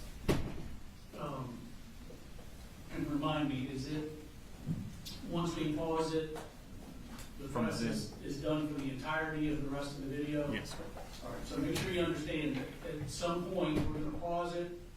We had a hearing on this. At the point which we pause it, thereafter, you need to hit the kill switch so that you're not recording what's on the screen. And And then media is not allowed to take pictures or video of what's on the screen at that point in time. Also, Any Your Honor, questions? just anyone that's not in the media and signed Rule 22, just regular people in the gallery are not allowed to take any pictures whatsoever or video of it. Thank you. Go ahead. Could you raise your right hand, please? Swear testimony given by now before this court with the truth, whole truth, nothing but the truth, so help you God. I do. Have a seat, please. And if you could introduce yourself to the jury and spell your name for the court reporter, please. My name is Special Agent Lucas Meyer. I'm with the Georgia Bureau of Investigation. My name is spelled Lucasbeyer. Okay. And where do you work, sir? Currently, I'm employed with the GBI's SEAC unit, that's Child Exploitation and Computer Crimes, Okay. And how long have you worked for that unit? since July 1st of 2025. Okay. And back in 2024, where did you work? I worked at the GBI's Athens Regional 11 office. Okay. And does Region 11 cover Barrow County? Yes, sir, it does. Okay. Were you working the day that, on September 4th, 2024? Yes, sir. Okay. And where were you that morning? So that morning, I was located at the GBI office in Athens. I was just doing standard work, sitting at my desk working on various reports. At some point in the morning, I don't remember the exact time, supervisor notified the entire office that there was an active shooter situation occurring in Barrow County. And we immediately dropped what we were doing, got into our vehicles, and started moving towards Apalachee High School. About what time did you arrive at Apalachee High School? My best estimate would be somewhere in the neighborhood of 10:45 a.m. Okay. And what happened when you arrived? When I arrived at Apalachee High School, I got on my vest and I entered the school at a doorway nearest the guidance counselor's office. I traveled down a hallway and made contact with some law enforcement officers that were already in the building, got an assessment of what was going on and where we were needed. I was guided towards the atrium where there was a large contingent of law enforcement personnel meeting and trying to come up with a plan to do a secondary clear of the school. By the time I arrived, the primary clear of the school had already occurred, and it's standard operating procedure to do a secondary clearing of the school to make sure that any other injured individuals are located, to make sure that there are no more threats inside the building. So I joined up with a team of Georgia State Patrol, Barrow County Sheriff's Office, myself, and some other various law enforcement that were on scene, and we conducted a secondary clear of our assigned sector. Okay. Brief synopsis, what else did you do that day? During the clear, or during the secondary clear, the team that I was assigned to, we happened to be assigned to do a secondary clear, what ultimately turned into the crime scene. So once the clear was concluded, I started communicating with my crime scene specialist, Special Agent Daniela Stewart, started providing her an assessment of what the scene looked like. Told her to bring as much equipment as she could. And I started conducting various investigative acts that I thought would be necessary, including locating and collecting surveillance video. Okay, I was going to ask you about that. Did you at some point collect all the surveillance video pertinent to that area of the school? Yes, sir. Okay. And over the next few days and weeks, did you watch all of that school surveillance video? Yes, sir, I did. Okay. And describe to me the system in general of how it worked with the surveillance system. The surveillance system was centralized within the school. When I initially requested the surveillance video, I made contact with a school resource officer at the school, and he started the process of identifying videos and isolating them for download. It actually took quite a while to download the video, so I didn't end up picking it up physically until the following day. But the system was centralized in the school. All the cameras were coordinated. They were all on the same timestamp. Each classroom had an individual camera in it that was located in the top center of the ceiling. It had a fisheye lens, so it could catch a 360-degree view despite being a single camera. There were also surveillance cameras positioned throughout the hallways, also mounted on the ceilings. All these cameras operated on the same timestamp. The surveillance cameras in the hallway provided a slightly different angle. They weren't fisheyed like the classroom cameras were, but they still coordinated at the same time. When you're reviewing these videos, can you pick and choose, or is it you're watching this hallway camera throughout the entire time, and then you're watching this television or this classroom camera all the way through? While I was watching the video, it was individual camera feeds exclusively. Okay. And were you able to piece together a timeline of following Colt from when he got on the bus until all the way through the shooting? Yes, sir, it was. Okay. I want to pull up a map of the school. And there should be a pointer up there still for the last witness. Yeah. And so it's, if you use the one behind you and show us from the video, I want you to walk us through Colt's path from when he got off the bus at the school through the shooting.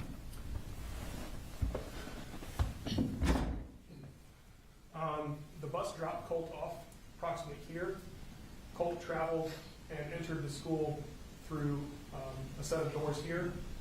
He traveled down this hallway. Would you flip for us? You stand on the other side of your chair. You stand on this side. Yeah. I apologize. We'll start over. The bus dropped Colt off here. He entered the school through a set of doors here, moved along this hallway, and then there was a large gathering area, a cafeteria here. Colt walked along the outside of that cafeteria, traveled down this main hallway into the atrium, and then entered this hallway where he entered his first period classroom. And could you point out his first period classroom for us? First period classroom was, I believe, one of these two classrooms here. Okay. And at the end of first period, where did he go? He exited his classroom, continued to travel down this hallway, and entered this hallway here, traveled all the way down, and then entered J Hall, where he went to his second period class, Okay. which is located here. Okay. And for the shooting, when he left his second period class, where did he go? He exited second period, traveled back down this hallway, and entered the bathrooms that are located here.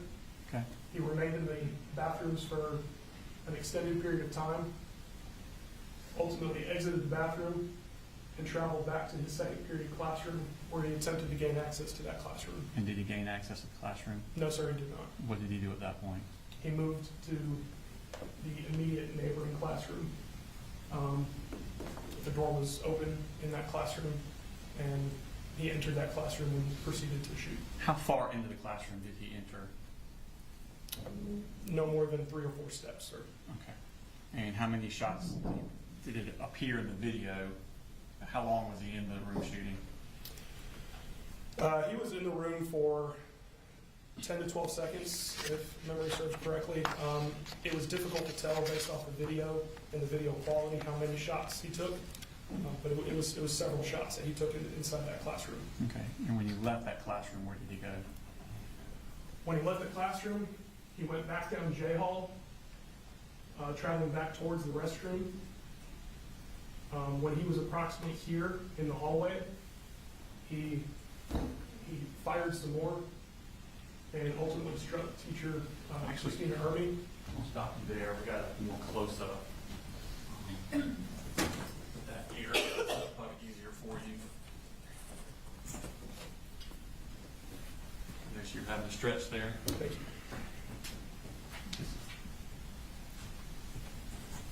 Right side up.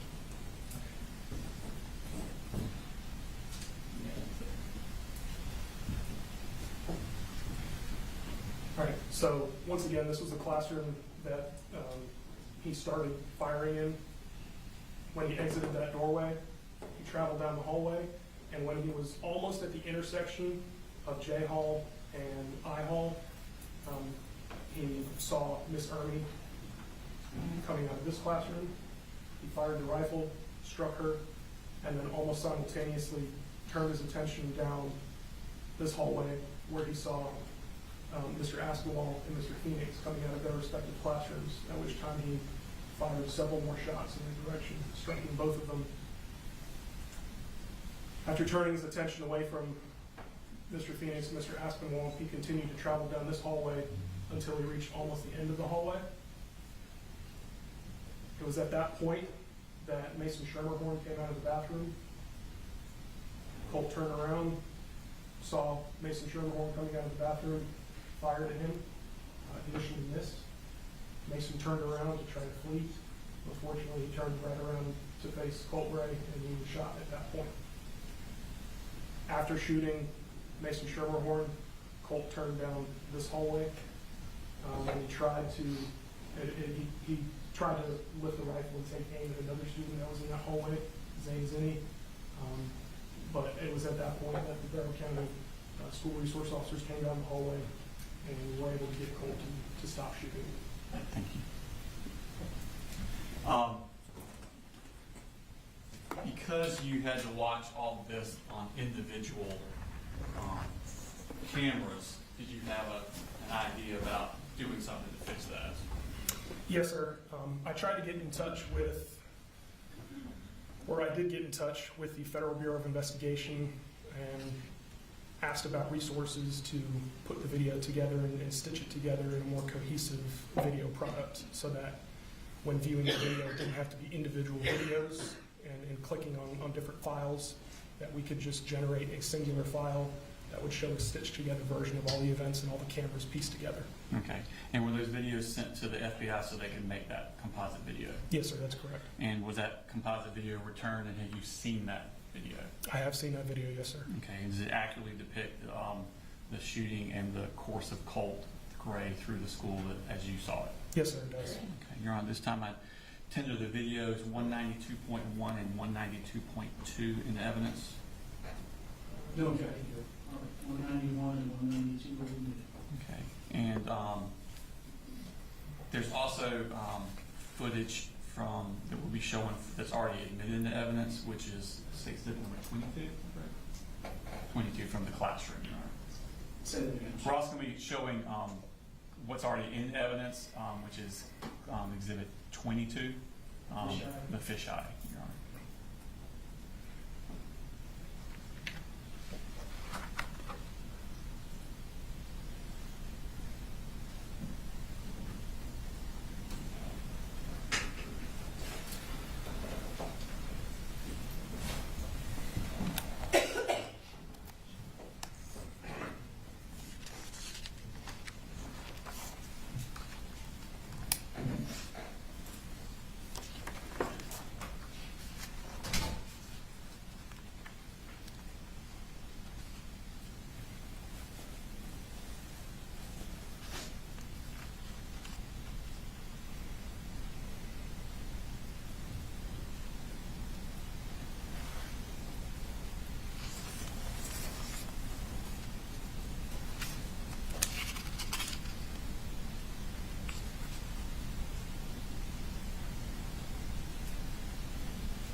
Where is our cutoff?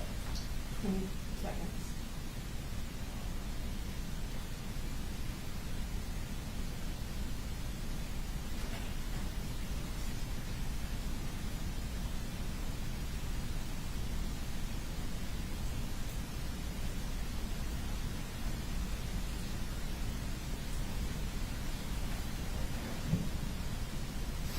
Your Honor, that's the cutoff for reporting.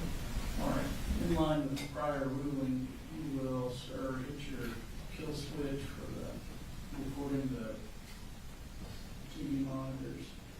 If there's no one in the media or otherwise, just to record or photograph the TV monitor.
Agent Byer, the video when he steps into the classroom in fire, was that zoomed in on Colt?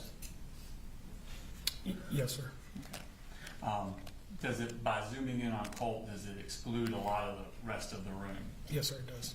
Your Honor, this time we would like to play just the clip from inside that classroom from the fisheye camera unaltered so that it shows what the other students are doing in that classroom, since they are all charged victims in the case. Is this 191.2? It's actually 191.3, Your Honor, on the clips, but I think it's Exhibit 22. 22.1. And Your Honor, this would not be. At 2 minutes we stop it, and then after that they can't show anymore. Mr. Hobbs? Burns? No objection, Judge. All right.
So there's to be no recording or broadcasting, photographing at this point to the end of the video.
Chief Byer, from your viewing of the video, when the shooter left the classroom, how did the door get shut? Based on my review of the video, the door was closed by Christian Angulo. Nothing further, Your Honor. Thank you, Judge.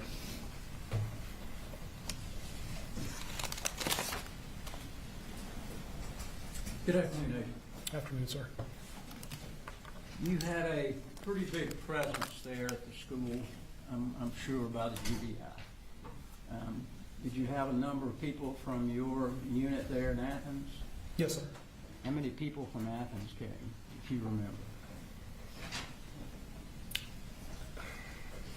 Everybody that was assigned to our office, both of our supervisors, every field agent that was working that day, even those that may not have been working at the office, came at some point in the day. And a number of your colleagues from Atlanta also showed up, correct? Yes, sir. Okay. Do you know whether there were any agents there that were doing, say, the investigation of what was at the home of Mr. Gray? There was an investigation ongoing at the Gray home. I'm not personally familiar with it. I never went there and never laid eyes on it, sir. Okay. That was not something you had anything to do with? No, sir. And did anyone share any of that information with you? In other words, any of the items that were found at the home? There were small details coming in throughout the day, throughout the next several days. There were some photographs that were shared. Specifically, I can't recall exactly what all was shared at that time. There was a lot going on in those days. Okay.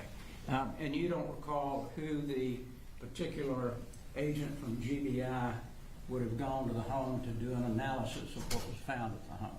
No, sir, I did not know. Now, looking at the video, we see at 8:02, Colt Gray texting someone. Yes, sir. Did anyone indicate to you who that might be that he was texting at No, sir. 8:02? No, sir. You didn't collect his phone, correct? Not personally, no, sir. I transported it at some point to the Barrow County Sheriff's Office for extraction, but I did not personally collect it. All right. We notice also in the video that the resource officers go to the bathroom and they pull out Colton Gray, another Gray with similar name. Yes, sir.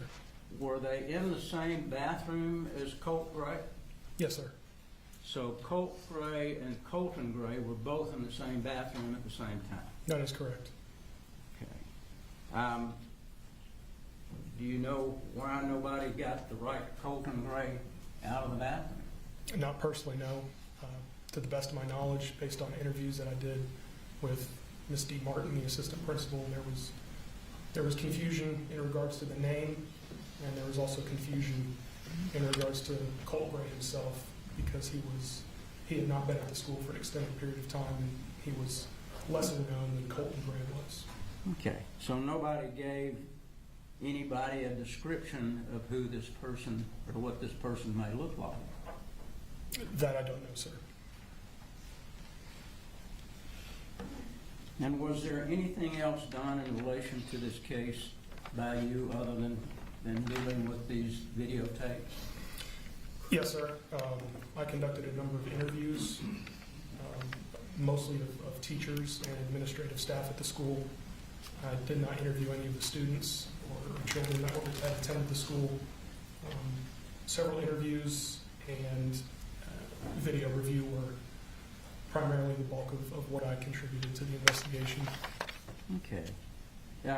Did you do, or anyone with your unit, talk to any of the students that were in the same classroom that he was? There were a number of student interviews conducted by GBI agents. I did not participate in those, sir. Okay. And no one, to your knowledge, indicated that they had seen this gun sticking out of the cardboard piece that it was in? No, sir. Nobody, based on the staff members and teachers that I interviewed, nobody told me specifically that they saw the gun. There was a mere suspicion that there was an unusual object in the bag, but nobody was able to identify it as a rifle. All right. Thank you for your work, Agent. Yes, sir. You agree, Rick? No. All right, thanks. State, have any additional witnesses? Your Honor, no additional witnesses, subject to going through with the court reporter to make sure all our evidence has been duly admitted on state arrest. All right. So, ladies and gentlemen, the state has arrested, I need to discuss some scheduling issues with the attorneys. Go to the jury room, we're done for the day. Go to the jury room, but wait for instructions regarding scheduling, okay? And again, don't look up anything that you heard during the course of the presentation of the case. Don't talk to anyone about the case. Continue to abide by it. But you can go to the jury room.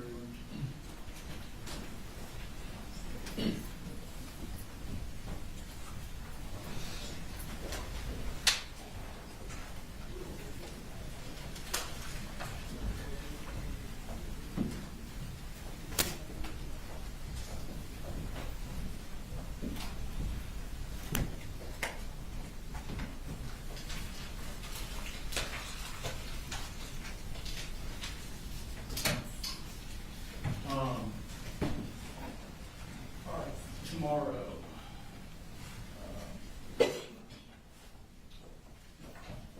Essentially, Mr. Gray, I'll talk about that in just a second. Are you anticipating any other defense witnesses? We expect.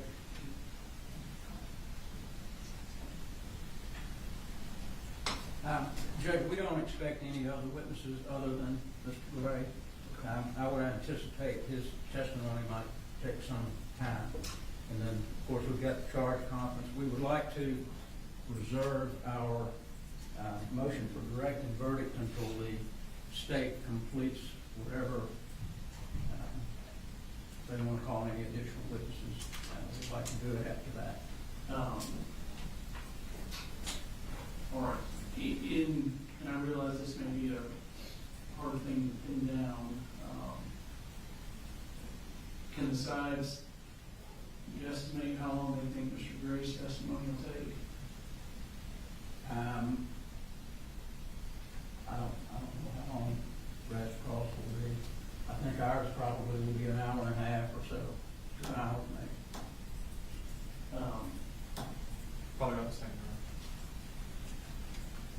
So it's feasible that we're essentially a half day tomorrow, and having a charge conference tomorrow afternoon. I'm just trying to decide whether or not to tell the jury, y'all may have a half day tomorrow. I don't know if I tell them that, you might be better to surprise me with it.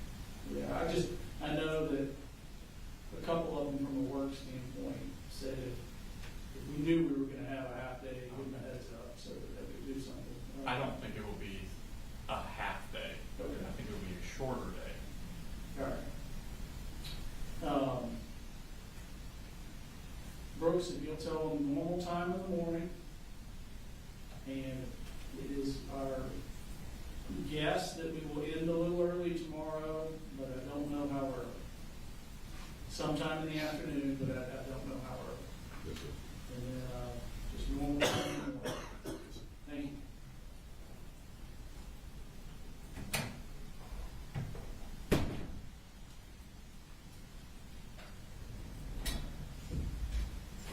Hey, Brooks, but it's not a promise.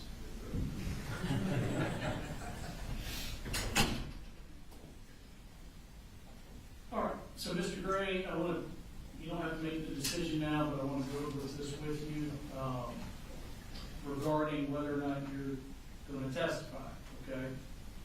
So understand that you have the right to testify, and if you want to, no one can prevent you from doing so. Now, obviously, you consult with your attorneys, you take their legal advice, but it's your decision. So if you said, I wanted to testify, and they said, we don't think you should, you still get to testify. You understand that? Yes, sir. And also, you understand that no one can force you to testify. Nobody can compel you to get on the stand and testify. So even if they said, we really think you should take the stand, if you don't want to, you don't have to. It is your decision whether or not you're going to get on the witness stand and testify. You understand that? Yes, sir. Now, understand, again, like I mentioned, you consult with them, but it's your decision, not your attorney's. Understand that if you choose to testify, not only will your attorneys be able to ask you questions on direct, you will be cross-examined by one of the attorneys from the state. Yes, sir. Okay? As all the other witnesses have been, there will be both direct and cross-examination, or at least an opportunity for it. Now, if you chose not to testify, then I will instruct the jury that they cannot use the fact that you did not testify against you in any manner in their deliberations in reaching their verdict. They cannot hold that against you, okay? Yes, sir. I'm not looking for an answer today. We can have an evening to discuss it with counsel, but I will ask you out of the gate tomorrow. Yes, sir. All right.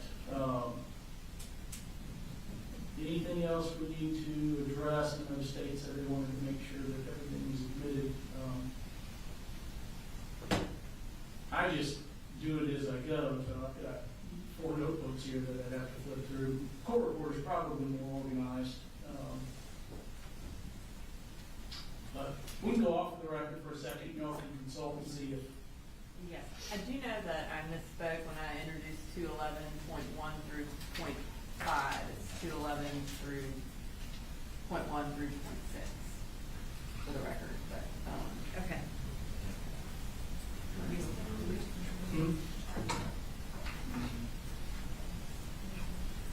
And you all are still working on, have you submitted, have they given you some of the charge? Yeah. But you still have a couple that you're, We're gonna talk this evening, there may be one more. okay. So in the ideal world here, all the evidence will close tomorrow and we'll have our charge conference. So we both come in Monday morning with closing. In the event we don't get to the charge conference or don't finish the charge conference tomorrow, we'll still do closing arguments Monday whenever we finish the charge conference. But we will go ahead and adjourn today in the state and double check if everything's been amended or not. Unless there's something else we need to take up. I don't think so, Judge. And I'll do the direct and verdict as soon as we, all the other, but. All right. Thank you. See you at 9.